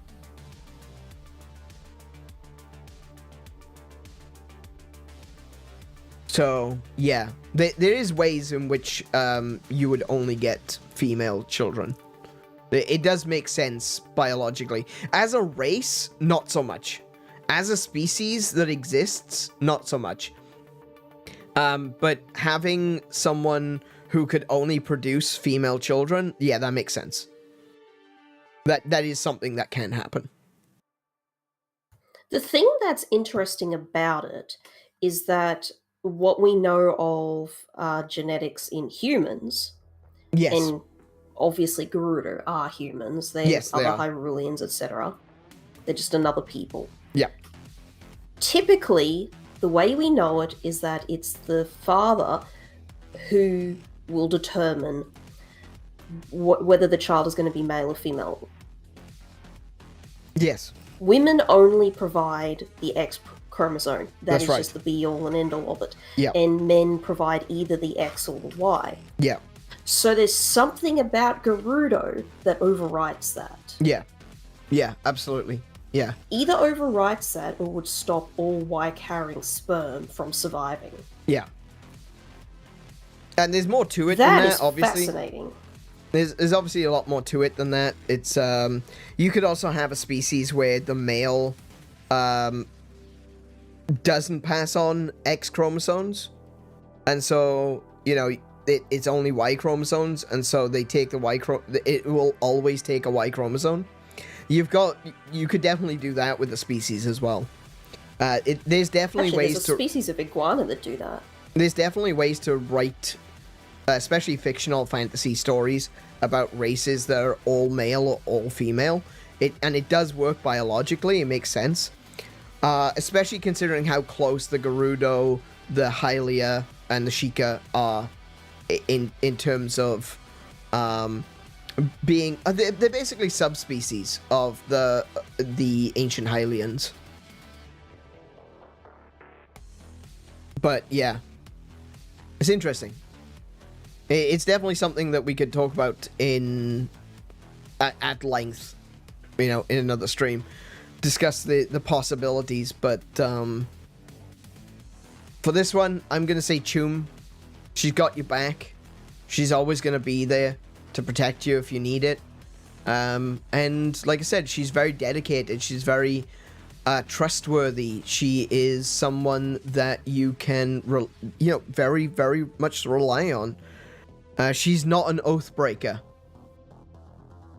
She, like I said, she was the Queen of Hyrule's best friend, and when the Queen of Hyrule died, she helped to raise her best friend's daughter. That is someone who is unquestionably loyal. And so, while I will have to agree with a lot of this, she is still Gerudo. She still has certain cultural norms. She's not wifeable. She probably isn't going to be up for a long-term relationship because of her priorities to being the leader of the Gerudo. And you're not going to be able to join her in Gerudo Town. It's just not gonna happen. Dateable? Yes, I think she is dateable. Maybe she should belong in the dateable. But I think more than anything, the quality of Urbosa that really stands out the most to me is her loyalty. And therefore, Chum.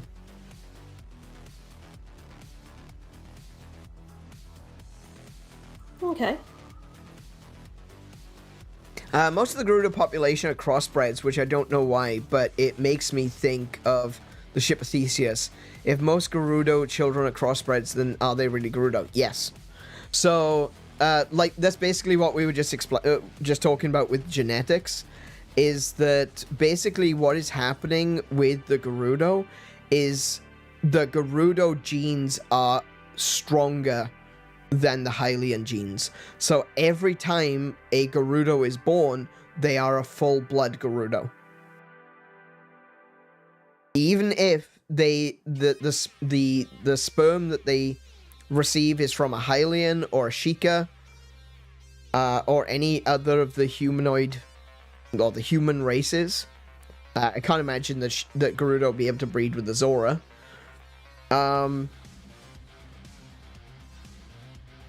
That the Gerudo genes always assert themselves, so they're always born as a Gerudo. Genetics or goddess shenanigans? It could be goddess shenanigans. This is something that really needs to be explored more when it comes to the Gerudo, because they worship the goddess of the sand, which may or may not be an avatar of Nehru. And yeah, like there's Nehru or Din? Nehru. Nehru is Okay. so what we're told in Ocarina of Time is that Nehru was the goddess that brought law to the world.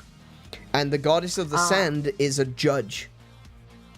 That's why the Arbiter's Grounds was built over the Spirit Temple.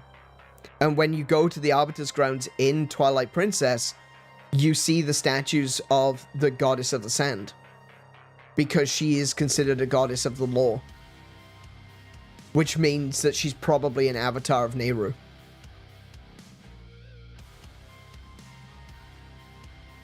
And it kind of makes sense as well, you know, Sand's judge, because the desert is a harsh judge. Deserts were oceans at one point. Actually, specifically, the Gerudo Desert was the Lanayru Sea. So there's another connection for you. Prior to the sea receding and becoming a desert, it was the Lanayru Sea. So, yeah. I think that the Goddess of the Sand is an aspect of Nehru. And so it's possibly that the Goddess of the Sand considers the Gerudo to be like her chosen people. And probably goddess shenanigans more than actual genetics. But it still does make sense to a certain extent genetically for there to be a species of all females. That does actually kind of make sense. But yeah, I'm going to say Urbosa Chum, unwaveringly loyal. And next we got Chun-Li. Do we have Chun-Li? There she is. Thoughts? Kiko? On Chun-Li? Yeah, let's get you starting this one. Maybe we should go back and forth where you should talk about a character, then I'll talk about a character, then you know, rather than it just be me. Well, you picked one that I have less investment on than you. Oh, okay. Fair enough. Could be both God making their genes that way. Yeah, exactly. Yeah, no, I think that it is probably a little bit of both, yeah. There's obviously a biological component, but I think it is related to the gods getting involved. And speaking about the gods getting involved, the gods were definitely involved in creating Chun-Li's thighs. Yeah, and memes aside, that's really the thing that I know her the most for.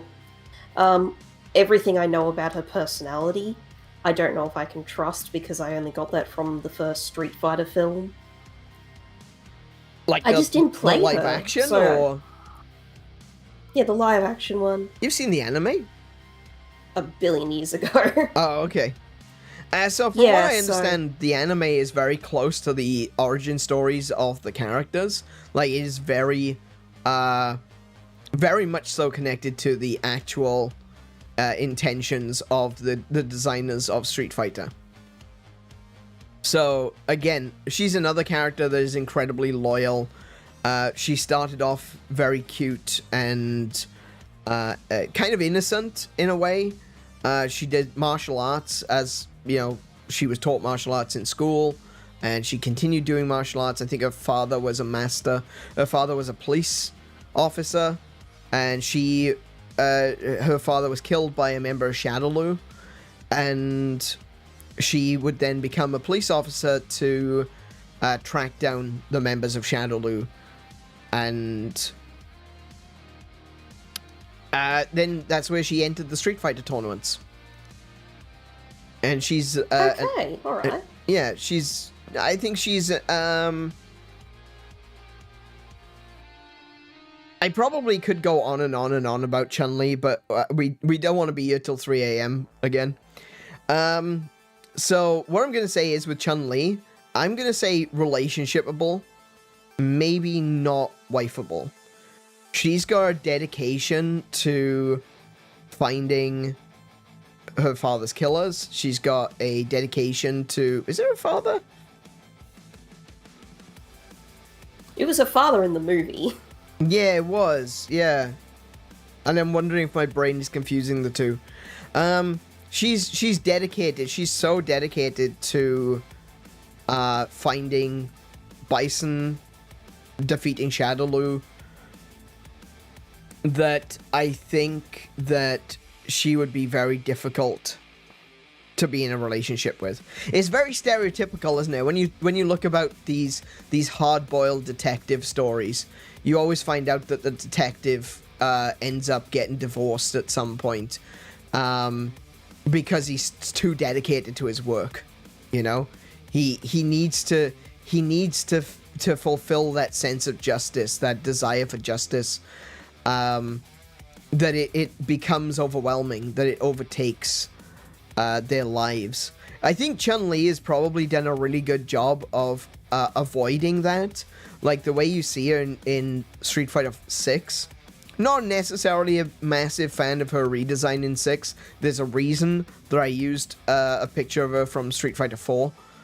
And that's because I don't like Street Fighter 5's graphics. Their art style, everyone looks like it's claymation, which is fine if you're playing Clay Fighter, but not great for Street Fighter. Street Fighter 6 definitely went with a little bit more realistic. I don't even know if it's necessarily realistic. She looks more like an Asian caricature. Like, she's got really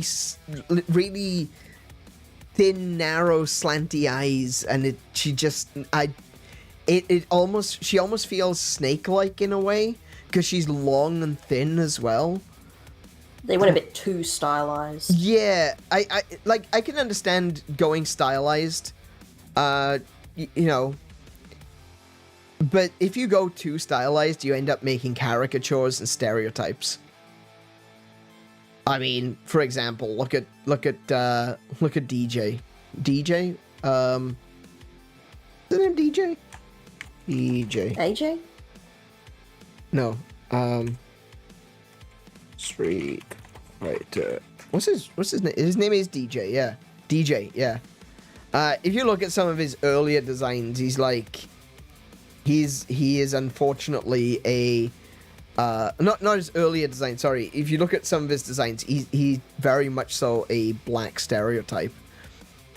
Sometimes he looks kind of normal. Other times he's got like these ridiculous lips. It kind of depends on who's drawing him. I guess in the games themselves, he looks fine. But hang on, let me look. Some of the art looks really bad though. Balrog is the same. Is very similar. He's in the games. He looks fine. He looks like Mike Tyson. But then some of the artwork, he's got these ridiculously oversized lips. It depends on who the artist is at any given time. Obviously, that's a big thing. But like I said, when you go too stylized, sometimes you end up with a stereotype. You could end up with something that is racially insensitive. And I kind of feel like maybe I'm the wrong person to talk about this because I'm not Asian to begin with. So take that with a grain of salt. But I really feel like they made her look very snake-like, very over-accentuated her eyes, and I don't know. She just looks kind of odd. She looks a bit out of place. I don't like what they've done with her design. But what they've done with her story, which is the part that I was going to get to, the part that I do like about Street Fighter 6, she's basically kind of become semi-retired. She's still looking for Shadowloo, but she's definitely more of she's now a martial arts trainer and stuff like that, which I think is a really good progression for the character, that she's clearly found a little bit of solace. So I would go, with Chun-Li, I'd go relationshipable. Maybe not wifeable, because if anything were to come up, if M. Bison were to appear once again, you know, and well, I mean, he does. You know he's going to. It's Street Fighter. None of the characters ever die. You know, she's going to drop everything and rejoin the fight, you know? So relationshipable, but you've got to understand that she is always going to be dedicated to stopping Shadowloo. What do you think she'd be like if she actually won, if she got there and achieved what she needed to? I think, that's really interesting. It really depends on her psychology, to be fair. Okay, fair enough. It could go one of two ways. I think it could go one of two ways. She would either see that as satisfying, that she'd finally defeated Shadowloo, or she would see that as a win and she wants to keep rolling. So, you know, that's the thing. That's the gambler's addiction, isn't it? It's like you either lose everything, or you roll, you win big, and you go, I'm on a roll, keep it rolling. And then you lose everything. And that's the thing. I think that if she was to actually get a decisive win and put M. Bison and you know, the main people behind Shadowloo out of commission, she will then roll that into, okay, well, I have to find all the underlings now. And that's a quest that's going to take forever. So, yeah, relationshipable, but maybe not commitment. Alrighty, this is going to be another character which you're going to have less investment in. Celeste Share.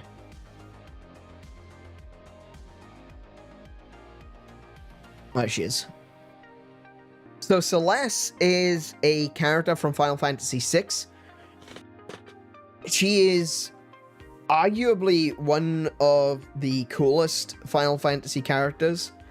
I see a lot of people talking about Celeste as being like one of the most important female protagonists in JRPGs. I don't necessarily agree with that. I think that there were plenty of other female protagonists that predate Final Fantasy VI, but in terms of importance and in terms of how she conducts herself, her character in the game, she is genuinely incredible. She's a great character. She is an interesting character, and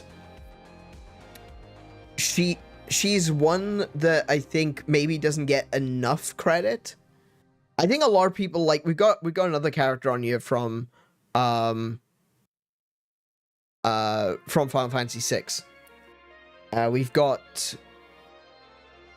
oh my goodness, my brain, the name just left me. You mean Terra? Terra, thank you. Sorry. You've also got Terra, who I think gets a lot of credit and deserved credit, absolutely. But I think Celeste is also like a really important character. And I think some of the choices that she makes throughout Final Fantasy VI, I really don't want to spoil it. But at the same time, like, it really informs my perspective on Celes as a character. She's very strongly opposed to the Empire and the expansion throughout the world, and she kind of sees the evil in the Empire, and so she joins the Heroes Squad. And let's just say that she was kind of raised by a member of the Empire. And then after... How do I describe this without spoiling it? After Kefka does what Kefka does, everything changes. Everything changes for Celes. And she ends up looking after a man who was actually one of the people that was one of her greatest enemies. And she ends up, like, taking care of him and looking after him and making sure that he's okay. Because after what happened, she looks at the world and she says, it doesn't matter anymore. It doesn't matter that he was my enemy. It doesn't matter that he hated me and he would have killed me at the second glance. The world is different now. He's just an old man. And I think that capacity for forgiveness, and to go from someone who absolutely despised the Empire to looking after one of the Empire's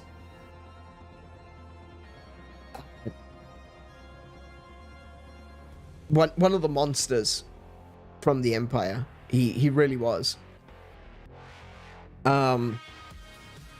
Shows that there's capability for compassion and forgiveness beyond what those people may have deserved. And that makes her a very, to me, just a very strong character. It's so easy to write a character that hates someone. It's so easy to turn around and go, man, you know what, this character, she was taken advantage of by the Empire. She was mistreated. Her family was hurt and killed and all that sort of stuff. The things that happened in the world, all the negative things, are all because, or are partially because of this man. Man, you know what? We're just going to kill him off, and she's going to murder him, and it's going to be fine, and everyone will agree with it anyway. It's so easy to do that, but then they turned her around, and they made her into something beyond revenge. And Celes, wifeable. I would say she's absolutely wifeable.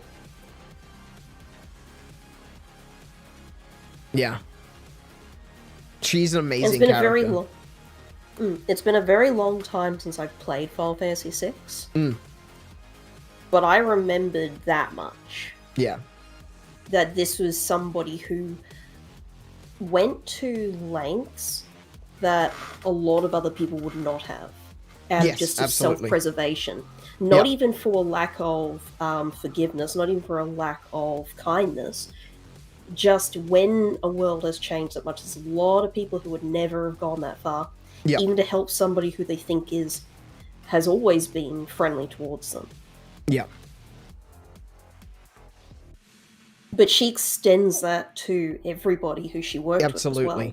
Yeah. She is always going to be there. She is always... She's another one that if it wasn't going to be wifeable, if we came to the conclusion that she was not, like, relationship material at all, she would be 𝗬𝗏 again. Because she's someone who's always got your back. But on top of that, she's a... You know... Sorry, go on. I was just going to say, on top of always got your back, the utmost of compassion and dedication and treating people right. You know, not bowing down to their level. Yeah, that's a good way to put it. It takes an insane amount of strength to be able to retain that kind of humanity. Yeah, that's it. Exactly. That's right. And you know what? I'm going to say this because I know that people, I know that some people might be thinking it, and I'm going to say it. We don't have enough of that in the world today. When I go to social media, when I see people talking about politics and stuff like that, I see a lot of people that are just looking for reasons to hate each other. There are people that without a question, without a thought in their mind, without a second guess, would be like, you voted red, then you deserve to die. You voted blue, then you deserve to die. And that is so disgusting. Absolutely repugnant.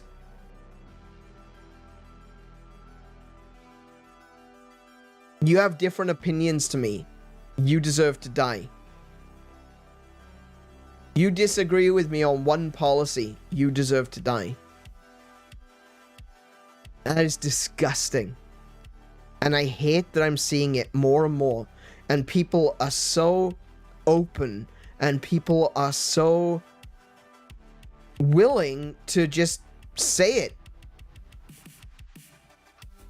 Some of the things that I've seen people say about other YouTubers and about certain VTubers and such, it's just absolutely disgusting.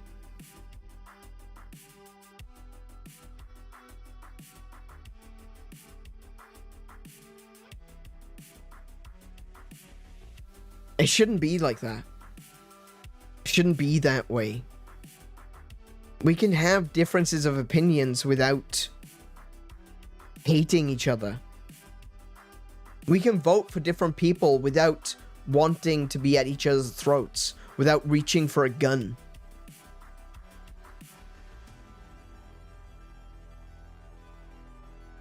And if you're thinking to yourself, nah, if someone voted for Trump, no, you're part of the problem.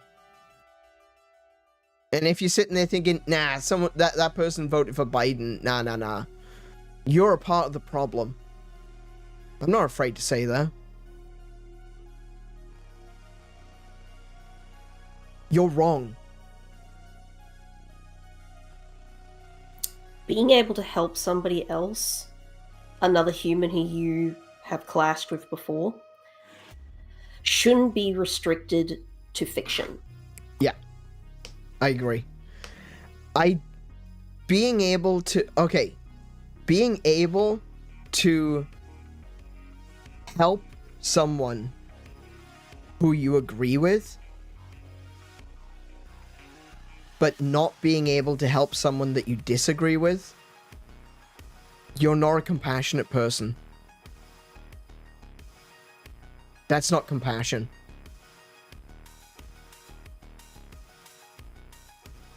Without getting preachy, the Bible has got the Good Samaritan.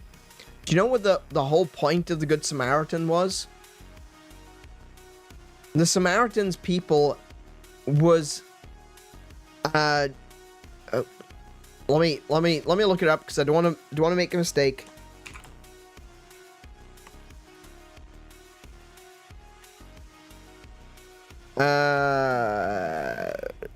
It's not just about strangers. Okay, it was a man. He was a Nazarite.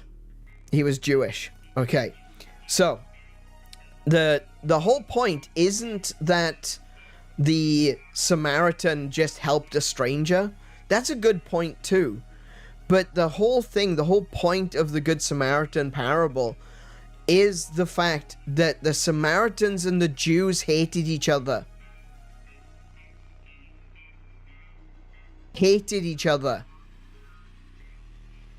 And that's the whole point. You know, it talks about how a Levite And what does that mean? To a lot of people who don't really study the Bible or Judaism or Christianity, that doesn't mean anything. Oh, he's a Levite, he's from the tribe of Levi. Perhaps you would know that much. The Levites were the priest class. So, then you've got another priest. It says a priest and Levite, you know? So you've got a priest who would be someone who was born into... you got a priest, someone who had chosen the priesthood lifestyle. And you've got the Levites who were born into the priesthood lifestyle. They both pass a Jew that had been beaten and left for dead on the side of the road. And then a Samaritan, a man who is hated by the Jews, picks him up and takes him to somewhere to be helped. That's the point. That is the point of that parable. It isn't that, oh, just some guy found a stranger on the side of the road, be good to strangers. It wasn't that. It was, no, they hated each other. They really hated each other. And the Samaritan helped the Jew anyway. That's the point.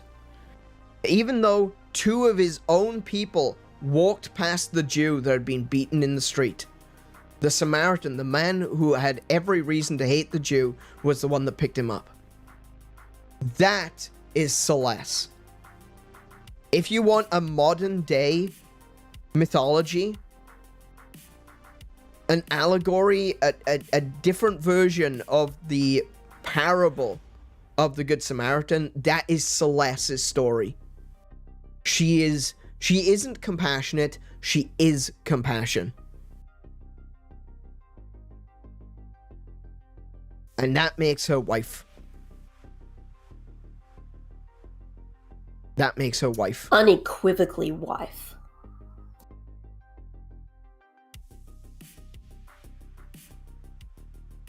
Alright, next we've got Claire. Oh, hey Stylish, welcome back. You just escaped a pyramid, not a reference. Interesting.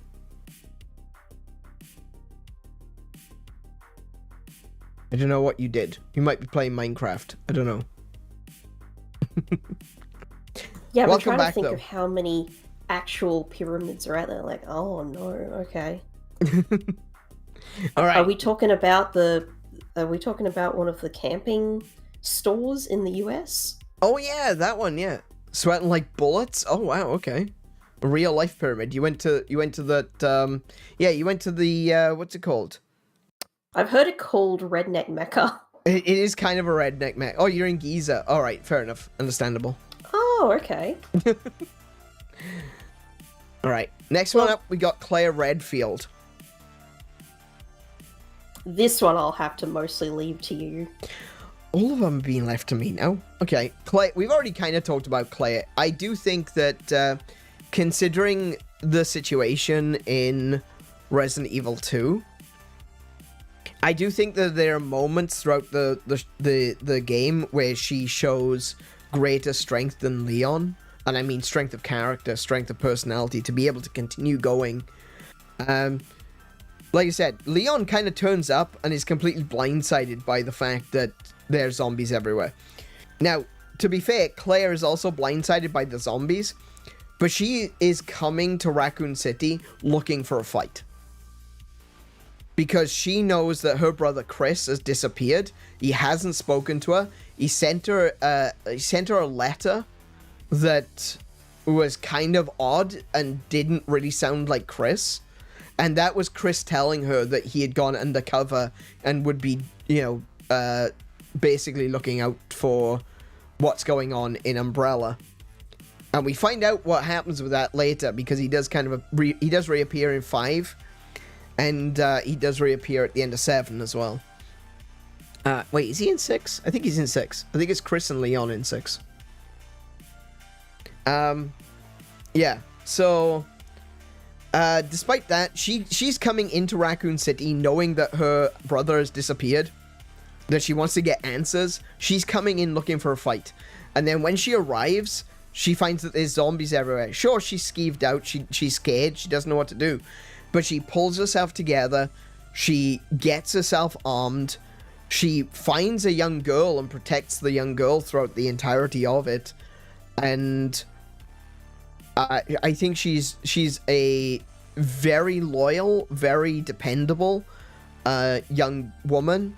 And I don't know if I would necessarily go relationship, but maybe dateable. She kind of does go a bit soldier mode, though. You know, the same way they said with Claire. But You mean the same as Jill? Sorry, same as Jill. Yeah, sorry, we're talking about Claire.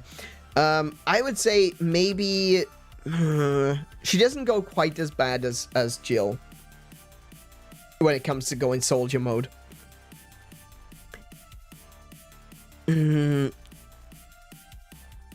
That being said, Resident Evil is just sort of the environment where everybody starts going soldier mode. Yeah. And thinking about it, though, I don't think, like, honestly, I think that Claire could be dateable. I find it weird, though, putting Claire above Jill, but that's also taking into consideration that Jill definitely goes full soldier survival mode. So yeah, maybe dateable, but I would date Claire, but I'd be thinking about Jill. Ooh. Oh no. Yeah, they're both gonna kill me for that, but that's you know, you got you know, take the ups with the downs. You gotta rock with the roll. Well, there we go. Claire dateable. Next we have, oh, this is gonna be good for some people. Some people are gonna be happy about this one. Cynthia from Pokemon. Look at her. She looks like an angel with Arceus's logo behind her there.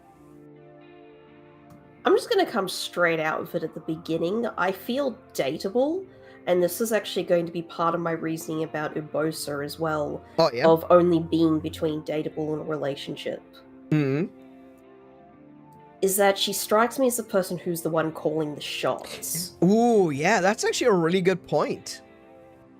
And that was the reason why I was thinking not wifeable, potentially relationshipable about Urbosa, is that not because I don't think they have the capacity to have a caring relationship, but it's going to come entirely down to, do they want to ask the question? That's really interesting. Yeah. I don't think I'd even considered that for other characters, but I think you're absolutely right, and I think you're right but with Urbosa as well. It's like, are you going to be... on one hand, we can look at it from kind of an... not necessarily an unbiased perspective. We can look at it from kind of a neutral perspective. But from the other side of it, you know, would that person's character really mesh with us? And I think you're right. I think Cynthia is gorgeous. She's probably... physically speaking, she's probably one of the most attractive characters in Pokemon, aside from your mom, in Scarlet and Violet. That character, wow. Oh, yeah, I mean, wow. I should have added her on this list as a joke. Yeah, just your mom. Yeah. Cynthia, I think Cynthia's gorgeous, like I said, probably one of the most attractive characters in the entirety of Pokemon. But I think you're right. I don't think I would necessarily mesh very well with her. She definitely has some cuteness to her. Like, you definitely see that more in the anime than anything else. But considering we're talking about the game character here, she seems very strict. She seems very tight-laced. I don't think that would necessarily mesh very well with me. Yeah, that's a really good point. Yeah. I hadn't even thought of that. Yeah, I want to say this, like, try to take it as charitable as possible, but Cynthia especially seems like the sort of character who is going to girl boss everywhere. Yeah. Yeah, And yeah, again, yeah. I'm trying to say that as a positive thing, but it You don't just have to makes try to her pretend. go. Sorry? You don't have to try to pretend. But yeah, it's just I would see her very much in the 𝗰 area or in the dateable area, but Right. nothing higher. I don't know about 𝗰, honestly. Date, sure, it's someone I would ask out, but this is the thing. Talking about different perspectives like that, I don't think that she'd say yes. She's too busy. I don't know either. She I strikes me think- as someone who would be a great friend. I think just friends. Okay. Like, sure, she's gorgeous, absolutely. Yeah, I want me a piece of that. But no. Like, Waifable is about mutual relationship. I don't think there's many that could meet her on her level. No, and that's the thing, is that ultimately, what kind of energy do you get from her? What I don't get is warmth. Yeah. Oh my goodness, hang on. Don't you dare go back and start fixing the list. I'm just thinking about...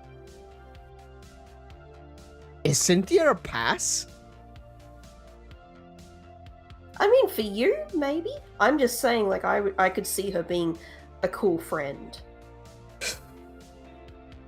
Yeah, okay, I think so long as you're not expecting much from the relationship, just friends.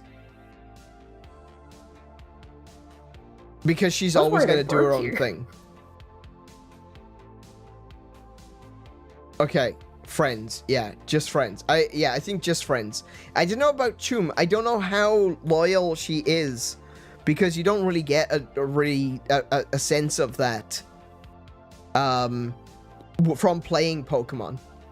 Obviously, she loves her Pokemon, and that's already a good start. You know, as someone who loves animals, that's a great start. Someone who clearly has a strong bond with her animals, but she doesn't necessarily feel like she has that kind of that she has any sort of a connection with any other human in the game. Maybe I'm remembering wrong, but I feel like Very dry. I did detect that.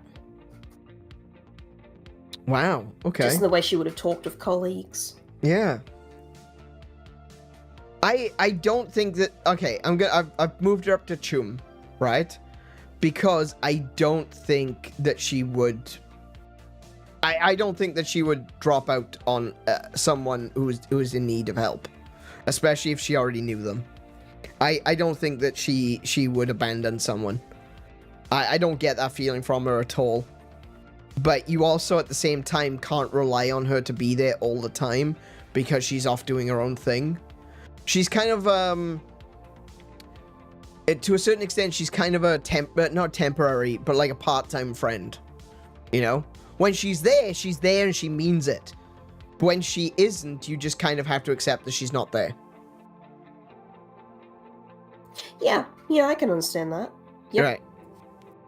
So it's very difficult to, like, I think she's somewhere between 𝗰 and friends, but giving her the benefit of the doubt, I'll give her 𝗰. Alright. Let's have a look. Next we got Daisy. Actually, some of these have actually... I just realized some of these have actually ordered themselves alphabetically. Huh. Some of them are not. Some of them are. I don't know why. This is kind of weird. But we got Daisy. Everybody run. I'm gonna lose a lot of followers because pass. Oh, look, she's going Hard straight into the pass. pass bin for me. Hard pass. I do not like Daisy. I don't like her at all. Everyone seems to have this idea of Daisy as being like the cute, bubbly, sexy redhead, but you know, most of that's fan fiction. Most of those ideas, most of those concepts about the character of Daisy is from fan fiction. It's what people have made of her rather than what she actually is. A lot of the characters, like you can see, a lot of characters that have a lot more screen time, like Mario himself, Luigi, Princess Peach, etc. You can really get a good sense of their character. But when was Daisy actually in a game where she did something other than be a playable character? She's up there with Waluigi, where it's just to have someone else to select. Yeah, while everyone loves Waluigi. And then she turns out to be a psychopath. Yeah, I mean, that does seem more realistic. Everyone loves Waluigi, but why do they love Waluigi? Because he's a blank slate. It's kind of the reason why the Twilight movies worked, is because the main character was a completely blank slate. Zero thoughts in her head. And it allowed you to transpose yourself onto the character and turn them into a character that you actually like. But that doesn't mean that those characters actually have those characteristics. And Daisy is one of them. She's completely blank. She has very little story. Her name is Daisy. Her name is Daisy, and that's what she says. Hi, I'm Daisy. Great. Move to the back of the queue, please. I would have loved, like, don't get me wrong. I would up her one rank if she was in the next movie. If it turns out that Daisy is going to be in the second movie and they actually do make something of her and they turn her character into something real where she actually has a personality, fine. I'm willing to revise my list later on. Because let's face it, Mario games, some of them have a lot of story, some of them don't. And unfortunately, Daisy is just one of those characters that just hasn't received any story. So I would be willing to look at other other media to be able to fill the gaps. But for me, Daisy's a hard pass. I don't know anything about her, and a lot of people like I said, you know, she's the cute, sexy, bubbly one. It's like, I'm sorry, I've never seen that. I have never seen that side of Daisy that everyone keeps talking about. So for me, sorry, pass. Hard pass. We got two coming up here. I had to put, one of them was further along the list, but I had to put them together because they're the same. We have got two. We have got Fiora, which I will move there. And we got Fiora Nemesis, who I will put over there. Oh, right. Yeah. Yeah, there we go. There's two of them this time. I was confused for a moment. So, Fiora is, once again, a very dedicated, very loyal character. You can see that. You can see that in a lot of these characters that people have chosen to put on this list. There's a strong sense of loyalty in a lot of them. And dedication and commitment to what they believe in and what they do. I think that is a thread that exists throughout a lot of these characters. Whether or not that's a conscious decision or not, it is a big part of it. And I think with Fiora is again a fiercely loyal character. She's looking after Dunban, her brother. at the beginning of the game, and oh, spoilers by the way, Nemesis. There we go. Sorry, too late. She's fiercely loyal to her brother, and when the Mechon attack Colony 9, you see, how fierce she can be. She gets to the city, she loads the ether cylinder into one of the movers, and she attacks the Mechon with a military moving mech. And that's, she doesn't believe that she can win. Everyone knows you can't kill a Mechon like that. But she jumps in the way of Shulk and,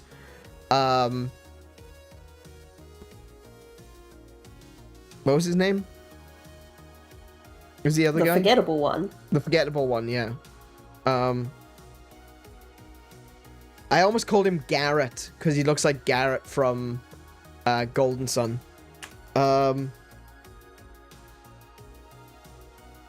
Xenoblade Chronicles characters.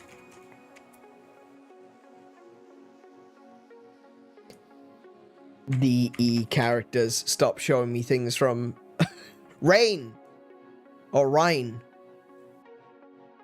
I think it was Rhine. Rhine, yeah. Yeah. Yeah, she gets in this thing, she stands between Shulk and Rhine, and wants to protect them.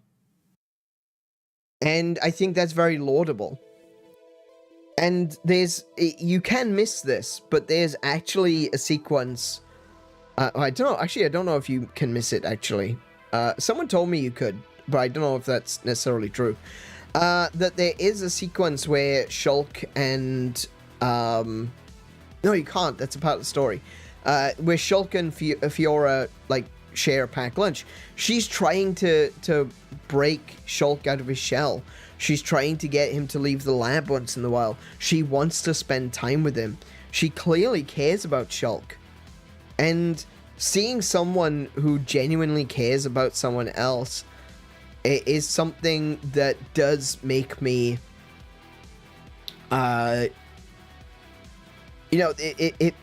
makes me see that even if she's not necessarily interested in me, she is a caring, loving person. And that's important. So I'm going to say for Fiora, I would say relationshipable.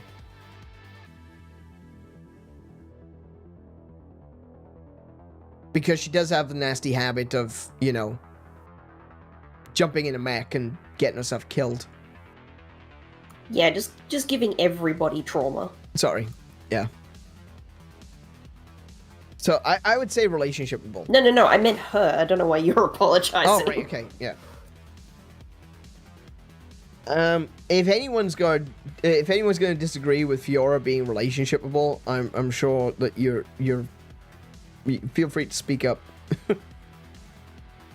Now then, Nemesis. And I don't mean Nemesis. I mean Fiora, but in the Nemesis body. Nemesis herself doesn't really... She kind of loses... it's the... I'm not going to spoil it. I'm not going to spoil who the personality core in Fiora is for anyone who hasn't played it. Do play it. Play Xenoblade Chronicles. Yes, it's a lot less painful in the second game. Yeah. Fiora, it's still basically Fiora, but she's in a robot body. So, wife. Right, you and that bias. Yeah, sorry. Yeah. Normal Fiora, she's okay. Robot body Fiora. Okay. You got a point there. You definitely I ain't gonna argue with you about that. I know better. Yeah. One day I'm gonna put your brain into a robot body. Just don't let me have a hammer. Yeah, that's a good point, yeah. I don't think you're going to need one if you got a robot body, to be fair. Yes, just turbo bonk. Yeah, right. Alright. So, I think we got through Fiora's very quickly. What we got next? Oh, I think this is one we can probably agree on. Hinoa from Monster Hunter Rise. Wife. Wife. Yeah, agreed. Wife. Yeah, 100% wife. And I think you have to do her out of order too. You'll have to bring her sister immediately after this. Yeah, it's a good point. Yeah, we will. We can do that. Absolutely. Hinoa is wife. She is. She's just utterly adorable. She's sweet. Very traditional. Very.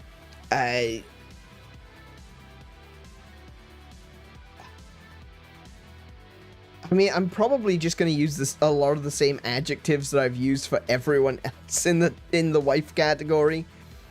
Well, she's also got a quality that we haven't really touched upon of anyone else. Her softness, or her appetite. I was gonna say being a girl next door. She does definitely have a girl next door vibe. I think Fiora's girl next door as well, to be fair. A little bit, yeah. We just didn't really bring it up. Yeah, I think Fiora definitely has that quality too. I think Zelda from Skyward Sword also has that girl next door quality.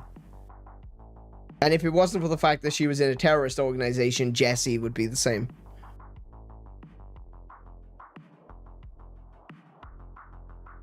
They are eco-terrorists. Avalanche is an eco-terrorist organization. I mean, when you're right, you're right. Yeah, Hinoa has definitely got the girl next door vibe. She's very cute, very sweet, very traditional Japanese sort of thing. She's got the elf ears, which definitely scratches that itch for Kiko. She actually kind of, I kind of like it as well, not gonna lie. I do like it with Hinoa. She has a few quirks that other people might find weird. Being that she's Wyverian, she's only got 3 fingers. And she's got those little dragon feet instead of actual feet. Now that can go one way or another for people. If someone's into feet, you're probably not gonna like it, or maybe you will, because it's a bit exotic. It's a little bit different, isn't it?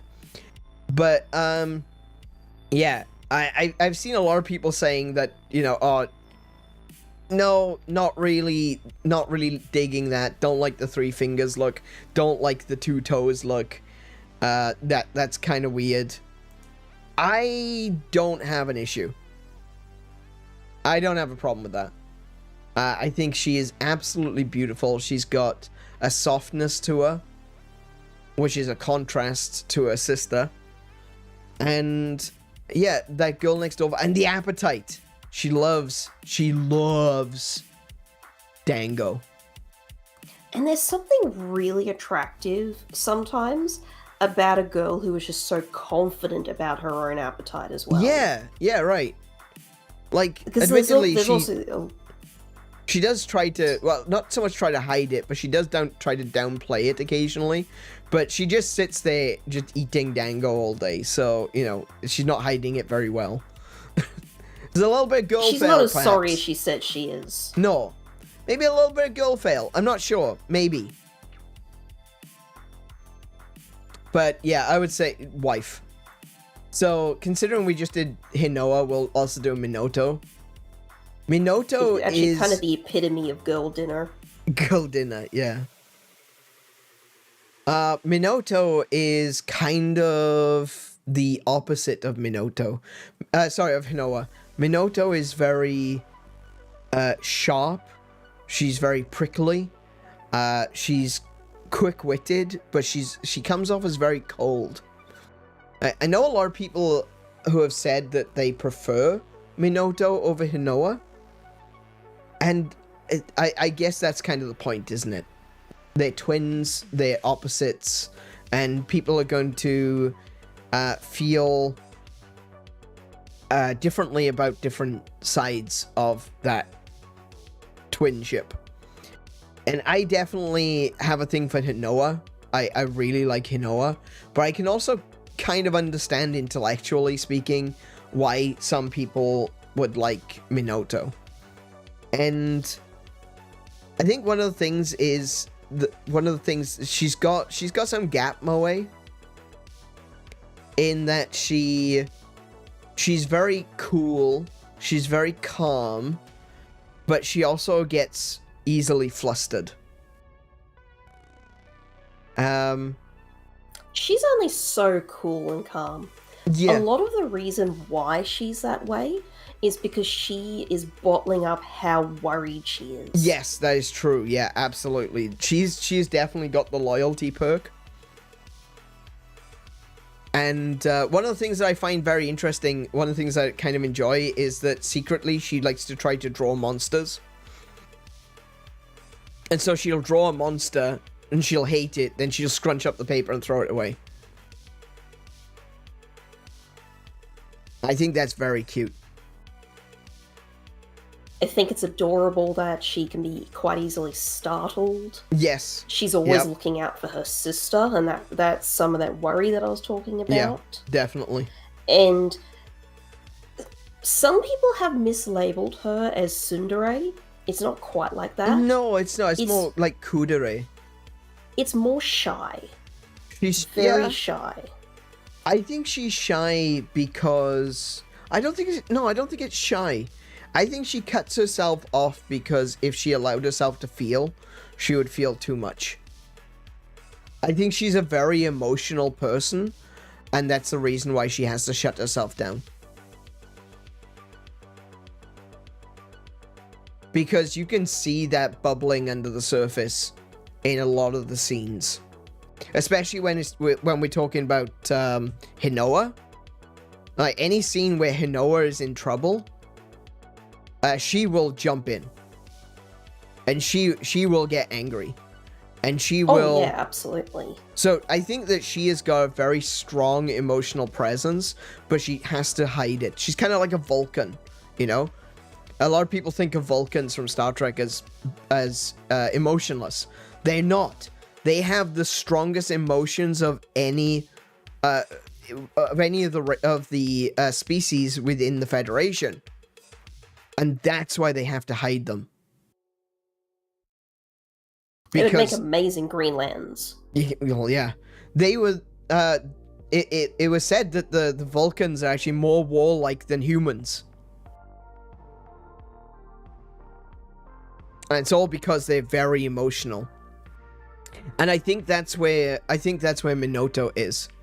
She's very emotional, but she has to hide it because she might get too emotional. And I think for me, when we're just talking about, we talked about how we would necessarily mesh with those other characters.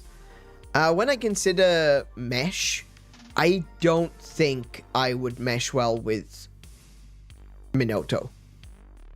Like, for me personally, okay, fair. Dateable, don't think I could be in a relationship.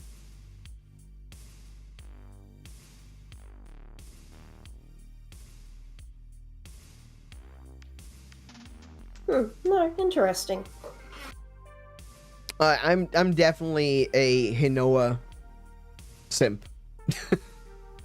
I mean, look, and again, that's completely fair. Now, I'm greedy. Yep, you want both? 100%. Twins, Basil. Wife. Twins. Well, not even just that way. I would very happily, wife either one of them. Like, that's sort of where I'm at as well. Yeah, I can kind of understand that. For different reasons, I find them both wife material. Yeah. Alright. Because I adore them both. I absolutely adore them both. Right, interesting. Okay. Fair enough. I definitely see the cuteness with Minato. Don't get me wrong. I definitely see it there. Like I said, I think she's very emotional. She's very loyal. She's definitely got the loyalty perk. I think my problem is the way that she cuts herself off would frustrate me. Like, I don't want to be the only one expressing myself in a relationship. And if she's gonna stay cold and distant, that's gonna be a problem. Now, maybe she opens up. I didn't find her cold. She's cold only in the sense of, like I said, like relationship speaking, emotionally speaking, she doesn't really, she's not, like, you can see that she's got that emotion bubbling up inside her, but she's not very emotionally forward. She hides it, she suppresses it, and if she's gonna be like that, like I said, it's very possible that she will open up over time and be vulnerable. But I think that's a toss-up. She may or she may not. We're never gonna find. Completely fair. We're never gonna find that out because we never get that far in the game itself, in Monster Hunter Rise. Exactly. And so that's why I say dateable. Okay, yeah. Because, like I said, when I explain dateable, it's someone you could go on a date with, maybe a couple of dates with, or it's maybe someone that you're not entirely sure about, and you want to learn more. But until you learn more, you can't say relationship. And so I would definitely put Minato in dateable. And if she opens up, sure, she goes up the ranks. But as she is a wonderful individual of her own, just not for me. Yep. Cool. Lulu from Final Fantasy X.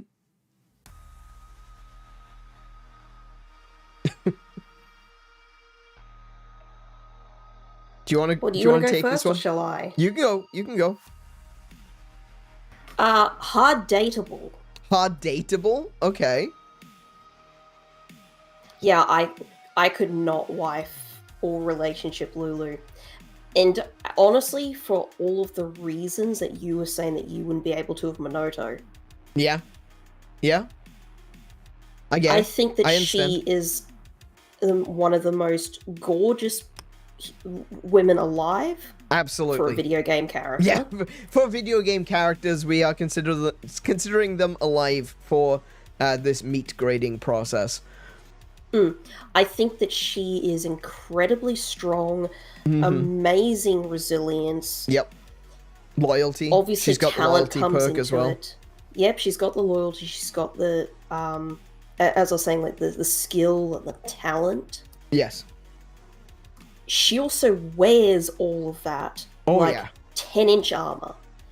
And I, to this day, do not know how she goes from everything that she is to in a relationship with Waka by the second Final Fantasy X game. Sorry for spoilers, not sorry. I think we're there. The way I felt about it is like, better you than me, Waka. Yeah. I gotta be honest, I think I felt the same way. I know that as a kid, as a teen, when this game first came out, Lulu she is the best. She is gorgeous, she is amazing, but that's very narrow-minded. I think when we were playing Final Fantasy X last year, I talked about this as well. I had such a crush on her when I was a teen. Going back to it now, I can't ever see myself being in that position again. Well, that's what I brought up when you were playing it. That for me, because I never finished Final Fantasy X, I always applauded her for, one, obviously drop dead gorgeous, and two, I thought that she was just a very powerful character. But man, I couldn't stand it. It's just like, why do you have to be this way, lady? I mean, if we were literally just going with physical attraction, she's wifeable, obviously. She's top of the list. She's possibly higher than most of the other characters on this list. I'm looking at like Samus. I'm looking at Lara Croft. She's probably one of the most attractive women in gaming. But there's so much more to it than that. And that's kind of the whole point. That's why this isn't just a who's the sexiest girls in gaming. She is so complicated. Complicated, and this is a character who, if you think anybody else is cold, no, she's cold. Yeah, she's really cold, and she is distant, and she will keep her distance.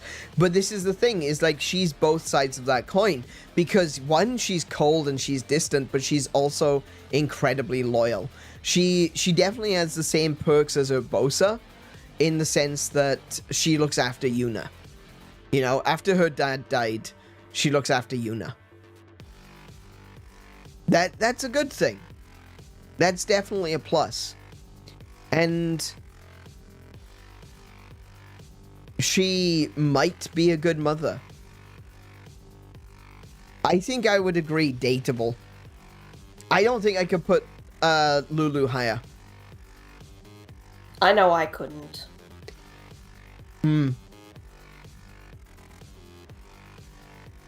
Yeah. I think mostly it's because of the way I watched how she would treat somebody else who's also grieving. What do you mean by And that? quite a lot of that... Well, because she and Waka were grieving over the same person. Oh, yeah, of course. And Chappu, regardless of how she thought somebody else was being unhealthy in the way they grieved, yeah, I felt that a lot of her treatment was completely out of line. Yeah, absolutely. Yeah, I completely agree with that. She on one hand was grieving herself, and she was mistreating Waka because of the way he chose to grieve.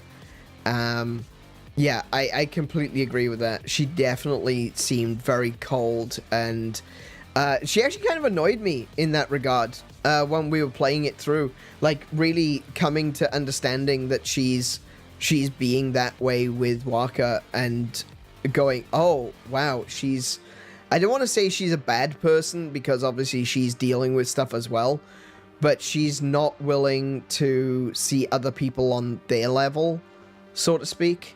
Yeah. You don't have to be a bad person to be stuck in a very toxic behavior. Yeah, she's just being an asshole to other people because they don't grieve the same way she does. So yeah, I can understand that. I agree. Dateable because we know that she is capable of love, and we know that she is capable of looking after someone the way that she looked after Yuna, and the fact that she ends up with Waka suggests that there's hope for all of us. I mean, yeah. I joke, but I do love Waka. I do. I think he's a great character. But, oh my wonderful. goodness, what?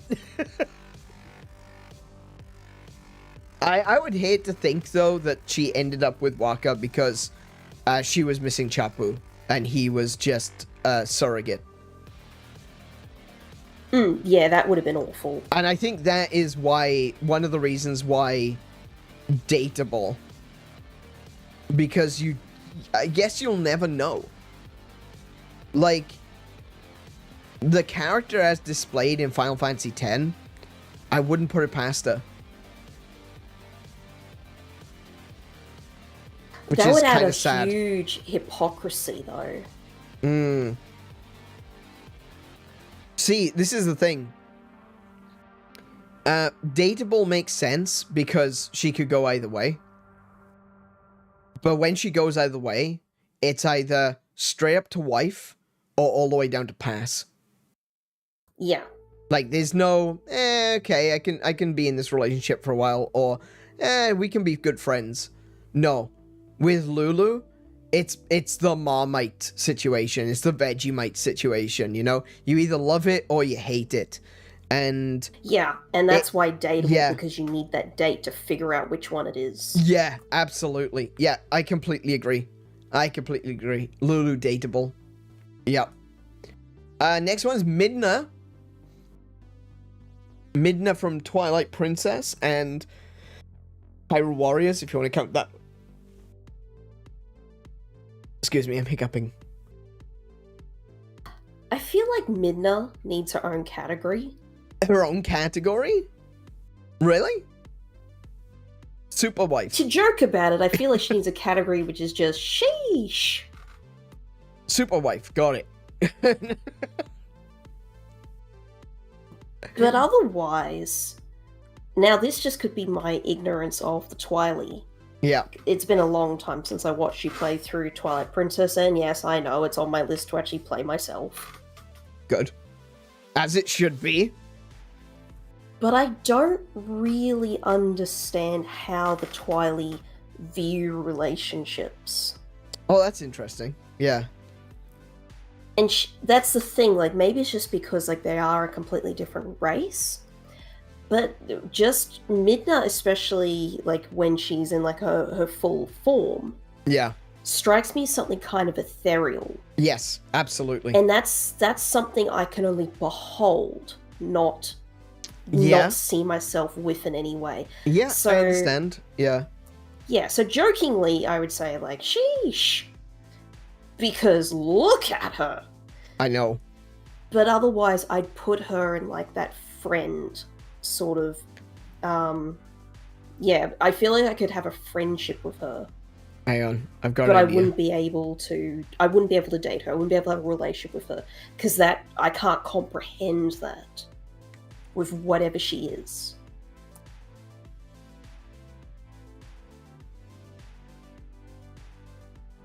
How about that? Divine? I'm putting Zelda in there if that's the case. Which Zelda? Breath of the Wild era. Okay, got it. So, like, does that all make sense? Yeah, I completely agree. I don't know, like, Kiko just basically said what I was thinking, is that ultimately, Midna, in terms of her personality, she is entirely impish. Just because the fact that she changed into some very tall, gorgeous woman doesn't mean that her personality has changed. So she's playful as well. There's that aspect to it. She is still every bit the imp that Midna was throughout the entirety of the game. But now she's that. And I completely agree. What do you say to that? She has piercing eyes. This is something which I've not really brought up in this list so far. I definitely have an eyes thing. Right, pink hair, yeah, that's kind of nice. I like pink hair. Robot girls, yeah, that's nice. I like robot girls are cute. I like robot girls, especially if you can see their robot parts. Maybe it's a form of exoticism or something like that. I don't know. It's a Feel free to judge him, people. Feel free to judge me. I think they refer to it as paraphilia. It's basically an attraction to something that's different, something that is beyond normal attraction. But yeah, I would say robot girls is definitely a paraphilia of mine. No new chat messages. You're not supposed to bring it up, Stylish. You're not supposed to bring it up. There's still folks here. It's just that I think most people are just listening rather than actually contributing, which is fine. At the end of the day, it's also like nearly 1:30, so we're not going to get through all of the characters. Not sorry. That's fine. I'm not expecting you to. I've figured out who you are. Yeah, but we do have a new category now. We've got Divine, and so far Zelda is in it, and Midna is about to be in it. Yeah, I agree with everything that Kiko said, is that ultimately she does seem ethereal. She seems like she's from another place. She's beyond human. Oh yeah, I was talking about her eyes. Her eyes are incredible. They're so bright and piercing. When you see that, like, her skin is so pale and it's got that cold, cool green color to it. And then she's got the orange, the fiery orange and the bright red eyes, and it really stands out. Like, even her lipstick is slightly warmer than her skin tone because they went with purple. But it's still a cool purple. It's a desaturated purple. It's not bright. It's not hot and in your face. But her eyes are so penetrating. And she's just gorgeous. Like, she looks mysterious. She looks... yeah. Divine. She looks wise beyond understanding. Yeah. She looks like something you can't, like you said, something you can, she is something you can only behold. She's a force of nature. She's a goddess. So yeah, completely agree. 100% agree. Divine. Bang. There we go. New category. So now we've got the devil down here in the pit, and we've got the goddesses at top. I don't think there's going to be any other divine. I gotta be honest. I'm looking at all the other characters that we've got left, and I'm not seeing anyone else that would necessarily hit the divine category. And we've even got a couple of goddesses still to come. Wow, okay. Yeah. Yeah. Well, let's see how many we can get through in the next half hour. All right. Yeah. We'll finish this at 2 if we can. Next up, we've got Malon from Ocarina of Time. Adult Malon, by the way. I'm playing another game while listening. That's fine, Joseph. That's what I mean. Like, I know a lot of people like to listen while doing other things, so I'm not worried about chat flow. That's not something that bothers me. It's never been something that bothers me. I will obviously try to encourage people. I want you guys to chat. If you are here and you want to be a part of this conversation, you're very welcome to be here. But if you're just enjoying listening, I grew up listening to the radio. You know, I never thought that I would have an opportunity to write back, you know, but that, you know, so I don't expect it. Why is the pick child Malon? That's adult Malon. That's adult Malon. That is adult Malon. Melons.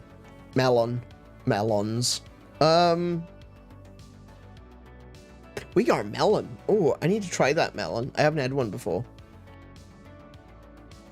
For context, I bought Aneurin a yellow watermelon today. Yeah, we got a yellow watermelon. I want to try it. I haven't tried one before. Apparently they're really sweet, so I want to give it a go.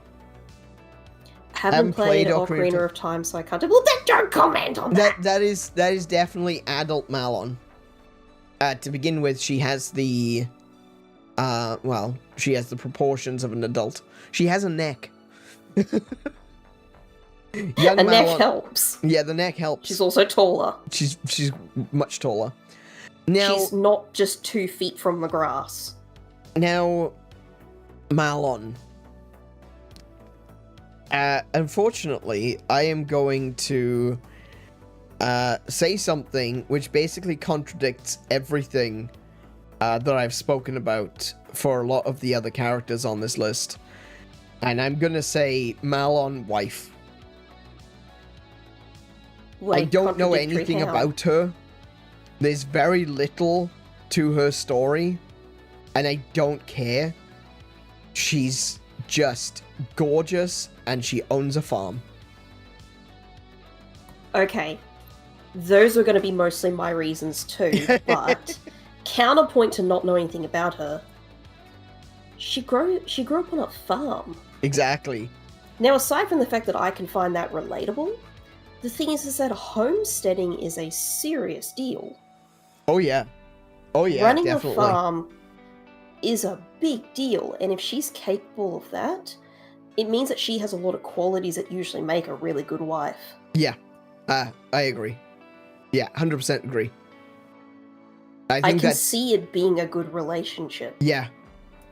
Yeah, that is exactly where I was going for. Is at the end of the day, I don't know anything about her, really. But she's a farm girl. So you kind of, you kind of know. And you do get a little bit of an experience of her when she's younger. You know, she's calling you fairy boy, and she's very playful, she's very giggly, she's very musical. All of these are excellent qualities. And if she grew up to be anything like, you know, like, you know, she matures over time, you know, as people do. But she managed to maintain a lot of that. And she's, I don't want to use stereotypes, but it kind of is a stereotype, you know, the farm girl. She knows how to look after herself. She dab hand with a shotgun. I mean, she is actually, now that I think about it, when you think about, like, the Termina version of Malon, Romani, and her older sister Cremia, Romani, specifically, she, in Majora's Mask, is defending the farm from alien invasion. Yes! 100% this girl. Wife. I want a wife who is ready for the alien invasion. The inevitable alien invasion. And I'm gonna go, yeah, Malon, wife. Also, she's gorgeous. Look at that mouth. Like, she's got such a cute mouth. Look at those gigantic blue eyes. I know. And of course, elf ears.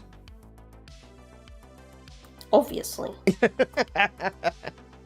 Alrighty, next one up is my Shiranu. If only she had a space shotgun. Well, I had a bow. She had a bow and I had a bow, so that was fun. We fought aliens together. You can't go wrong with a girl that you're fighting aliens with. She's a farm girl. And you can fight aliens with her. It's basically perfect. Alright. This one was also one of Kiko's.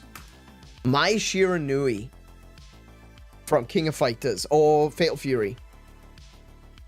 Now, I will admit, I was tempted to put on other Fatal Fury characters. I was thinking of putting on Leona and Whip and Chermi, but I didn't. Because I figured that it would take too long to explain who they were. Because King of Fighters isn't as popular as a bunch of these other games.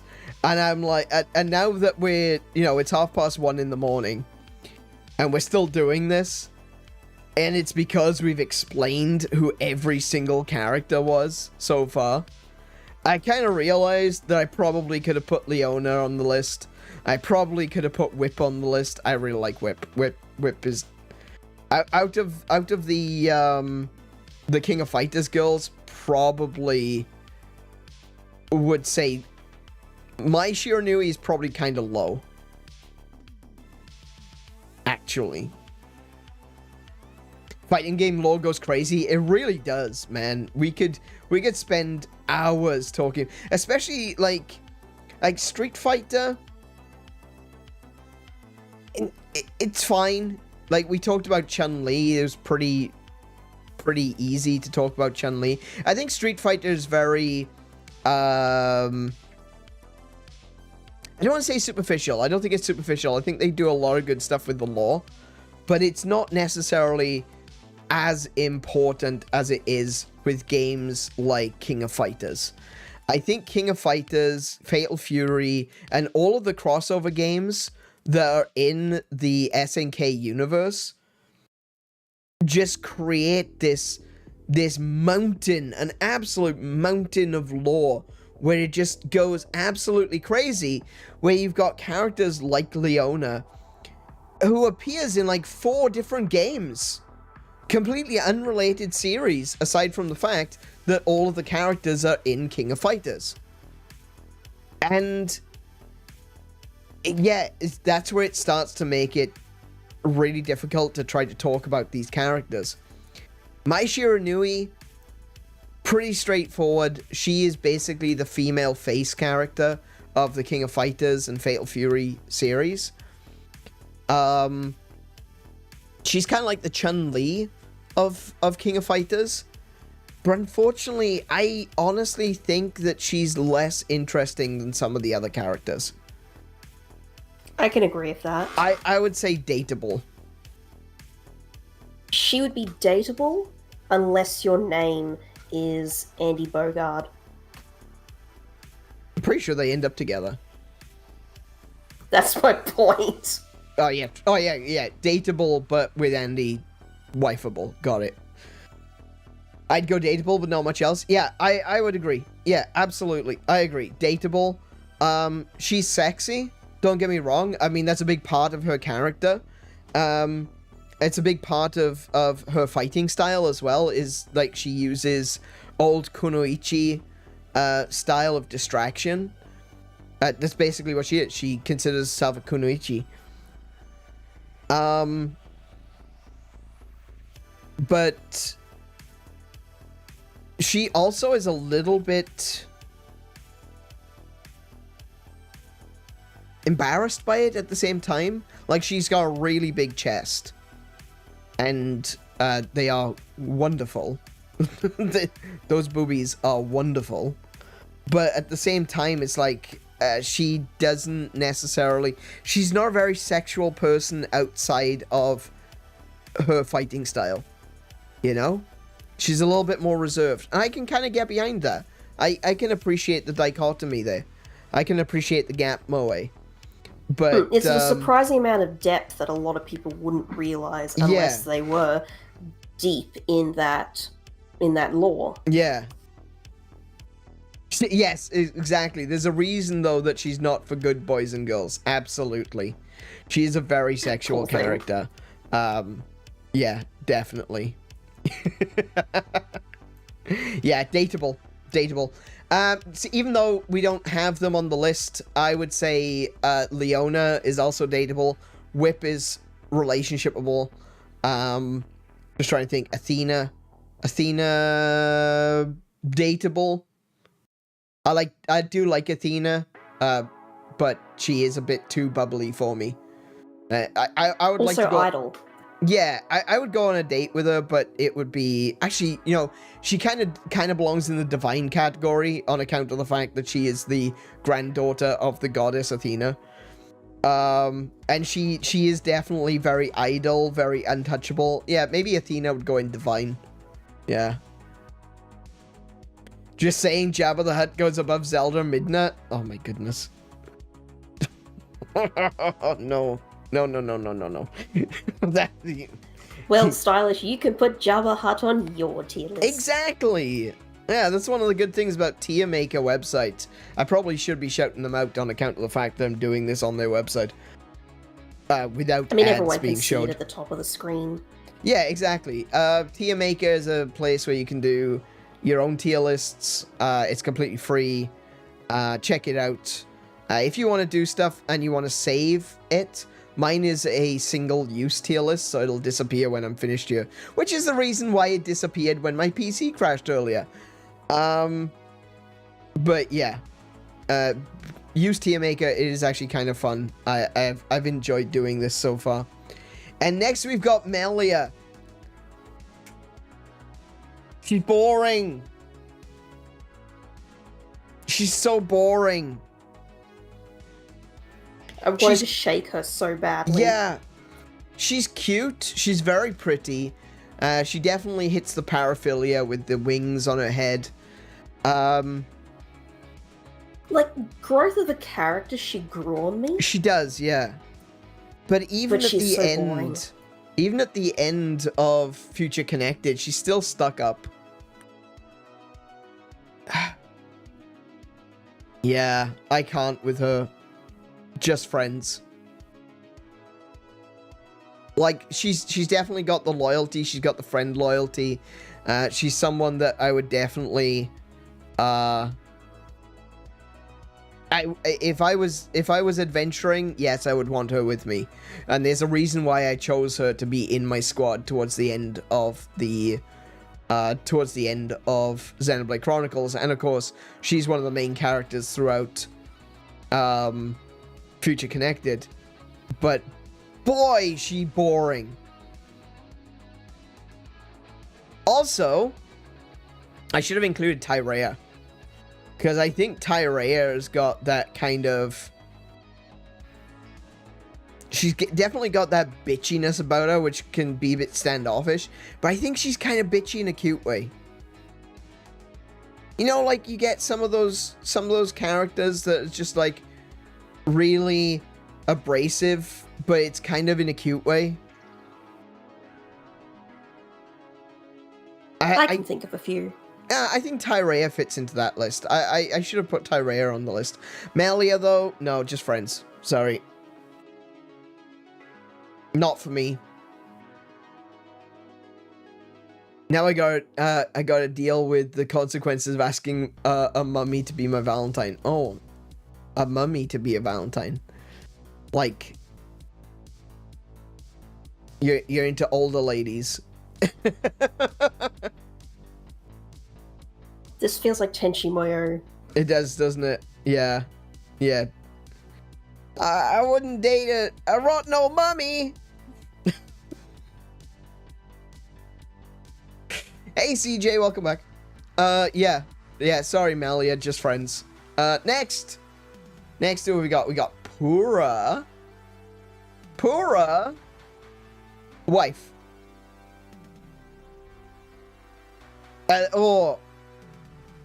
Relationship. Not wife. Relationship. Relationship. Yeah, because you never know, she could end up turning herself into a child again. At that point, it is over. Well, that's the thing. I was going to, like, teeter the line between relationship and dateable, because I don't know how long I'd be able to put up with the crazy. I think that she is great. I love Pura.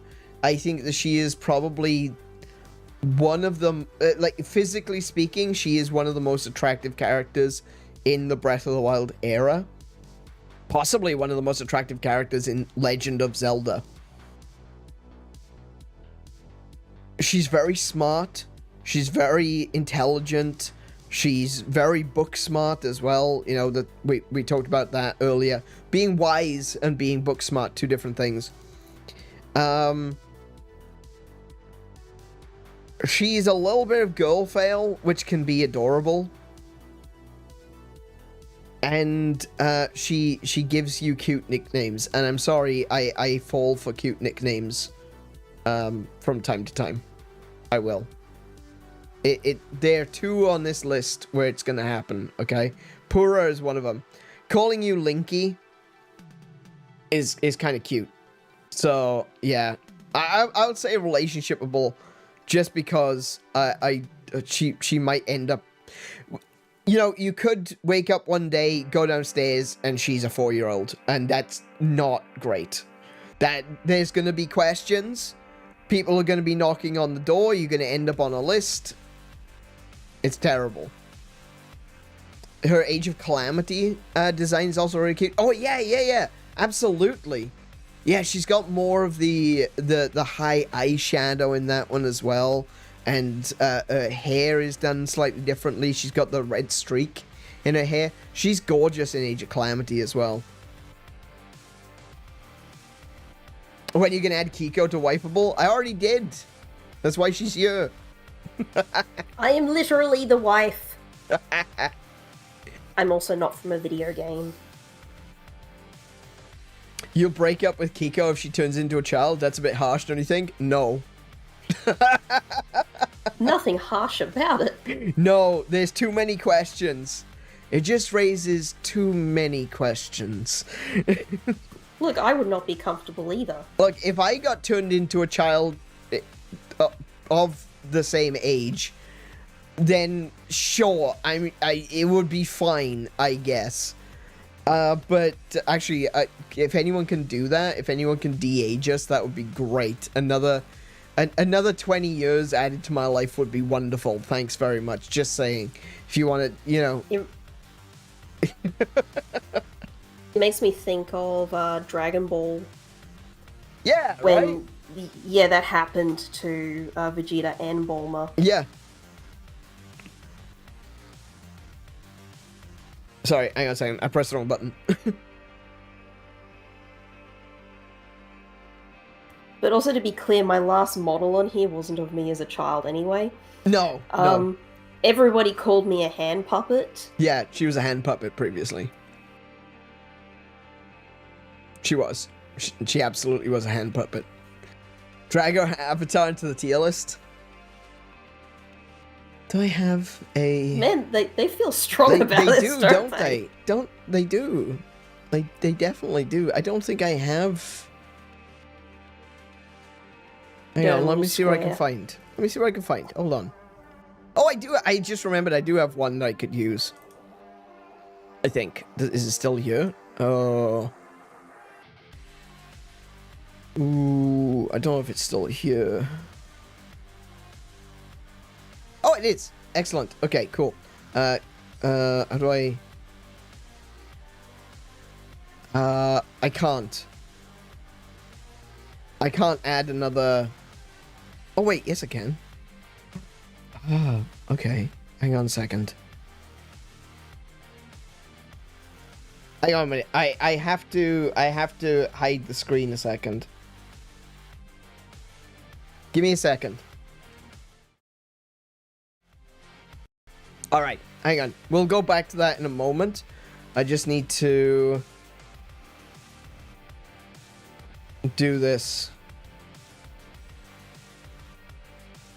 No, not in there.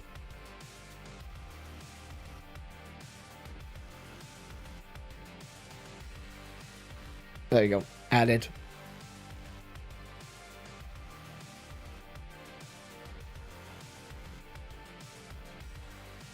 Alright, cool.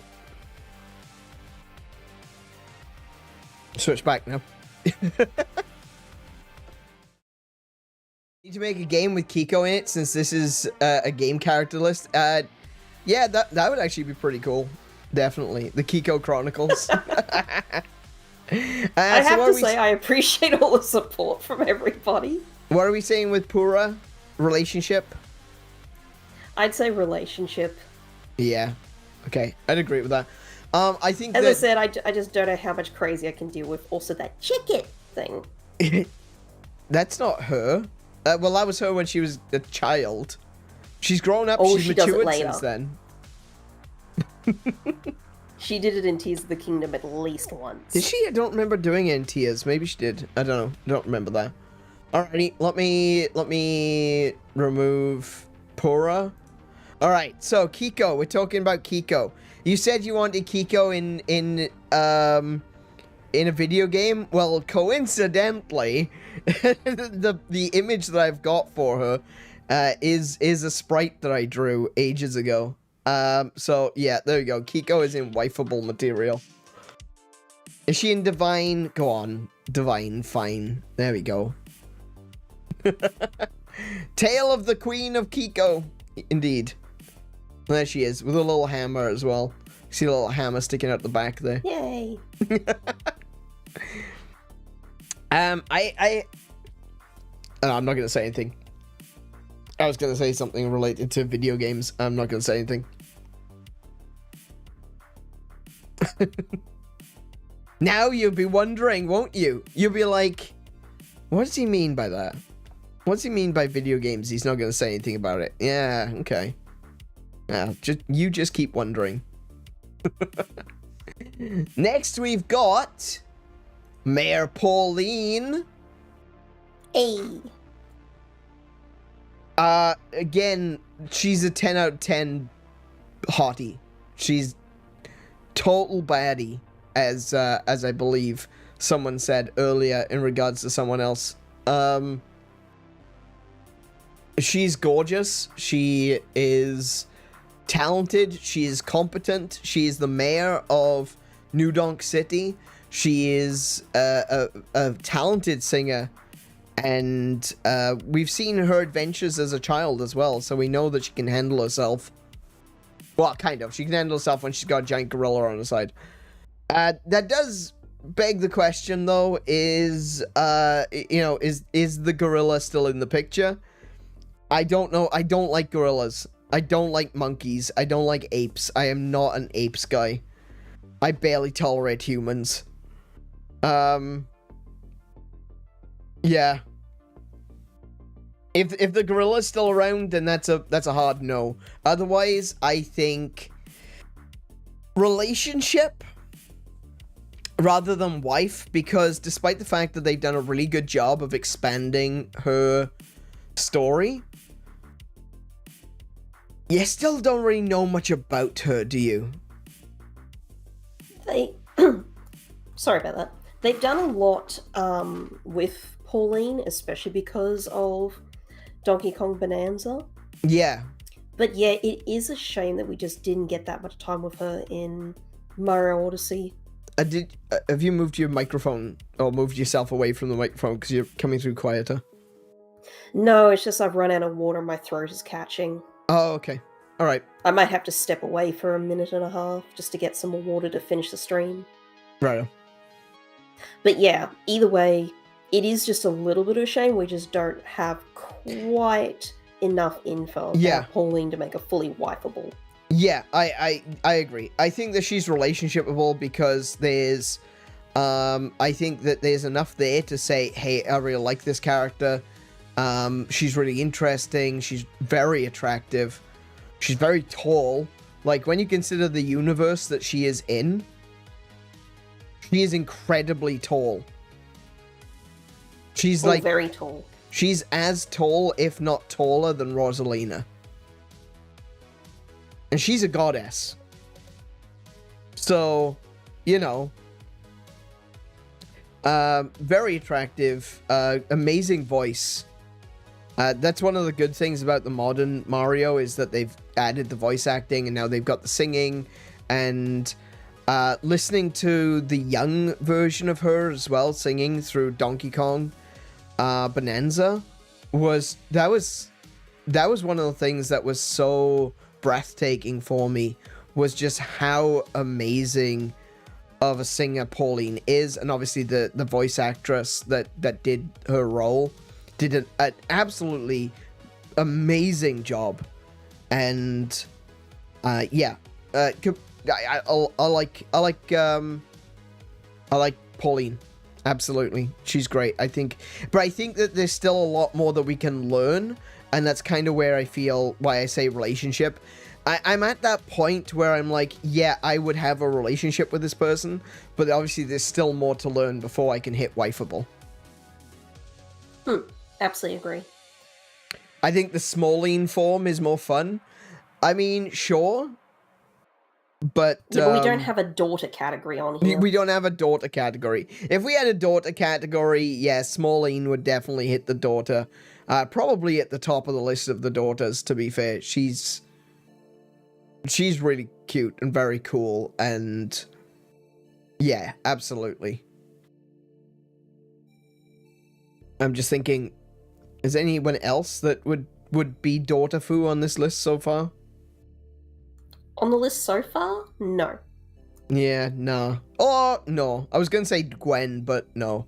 You kind of want a daughter Gwen so that you can keep her away from being kidnapped by the Char, but that's about it. maybe Samus, actually. Same deal. Just to keep her away from having to deal with all that. Actually, yeah, I'd agree with that too. Small Malin? Yeah, Small Malin. Yeah, true. Good point. Okay, be right back. You can go on to the next one. Stylish said, think about it, though. Money. Money! No, I get you. I understand. That's definitely a factor. Like, when you're talking about more than just physical attraction, money is absolutely, you know, that's kind of a big deal too. There are a bunch of members of royalty that are quite high on the list. In fact, there's a few members of royalty that are at the top of the list. Huh, interesting. I swear that they were not chosen because of money. In fact, there are a few princesses down the bottom of the list too. Alrighty. So Kiko's just run off to get herself a drink. I am going to switch on over now to the next character. The next character is Rydia from Final Fantasy IV, or Final Fantasy II for people in the US. Rydia. That's where I was getting at with Lara Croft. Money, because house husband be really rich. That's true. Yeah, I could definitely deal with that. Yeah. I could understand. It's the problem with Lara Croft, like I mentioned at the time, the biggest issue with Lara Croft is the concern that she's never coming home. That would be horrific. You know, she goes off to do a thing and then she never returns. Not because she's run off or anything, but because she's just been killed. She's got a very dangerous job, and I think emotionally, that would destroy me. Like, I would not be able to deal with the fact that she's running off around the world a lot. That would scare me. I sometimes worry when Kiko goes to work, because, you know, she takes a train. You never know what kind of idiots are on the train.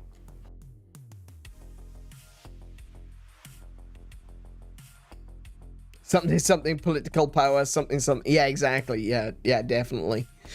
Yeah, there's a few princesses on you. There's quite a lot of princesses on you. We've got Zelda, Midna. Hang on, where's my pointer?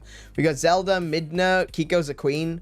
We got Mipha. We've got Peach. I couldn't think of her name for a second. We've got Zelda again. We've got Maya. She's not really a princess, but she's a Maya. Let's see. No.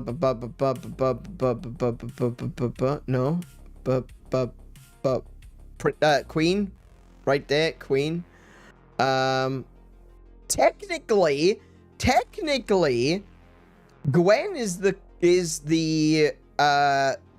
queen of Tyria. Because there isn't anyone else in the royal family left alive. She's kind of became the de facto queen because there was no one left alive after the searing. So Gwen, I'm back. Yeah.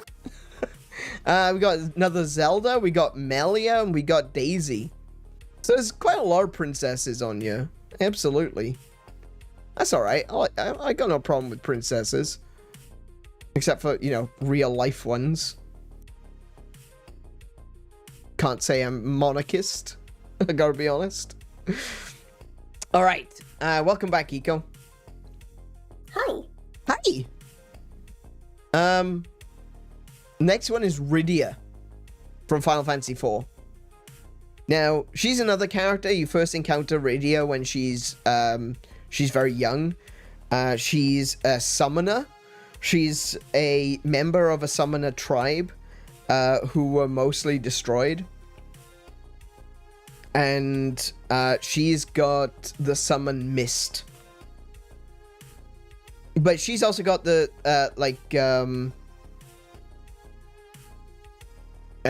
later on in the... She disappears, and then later on in the game she reappears and she's an adult. So I don't actually remember why that happens. I think there was like a time rift or something. I can't remember exactly. But she's an adult when she comes back. Yeah, this is her in her adult form.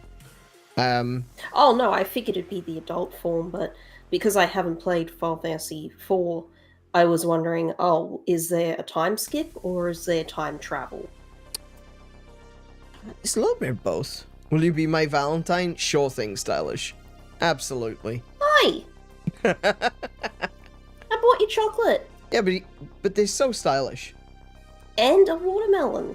Oh, no, hang on. Kiko's right. She did buy me a watermelon. Oh, yeah, that's right. You're absolutely right, Joseph. Yeah, Joseph's got it. She was in the land of summoned monsters, and time doesn't flow the same way. So when she came back out, she would actually been in there for a lot longer. And so she was an adult coming out. Yeah, that's right. Hey, Max. Welcome back. And hey, Kiko, need to head to bed. Love you too. Love you too, Max. You sleep well, mate, and we'll catch you next time. Good night, Max. I like Rydia. I really like Rydia. I like her design. I like her green hair. I like the way she dresses. She's very, very hippie-like, I think. And maybe not necessarily personality, but she's very hippie-like. She's very close to the earth. Actually, she is kind of hippie-like in personality. I don't know. There's a kind of a niceness to that, you know? There's it's a character trait that we don't really have on the list so far. She's kind of unique in that regard. I like her. I really like Rydia. I think dateable for Rydia personally. I don't know. Joseph, you might want to weigh in on this one because you know her probably better than I do. It's been a very long time since I played Final Fantasy IV. Should probably play that soon. I've already mentioned it a few times that I wanted to, so yeah. Add it to the list. Yeah, add it to the list. Actually, I don't think it's on the list, but it might just be one that I just play because there's a few games that are on us like a secret list. I could probably add it to the secret list or something. All right. Yeah, I think Rydia is dateable. I think that she might be a bit free-spirited to be able to, like, tie down. I don't know. I think a long-term relationship would probably work with her, but that would be up to her. She has a line in the ending talking to monsters saying that humans and monsters are the same. Very hippie-like. Yeah, definitely. Yeah, she doesn't see a difference between humans, monsters, gods, summoned creatures, all stuff like that. She basically sees everyone as being the same and being very of the same energy. Everyone is still alive. Still alive. Everyone's alive, and that makes us the same. You know, she's got a very cool personality and mentality on that sort of thing.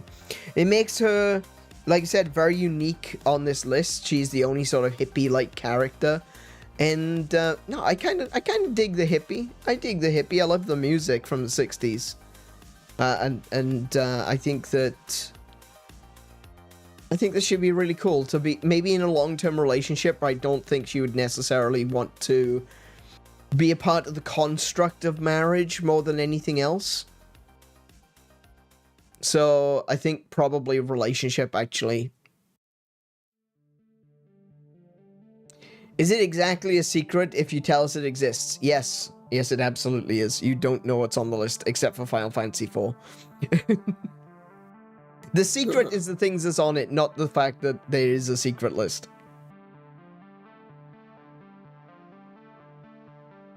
Kiko, do you have any input on Rydia? I have 0. Okay, understandable. I'll check it in the... Yeah, sorry. This one is just like, yeah, totally blank. Like, I guess she's pretty. She's very pretty, yeah. Like, everything you said is the first I've learned about. She's not like the drop-dead gorgeous, divine, over-the-top, cute. She's very pretty, very down-to-earth, very normal, very girl next door. I would definitely add that in there as well. Check another trope on top of that. I like Rydia. I've always liked Rydia. She was one of my favorite characters in Final Fantasy IV. And unfortunately, I don't remember enough about the story and about the character directly, but I do remember she was one of my favorite characters. It was very beneficial that she was also a summoner. That was a coincidence, I swear. The secret of the friends we made along the way. Sorry? I said she managed to be a summoner without having a horn on her head. Yeah. Oh wait, does she have a horn? I'm trying to think, did she cut it off so that people would know that she was a summoner? I feel like that was a... I think that was a different character. Yeah, that's a plot from a different Final Fantasy. Yeah, yeah. Should have asked for Pauling from TF2. Who's Pauling? Which TF2? Team Fortress?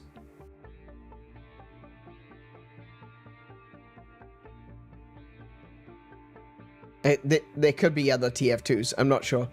I've always liked Rydia's outfit, and I have a character in my story with an outfit that is based off of hers, but blue and white. Final Fantasy IX summoners have the horns. Yeah, there we go. Was it Ekio? Is she the one that... Or Aiko, or whatever, where she cut her horn off? No, she has her horn. There's no secret about her. I think that there's another one, another Final Fantasy where there are summoners with horns. Because I mean, remember, there might be. I remember a story about a summoner cutting off their horn so that they hide the fact that they're a summoner. Yeah, but for reasons of spoilers, I'm not going to tell you which. Ah, okay. Right, fair enough. Cool. Absolute Cinema tier list. Thank you, Ghost. Welcome to the stream. How are you doing today? Alright, so next tier list, we've got... Next tier list? No, we're not doing a whole new tier list. Next person for the tier list, we've got Tifa Lockhart. Take it away, Kiko.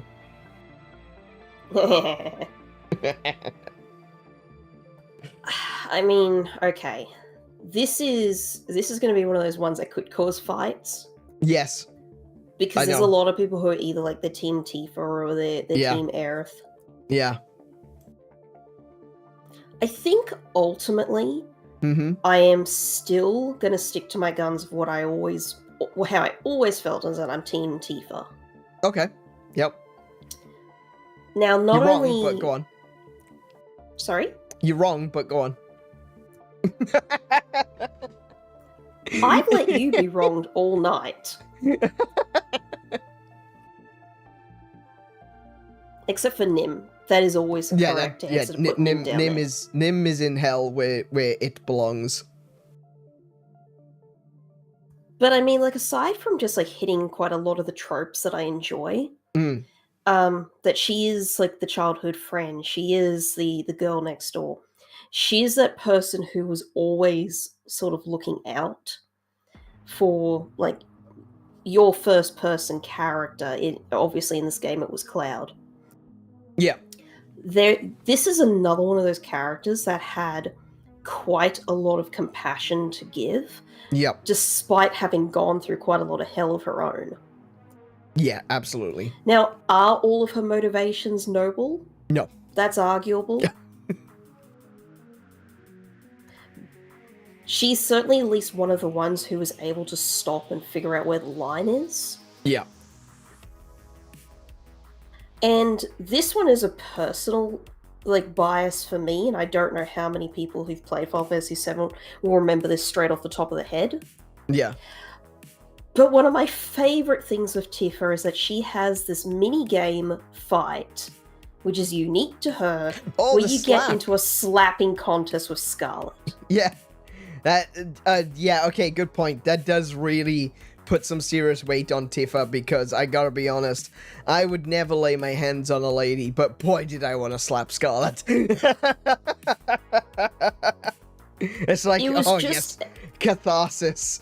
Slapping her by proxy. Yeah, and like I said, Tifa just has so many of these great qualities, as well as being really beautiful, as being really athletic and a badass, and she could beat every color of stuffing out of everybody. Absolutely, yeah. She cared for Cloud when he became a damn vegetable. Yes, that's true. Yeah, absolutely. To be fair, my personal favorite wasn't really around for that. But yeah, go on, continue. Obviously, you know, but I feel like Aerith would have been the kind of person who Yeah, would you weren't also supposed do to that. say that. I was being coy. There's nothing coy about it. We just established who was on which team. But yeah, my point being is that there's a lot of people who would balk at that point. Yeah. And there was zero hesitation. So you have this person who has all of these amazing qualities, and yet instead of just beating the crap out of Scarlet, she just has a slapping moment. Yeah. Yeah. And I will never not love that. Yeah, that was a really good moment. Like, to be fair, I would hate to be Scarlet in that. Like, even as a dude, or even if let's even assume that I'm Barrett, I wouldn't want to be hit by Tifa. And that's why it's so funny, because you can actually lose that minigame. I pretty much lose it every time because I still don't know how to do it. So what it means is that here's Tifa, who could flatten everybody and probably rearrange their face. Yeah. Still succumbs to just the girl fight. Yeah. And I just think think that's beautiful. Yeah, absolutely. You said you're on Team Aerith back when we were talking about Jessie? Oh, did I? I thought I was being... Oh, okay. Never mind. It's not a secret. It's not a secret, no. Alright, so Kiko says, Tifa...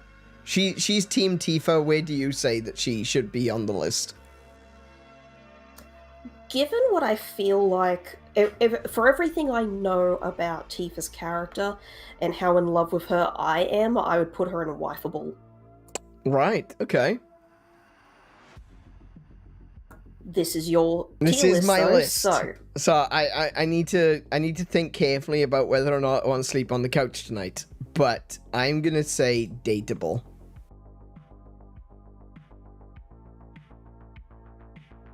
I must admit, Kiko makes some really good arguments. There are some fun moments with Tifa in the game. She is very loyal. She definitely has that. quite a literal knockout beauty. Yes, absolutely. She's very attractive. Very slinky, very thin waist, nice hips, nice chest. Very piercing eyes. That's very definitely. I like, again, the red eyes is very interesting. An interesting choice for her. I was convinced, considering how saturated her eyes look in the game, I was convinced that she was going to end up being like evil or something when I first played it. Wow, okay. Yeah, it's because she has very bright, like, red eyes. I think they've actually made it a little bit brighter in this. They kind of stand out. I just don't feel it. I know fair. it's such a cop-out answer. I just don't feel it. I think as I a don't think kid, it's a cop-out at all. I think as a kid, I definitely understood the same as with Lulu, you know? It's like, Lulu is really sexy, and, oh yeah, I would date Lulu in a second. But my attitudes changed over time. I don't think my attitudes changed when it came to Final Fantasy VII. I did agree with Tifa is really sexy, and she's very hot, and she's powerful, and there's a sexiness to that power as well. She just didn't land for me. I don't know what it was. She just didn't land, and I only had my eyes on, well, I had my eyes on two, but one of them died. Followed by the other one. But, yeah, Tifa didn't land for me. I know there's gonna be people out there like, you don't think Tifa is wifeable? No, I don't. Sorry. Again, completely fair. And sometimes it can come down to is just, look, I don't find the spark. Yeah. Joseph makes an interesting point. Tifa is not my favorite girl from Final Fantasy VII, but she is the most wifeable. Interesting. Okay. I understand. It is a lot harder to wife the dead. I mean, I'm not saying it's impossible. I'm just saying. I mean, Mifa is in the wife tier for a reason, right? Ghost fish girlfriend, amazing. Fellas, you're both wrong. It's Elena. Barrett is the real winner. I knew you can say something like that. I should have put Elena on the list. She's cute too. Girl fail. She's total girl fail. She's adorable though. Anyway, yeah, sorry. Tifa for me, dateable, but I can't imagine that I'd be able to be in a long-term relationship. But that's the whole point of the dateable list, isn't it? Is to find out. I'd be willing to listen. I'd be willing to date. But from what I know of the character, from what we've seen, I can't make a solid statement on relationship or wife. On the other hand, I was gonna say, given Aerith it's after 2, Gainsborough. are you skipping? Yeah, are you skipping right to Aerith? Yeah. Yeah. I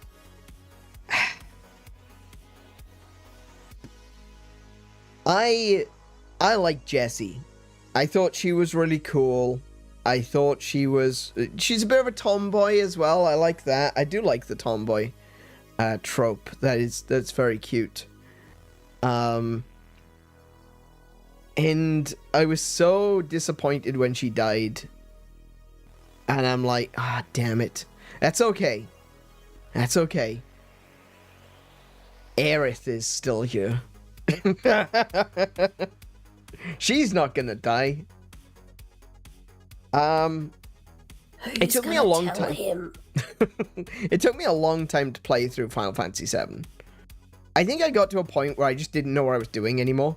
I'd forgotten what I was doing because I'd just been doing chocobos and random battles and saving up gil so that I could buy all the best gear and stuff like that. So I ended up going round and round and round in circles. Forgot what I was actually supposed to be doing. It probably took me ages to get to the end of Disc 1. And I'm not ashamed to admit it. I was in a bad place when I was a kid. I had a horrible school life, and I always give credit to Ocarina of Time, because while I was in high school, I used to play Ocarina of Time, and I would ride around Hyrule Field on Epona just to get out of the world. One of the other things that I was playing, obviously around the same time, actually it came out a year earlier, but I didn't actually get to play it until like 98 or 99, if I remember correctly. I definitely didn't play Final Fantasy VII when it came out, because I didn't own Final Fantasy VII. It was a friend of mine's, and I bought it. I borrowed it off him to play it all the way through, but only after he had finished playing it. So he had been playing through it. I remember the first time I saw it, I was so transfixed in this game. He had just gotten to the point where you encounter Red 13, which is where I came in, and I saw these characters. I saw this materia, these little orbs. That kind of fascinated me. There was definitely an ooh shiny moment there. And when he explained the story, I needed to play this game. So I couldn't just, I wasn't able to just say, oi, mum, dad, buy me a game. You know, it didn't work like that. So I waited until he finished, and then I played the game for myself. And I had it for months, I'm pretty sure, until I actually completed it myself. Going back and forth to it.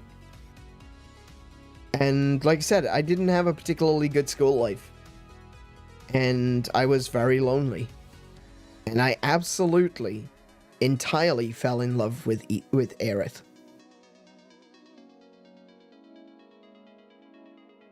And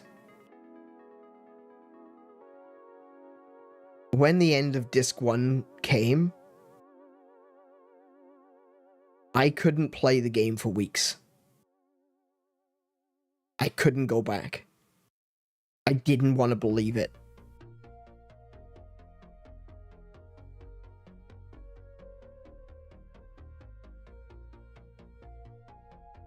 I would even go as far as to say that it traumatized me. Now, I had an argument with someone on X because I said that the Aerith scene traumatized me. And he said that I was diluting the meaning of the word trauma. And I found that I didn't like it. But, you know, that's his opinion. And that's fine. But I think it did. I couldn't go back to the game. I couldn't play it for weeks. Literal weeks. Maybe even more than a month. And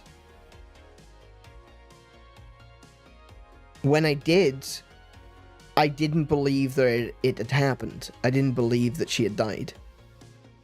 And I used to scroll through the internet looking for every... No, this can't be right. This can't be right. There's no way that she died. She's got to come back, right? And I believed every single method of keeping her alive. And I think I restarted the game multiple times. Because if you do things the right way, then she doesn't die when Sephiroth comes down. So I tried it, and every single time I failed. Every time I failed to save her. And I didn't know at the time, you know, I was, what was I, like 12, 13?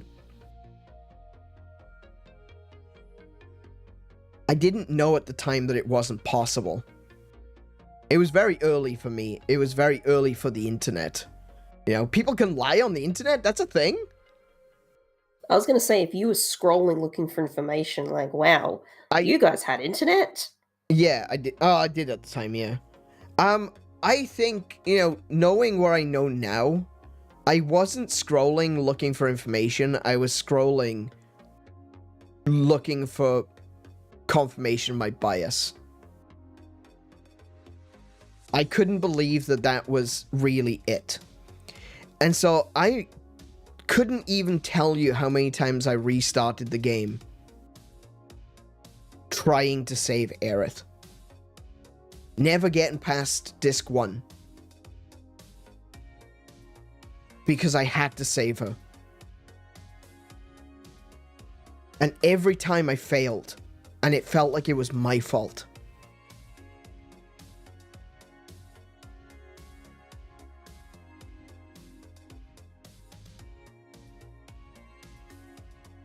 And eventually I realized that it wasn't true. You couldn't save her. There was no saving Aerith. And it felt like everything that I'd done to try to save her was for nothing. Like, it was just a waste of my time. Like, it was out of my hands. It was just fate. And that affected me in a way that no other game death has ever affected me. I've played games where characters have died before, and it's been very sad, and, you know, that's fine. But Aerith was the first time where I had to save her.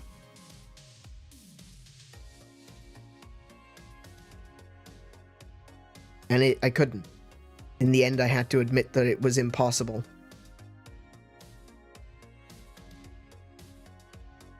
And that was...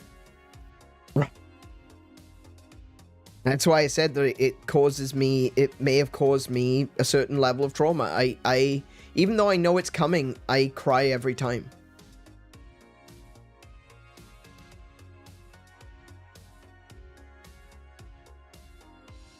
there have been a fair few game and comic book and cartoon characters and anime characters that I've had a crush on.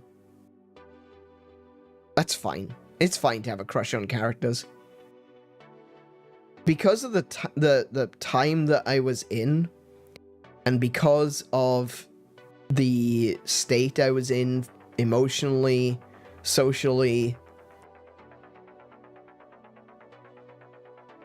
I was able to completely and entirely fall in love with Aerith.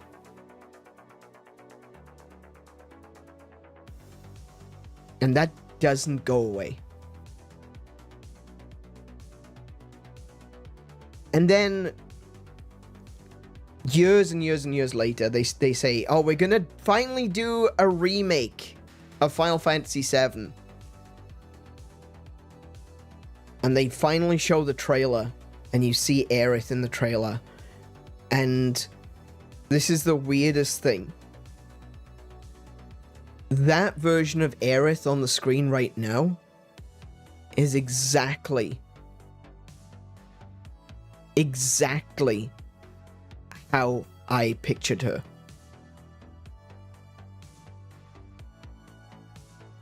And it was kind of jarring for me. Because I saw her and I'm like, whoa. It was like I drew her. It was like I made the model. Because that is exactly, pixel for pixel, exactly how I imagined her.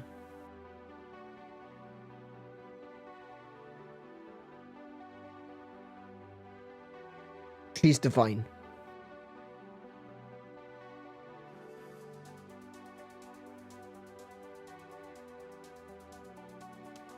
And I don't know if you've noticed this.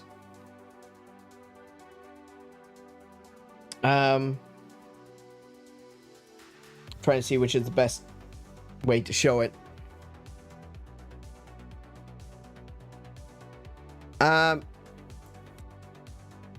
So you might notice that I've got long hair tied up with a pink ribbon.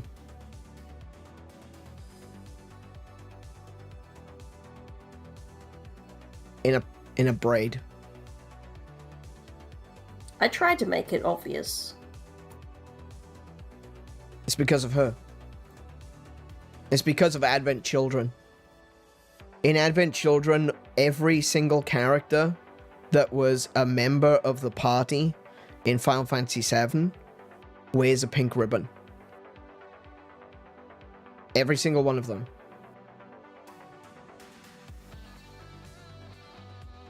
And I do the same.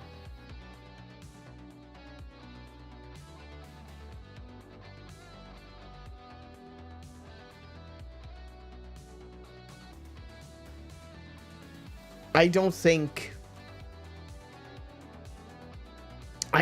there's ever going to be a character that I will be this emotionally invested in as Aerith. Like, even Zelda, even Midna, these characters which are ethereal and they go beyond waifable.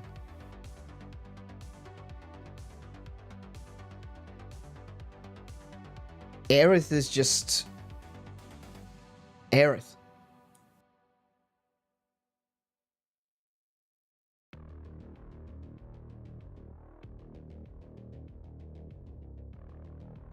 Is it sad? Is it pathetic? Yeah, absolutely. I've got no I've got no illusions that this means anything to anyone else.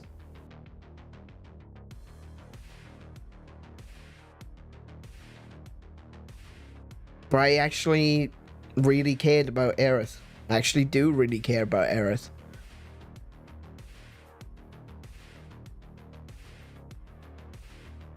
And it kind of makes it difficult to want to play Final Fantasy VII Remake. Because there's even more time that you get to spend with her. There's more that you get to learn about her. And as always, there's the moment.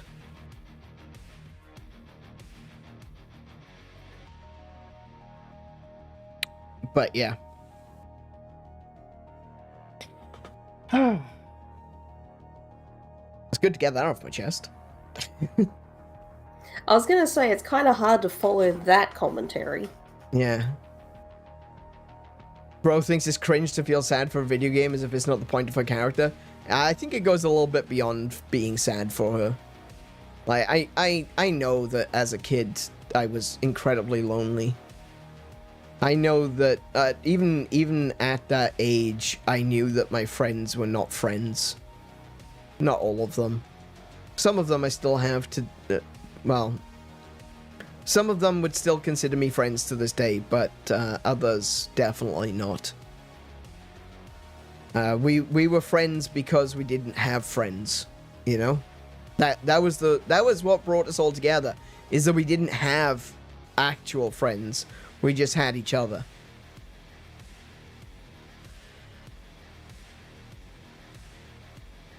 And when you go home at the end of the day, you know, that friendship is left behind. That friendship is left at school. And when you're in a situation where I was horrifically bullied by students and teachers. Teachers. The people who were supposed to be protecting me. And the friends that I had would never stand up for me. I always felt alone. And so it was very easy for me to fall into video games as a means of escape. And to be fair, I think I came out the other side a little bit more well-adjusted than some people. Like, it is very easy to fall into games as an escapist medium and then completely lock yourself away from the world. But I think one of the things that changed within me was the fact that I loved these games and I wanted other people to love them as well. And so I needed to speak to other people because I needed to evangelize. There were so many people who bullied me and hurt me because I liked games. We didn't have the word gamer back then. Not really. Some people would use the word gamer. It wasn't very popular as a word. Tabletop gaming and tabletop gamer was a thing at the time. And I used to play 40k.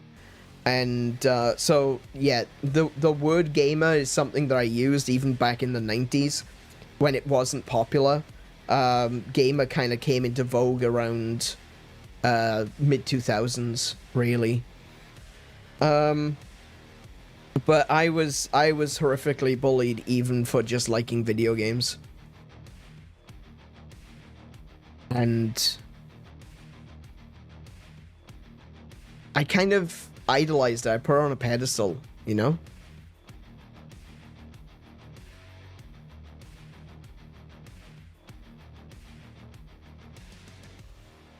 But yeah, divine.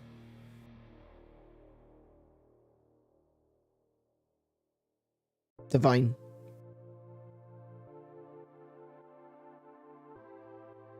I mean, yeah, compared to Aerith, I guess we have to put another rung in between so that there's like a big enough gap.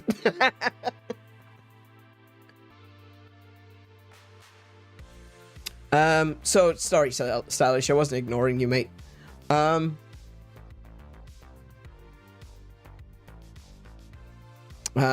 real, it's a shame that Aerith's death is such an iconic spoiler that you can't avoid it anymore. That's true. Yeah, absolutely, I completely agree with that. I haven't known a Final Fantasy, I haven't even known a Final Fantasy, and I still saw the scene being referenced. Yeah, it happens a lot. Like, it's kind of like the Yamcha moment as well. Like, that became so ubiquitous as a meme that you go into Dragon Ball Z knowing what's going to happen.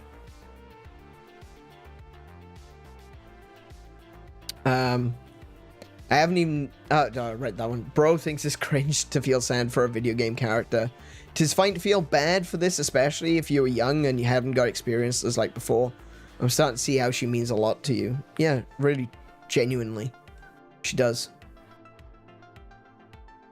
Although my earlier point still stands, unfortunately. Oh, yeah, absolutely. Look, I think that, like, intellectually, at this point in my life now, looking backwards on it, I feel like if there was a way to save her, it would completely undermine the importance of the character and of her role. If she was able to be saved,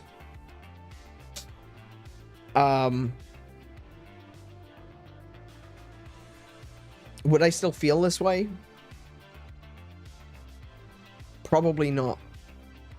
Because it was, I feel like it was the constant resetting, going back to the beginning, starting over again. If there was a surefire way in Ensa, which is like, she will survive if you do this,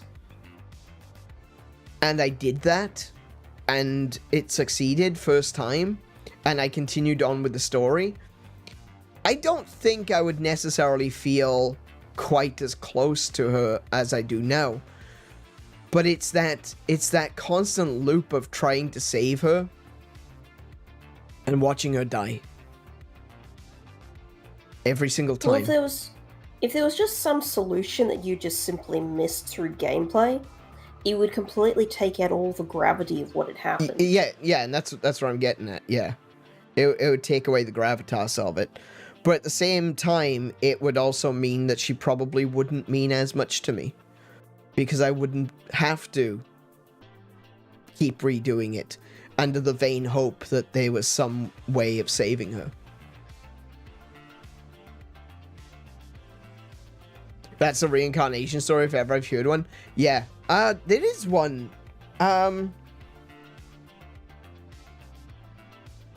It's an old one, not an anime. Well, I mean, there might be an anime. There's this. I could swear that there's a movie about this where someone keeps going back in time to try to save someone, but every time they save them, they do something different and they die a different way. And in the end, was that Steins Gate? Well, I mean, that's kind of a thing in Steins Gate. Yeah, absolutely. I'm pretty sure it's a movie, though. Like an old movie. I don't remember. But yeah, no, there was a thing about that in Steins Gate, yeah. That was wild. Yeah, anyway. Quickly, refresh and, drink. Drink. Well, we did say we were going to go until 2 o'clock, and it is now 2:30. That is true. Let's see, how many have we got left? 1, 2, 3, 4, 5, 6, 7, 8, 9, 10, 11, 12, 13, 14, 15, 16, 17, 18. Still got 20 left to go, essentially. Can we speed I'm through? not going to be able to. We could speed through. We could. Let's keep going till 3, and then we'll see what we've got. Stop being emotional. Yeah, absolutely. We will. Yeah, we'll keep going. Let's keep going till 3. I mean, neither of us have got anything on tomorrow, so. Yes, I do. Oh. When's the thing Told you're you doing? about it earlier. I'm going out to lunch with friends. When? Well, lunchtime. Oh, right, okay. So I'd rather not sleep until 11. Yeah, fair enough. Alright, well, like I said, we'll keep going till 3, and then we'll end it wherever we get to. Alrighty. Next one. Oh. I'm not gonna spend time on this one. I'm just gonna say, she called me Doodle. This is Sophia. Of course you put her on here. AKA the Guild Mom. Look at that gaze. Look at that faraway look. Look at that imagination, that brilliance, that beauty, that And she called me Doodle. That look is for a monster. Shut up! It could be for me.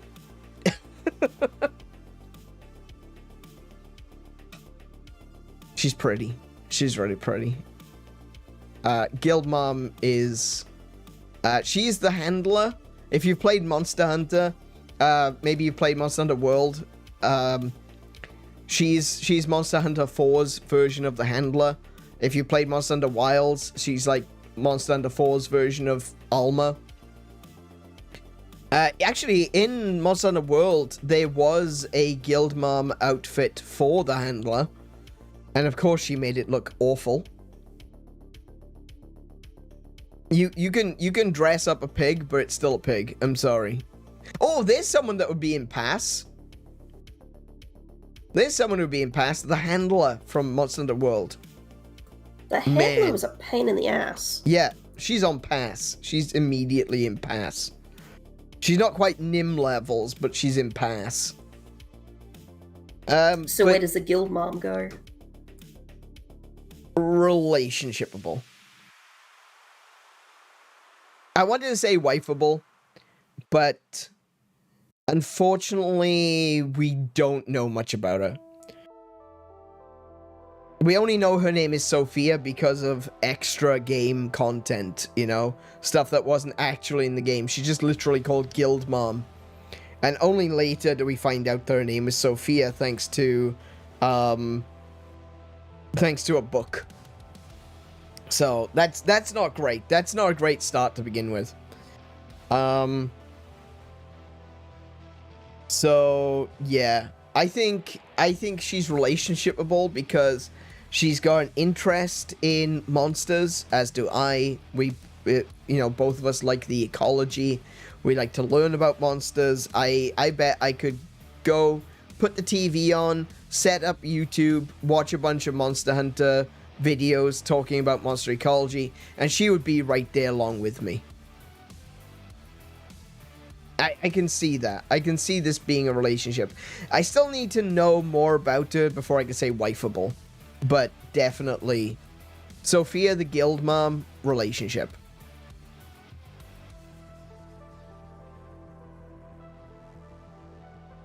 Thoughts? I'd probably just put her into just friends. Really? Okay. I'm not as enamored with her as you are. I think she's hilarious. Oh yeah, no, that's the other thing. She's really funny. Yeah, like anybody in the caravan, I was like, oh look, it's so and so, and it was the same with Guild Mom. Yeah. But yeah, no, that's one of those ones where for me, where at least that way, she didn't quite click. She called me Doodle. She did call you Doodle. She did. I'm okay with that. Alrighty. Next. Back to Final Fantasy. Tara Branford. Now, talking about tragic characters. Good lord. Wow. So Tara is again, like, similar to Rydia in kind of a way. She's not really a summoner, not in the same way. Which one was she from? Final Fantasy 6. Or Final Fantasy 3 in the US. She's not really a summoner. In the same way that Rydia is. But she does have a close affinity to summons. The summon system in Final Fantasy 6 is very different. Everyone can equip Magicite, which is where you draw summons from. But she is very closely connected for reasons which I won't get into because of spoilers. Unfortunately, like Stylish said, you know, the Aerith thing is an ubiquitous spoiler at this point. Everyone knows it's true. Everyone knows what happens with Aerith. I think there are less people that know about Terra. And, I think that she's got a really interesting and tragic story. Similarly to, Celeste, who, you know, turned on the Empire. Terra was being She was forced into wearing a what was called is it called a crown of pain? Crown of torment? I don't remember exactly what it was. She was forced into wearing this crown, which basically worked like mind control. And the reason that they did that, rather than just like killing her off, was because that she is ridiculously powerful when it comes to magic. Like, insane. And if you can get that on your side. Yeah, and if you can keep her on your side, then obviously... And we find out why she is so powerful with magic later on, but again, not going to talk about that. Please play Final Fantasy VI. I spent like 20 minutes, maybe more, gushing about Aerith. I could spend hours gushing about Final Fantasy VI. It is my favorite Final Fantasy game. Please play it. We'll play it on the stream at some point, but please play Final Fantasy VI. I want you to experience it yourself for the first time, rather than watching me play. Please play Final Fantasy VI. Terra might be my top crush of all time in characters. There you go. Joseph knows. Joseph gets it. She's got an incredibly tragic backstory. She has an incredible twist to the character. She's another character that shows extreme loyalty. Not extreme loyalty, like dedication and a loyalty to her friends and the people who saved her from the Empire. She's got a strong connection to magic. It kind of puts her in the hippie camp as well. I wouldn't say not as much, but she wants to defend the world as much as she possibly can. And if you know anything about the Final Fantasy VI world, you know how that goes. And that she's able to come back even from despair, even from being so used and manipulated. She comes back. She doesn't wallow in that despair. She becomes stronger for it. And that's a really, really appealing aspect to the character. I just want to cut in and say how you were saying that she has like hippie tendencies. Yeah, you know, like given the world love of the world, yeah. Yeah, given the world of Final Fantasy VI, and given everything that is Terra, it makes total sense. Yeah. And is not a detriment to her. No. Not at all. And, you know, there's one thing that I will never be able to get out of my head. And that's the opening crawl. That moment that you start the game and the music kicks up. And you see Terra, Biggs, and Wedge in their Magitech suits marching to Nash. And that music sticks with you, man. It is so lonely. It is so forlorn. It is so depressing and sad.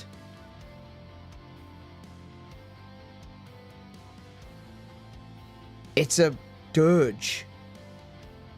It's a funerary march.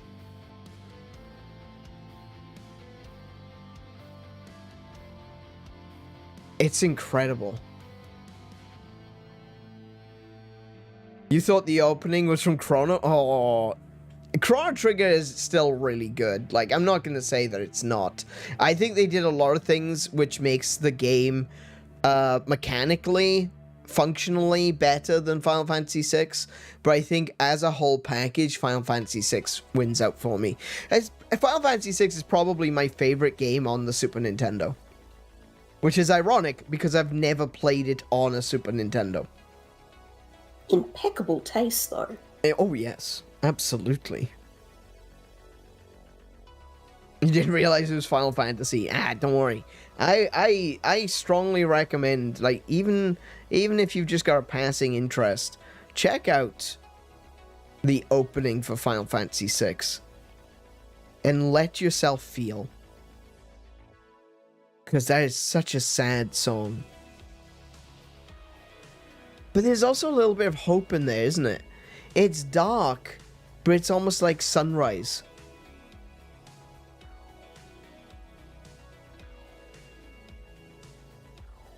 Yeah. It's almost like a sunrise. Actually, yeah, very specifically, it feels like a sunrise over snow. Yeah. Like, if I had no context of that opening crawl, that's how I would describe that music. I think the actual melody is being played on a synthesized oboe. I might be wrong about that. I think it is an oboe. And it just sounds so...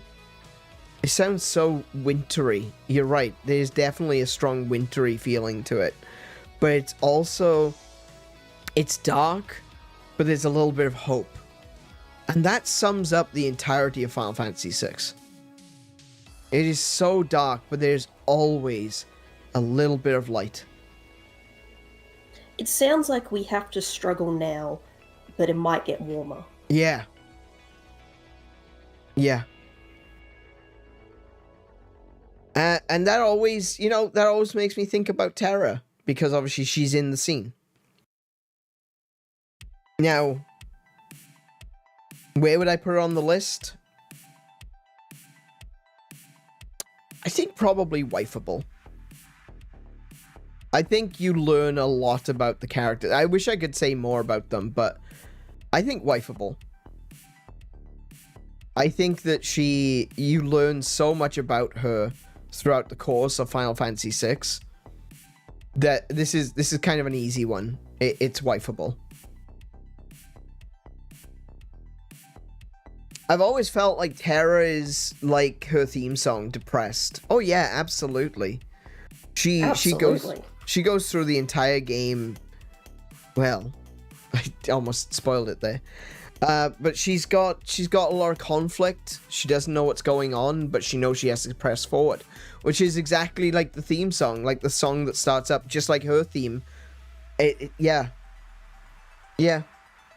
She claims to not be able to feel emotions, but then they made her sprite look sad when she talks. And her song is very sad feeling. It really is. I think she's a lot like I described Minato. She does have a lot of emotions, but she doesn't necessarily want to feel them.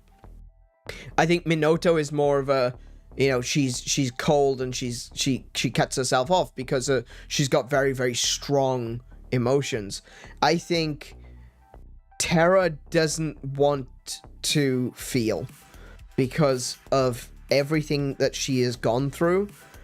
It would be overwhelming. But that doesn't stop the emotions from being there. And they leak out occasionally.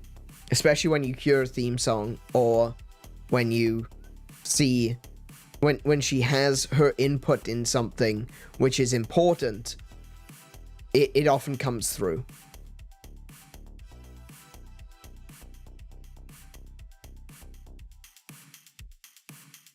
Are you assuming they would just accept you as their partner? No, this is saying this is, okay, so let me just quickly explain once more, just in case, because if Stylish hasn't caught up with it, that means other people haven't either.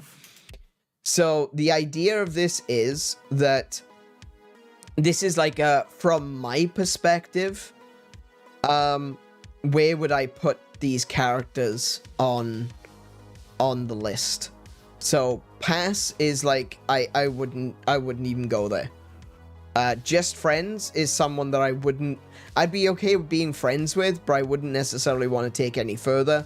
Chum is close friends, so like drinking buddies, people you can rely on, dependable brothers in arms sort of mentality. Dateable is, these are characters that I like. I would definitely date, but the reason that it's dateable is because I want to know more. They're not characters that... They're characters I would probably like to date, or possibly even characters I don't think it would go beyond dating, like Alma, I almost said Alma, that's not Alma, Ada and Lara Croft, for example. I would date them, but I don't think I could ever possibly be in a relationship with them, because I'd be constantly afraid for their jobs being too dangerous. These are all characters I'd like to get to know more of before I could ever make a decision whether or not I would want to take into a relationship. The relationship layer are characters that, knowing what I do know about them, I would be comfortable and confident being in a relationship with them, but I can't say that I would be able to dedicate an entire life to them, which is the wife layer. And these are characters which I'm saying, yes, absolutely, I would marry these characters. Divine is for characters that go beyond that. For characters that are ethereal, like Midna, like Zelda, who just goes, you know, she's got a quality to her that sets her above. And Radiant, divine, yeah. And Aerith as well, because, you know, like I said, I know I put her on a pedestal because of the way that I was at that time. So none of this is assuming that any of them would be interested in a relationship with me. The answer would almost certainly be no. For like every single one of these characters, except for maybe Daisy, which would be really unfortunate. But no, it's not assuming that I would automatically be able to wife them. It's just saying, from how much I know these characters, and this is the thing, it's not based on visuals, it's not based on looks, it's not based on how attractive they are. It's not, I made the joke about it being grading meat, but it's not grading meat. I'm not just looking at these characters going, well, she's sexy, therefore wifeable. You know, it's talking about the characters, it's talking about who they are. And are these characters someone that I would be interested in what level of a relationship? That doesn't mean that there's no option for upward mobility, so don't get offended if your favorite waifu is down the bottom. And that doesn't mean that there's no option of downward mobility. Like I said, you know, I put Aerith on a pedestal. Who knows? In some other universe where Aerith actually exists, I might marry her and absolutely hate her. And so she ends up going all the way down to the bottom. I can't imagine that, but, you know. But in some other convoluted reality where both I and Aerith exist at the same time, it might not even, you know, it might not work out. So, yeah. But this is just based on, like, how far would I be willing to say about these characters just from what we know. You should have put in a tier for them just not accepting you then. I think that's divine. Honestly. I can't imagine that I would ever find myself with, well, I mean, Kiko's up there. So, Hi. I can't imagine I'd ever in any universe where I shared with any of those, I can't imagine that I would be with Aerith, Zelda, or Midna. Like, I mean, ultimately, while we're being completely honest, yeah, we're also not trying to take this too seriously. Yeah, obviously, yeah. Obviously, this is just for fun. We're not saying like, oh, yes, and this is my favorite character, and you cannot dislike this character, or else I will find you, and I will kill you. And, you know, I will get Liam Neeson to do it. Ultimately, it's just an excuse to just gush over some of our favorite female characters from gaming. Yeah, absolutely. And if we can't gush over them, try to be funny. Yeah, I'm not very funny though, unfortunately. I do want to wrap up soon. It's like, it is already 3, but I feel like I must do this next one.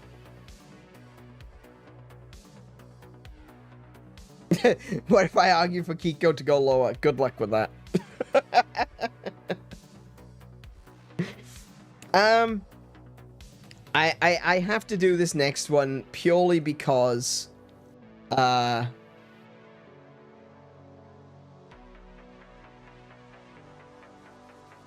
wife. In case you weren't sure, this is 2B from Nier Automata. There are very few characters, like even Aerith, that I have figures of. I hate clankers. Oh my goodness. I'm gonna hate it when that actually does become a slur. People are trying to turn it into a slur. It's hilarious. I was only saying this at work the other day, that it is absolutely incredible that we have actually reached the point of Battlestar Galactica. Yeah, like I've seen some really stupid arguments on social media. People saying that anyone who would say the word clanker is also someone that would hate the Jews, and I'm like, wow. You put Jews on the same level as machinery? You know, I'm sitting here going, whoa, dude, that's, really? Whoa. It's like, they're robots. They're machines. They're not even real. But the sort of person that would hate clanker, would use the word clanker, and ironically, is the sort of person that would hate the Jews. And it's like, whoa, you've got a very low opinion of Jews.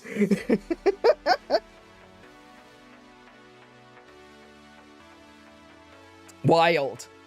Anyway, as I was saying, there are a lot of game characters out there that I admire, that I like. You can see a big list of them right in front of your eyes. There are very few that I actually have figures of. Ones that I, you know, like expensive figures of. I just want to clarify that. I got way too many toys. Okay, I got loads of amiibo.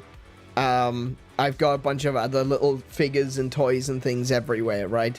But when it comes to like expensive figures, I have got a statue of Ritlock Brimstone from Guild Wars 2. I have got a Figma of the Doom guy. I have got these ones aren't even really necessarily expensive. I've got Lucifer or Lucy from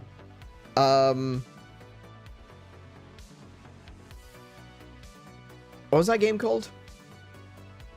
The rhythm game? Helltaker, isn't Helltaker. it? That's it. Yeah. I've got Lucy from Helltaker, or Lucifer from Helltaker. Oh man, I could have put Lucifer on this list. I've got Futaba from Persona 5. I've got a very nice statue thing of Majora's Mask. So I don't really have a lot of big expensive figures, but what I do have is a figure of 2B, and she is right here within arm's reach on my desk. She's the only one that is on my desk, actually. Yeah. Oh, well, I mean, I've got like a little Hello Kitty gamer, got little Godzilla, and I got Bulbasaur. But in terms of like the expensive figures, she is right here on my desk to the left of me, between my monitor and my TV, where I've got my NES Mini connected. She's another character who is so tragic. And if I say anything, and I mean this, if I say anything about 2B's story, aside from the fact that she is an android in the future, her goal, her programming is to go down to Earth.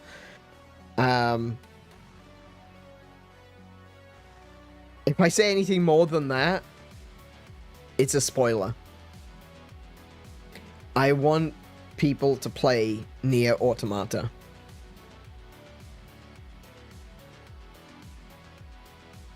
And for me, there's just so much about 2B that is amazing. And the way that she does what she does, you could argue it's programmed. I don't think so. That's kind of the whole point, isn't it? It's like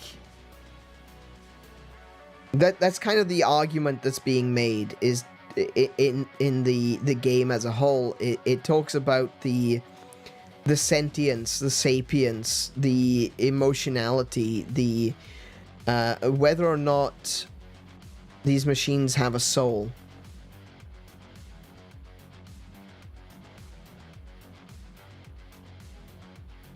And actually, there's a really good song by Miracle of Sound called Machine Heart.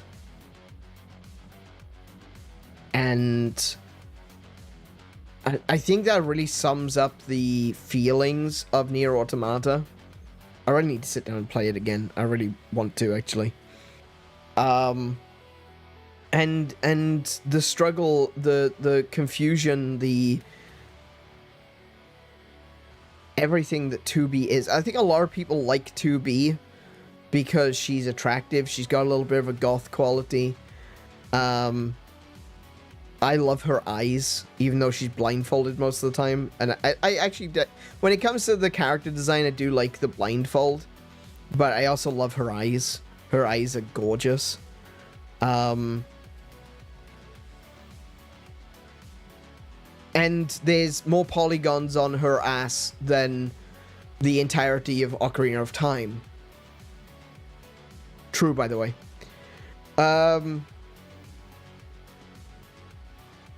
I think that's why a lot of about the 2B. Sorry? True facts about the 2B. Oh, yeah. True facts about the 2B. Yeah. And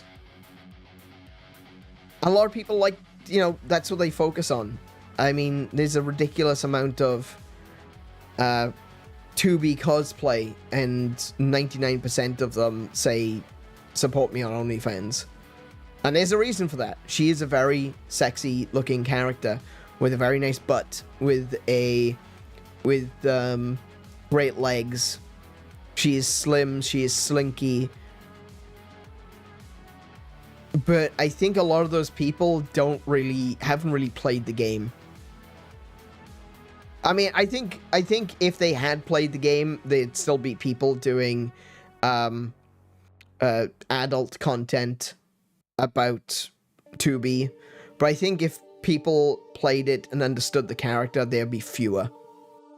There would be people who cosplayed the character because they wanted to cosplay the character, not because they want to cash in on the fact that she is quite a sexy and very cute character. And I would say it's kind of different. I wouldn't say it's the same as like Aerith. I wouldn't say it's very much similar to any of these characters on this list. She's very unique in that respect. She is so much more powerful and dangerous than me, but I want nothing more than to protect her. And that's why, for me, the final one for this evening, 2B is wife.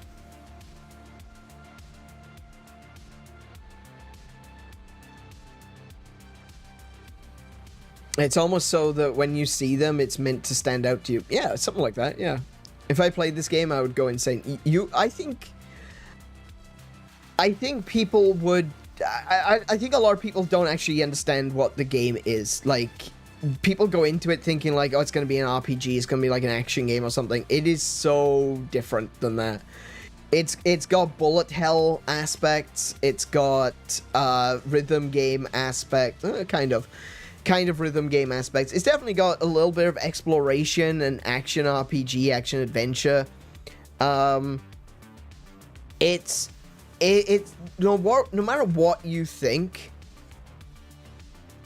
going into Nier Automata, you're wrong. You can only really understand it by playing it. It's one of those kinds of games where there's a lot of experimental stuff going on in the game. I think ultimately, if you went into it thinking, oh yeah, it's going to be like an action RPG sort of thing, you'd be close, but there's a lot of other stuff as well. You know, not saying it's not an action RPG, it absolutely is. But there's more than that. It's not just your regular action RPG. Not even divine? All that yapping and not divine? No. No. Because if I put her in divine, I would have missed the point. And you won't know that until you play it. Play the game. Play the game. Play all these games. Look at what we got here today. I didn't finish all of them. We still got 1, 2, 3, 4, 5, 6, 7, 8, 9, 11, 12, 13, 14, 15. We still got 15 to go. We got through 35. I should have gone with 30. I said that, didn't I? I said I shouldn't have gone with 50. I should have just stick to 30. We can do this again in the future. We can do more. We can add more characters to this list. We can do this again next Valentine's Day and add new characters and more characters. What I'm going to do is I'm going to get a screenshot of that.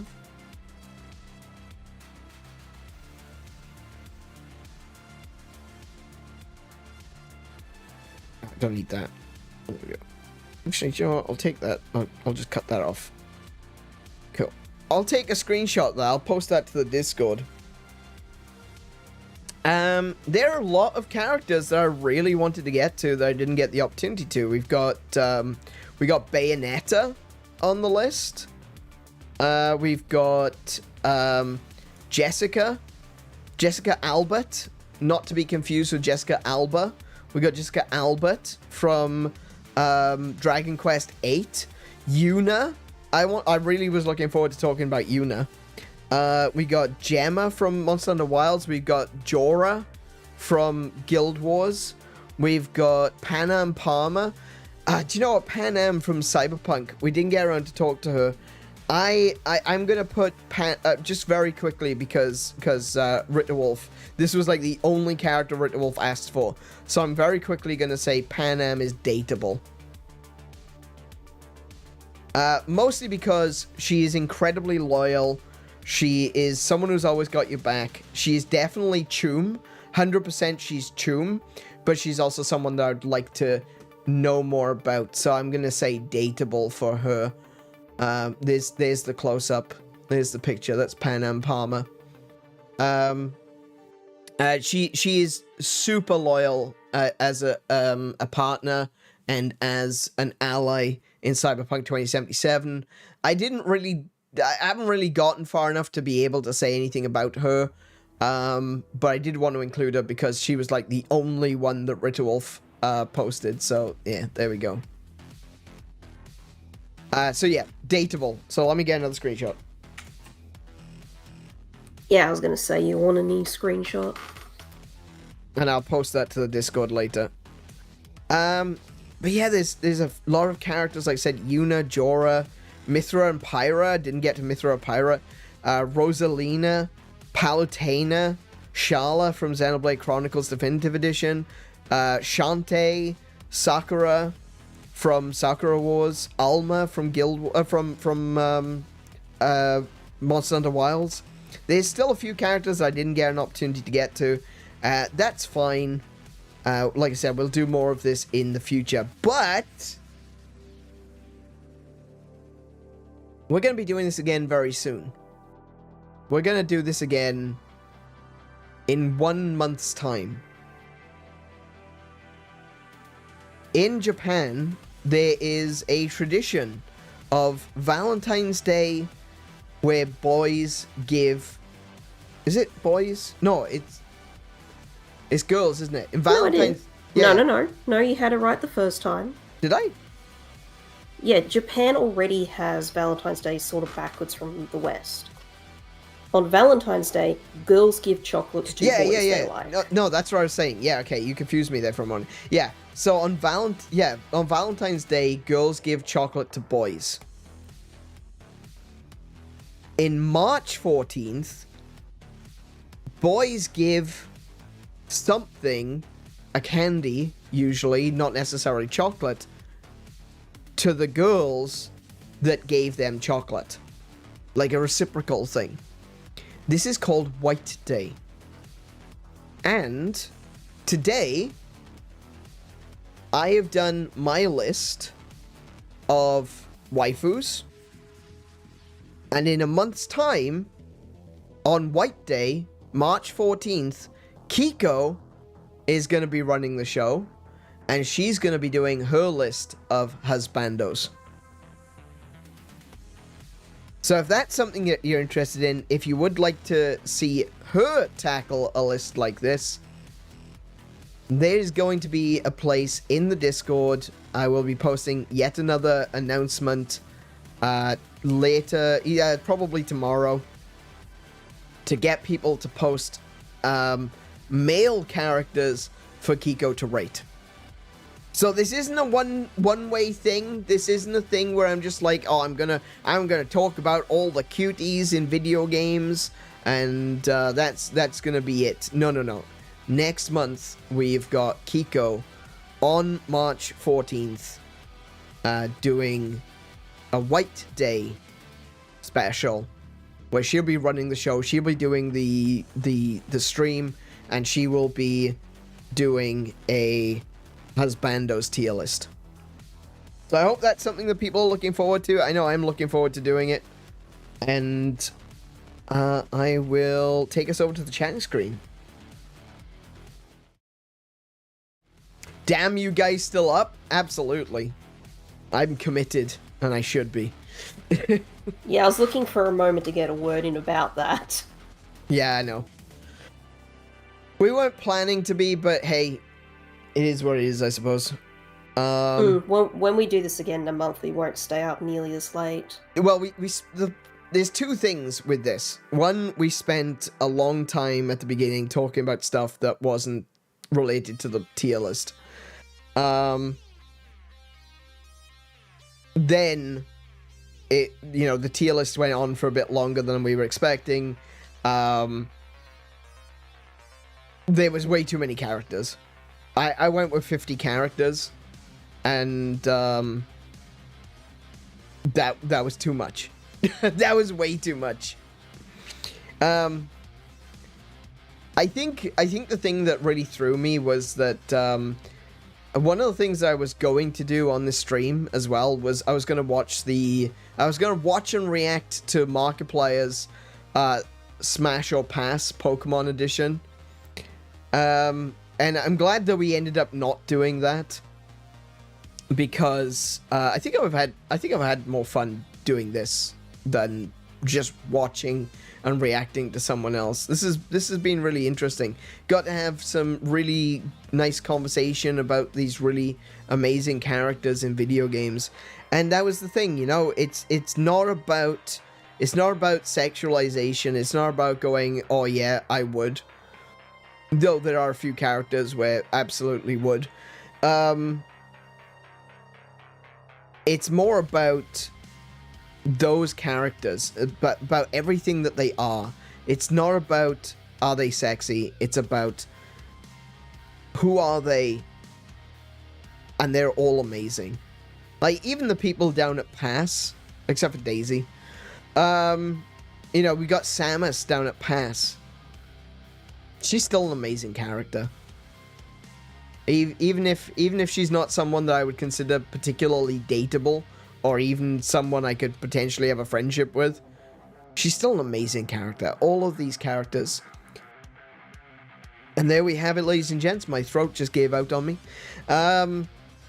These are all... Yeah, mine gave out a while ago. Amazing characters, and they should be celebrated, and that's what we're here to do today. That's what we've done.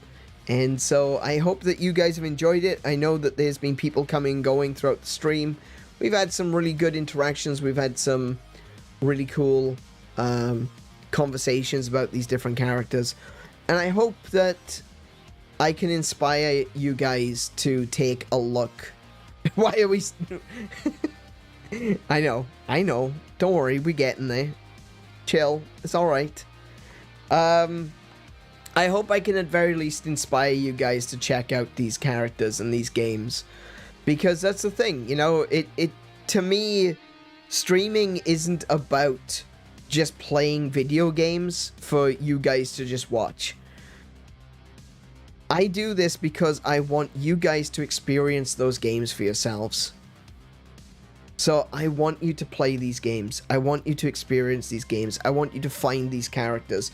I want you to come back and say, you know what? I completely agree with that character being wifeable. I completely agree with that character being dateable. Or maybe, actually, this character here, I think she should be higher on the list.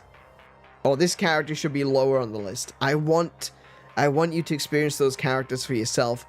I want you to love them like I do.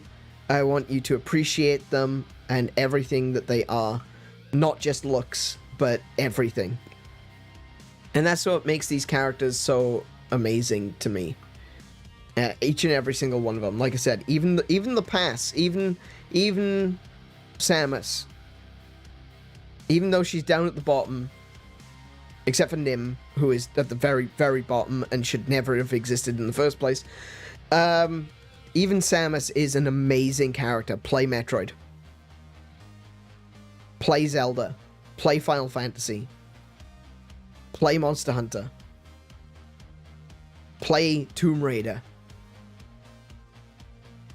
These are great characters, and I hope I've inspired some of you to check them out for yourselves. But that is going to be it for this evening. Big thank you to you, Anonymous, as well. Yeah, thanks for being here. Thanks for listening to us prattle on about gaming waifus for 8 hours. You'd swear this is a full-time job. I didn't start streaming to do a full-time job. What's going on here? Anyway, big thank you to everyone for joining us this evening, everyone that's come through, and even some of you guys that have been here from the beginning. Holy crap, what is wrong with you? I know why I'm here, and I know why I've got Kiko chained to her chair so that she can't leave. But why are you here? What is... See a doctor, good grief. I am approaching your office at speed. Anyway, but that is going to be it from me and from Kiko this evening. A big thank you to everyone for joining me. If you've enjoyed the stream, please do leave a like to let YouTube know that you liked it. And leave a comment at the end to let me know what your favorite waifus are. Who are your favorite characters in video games? I know a lot of you guys left messages in the Discord, and I couldn't get to everyone. Either I didn't know who they were, or obviously they're at the bottom of the list, and now I can't, you know, didn't get to finish the list. But let me know in the comments, who are your favorite characters? What games are they from? Why do you love them so much? I want to know. I actually care about this stuff. I do, because if you tell me that there's a character that you love from a particular game, I want to check that game out. I want to find out why you love them. So let me know, because it all becomes ideas that gets written down on a list that I will eventually get around to playing. So yeah, like I said, big thank you to everyone. Subscribe if you haven't already and you want to see more. We don't do this very often. We're going to be doing the second one on March 14th for White Day. We're going to do the husbandos, and Kiko is going to be running that one. And yeah, that's going to be the end. Subscribe for more likes, comments. Yeah, I did all that. Brilliant. Be good to yourselves. Be excellent to each other. Play more video games. And until I see you, peace, love, and high scores. Good night, everyone. Good night, everybody.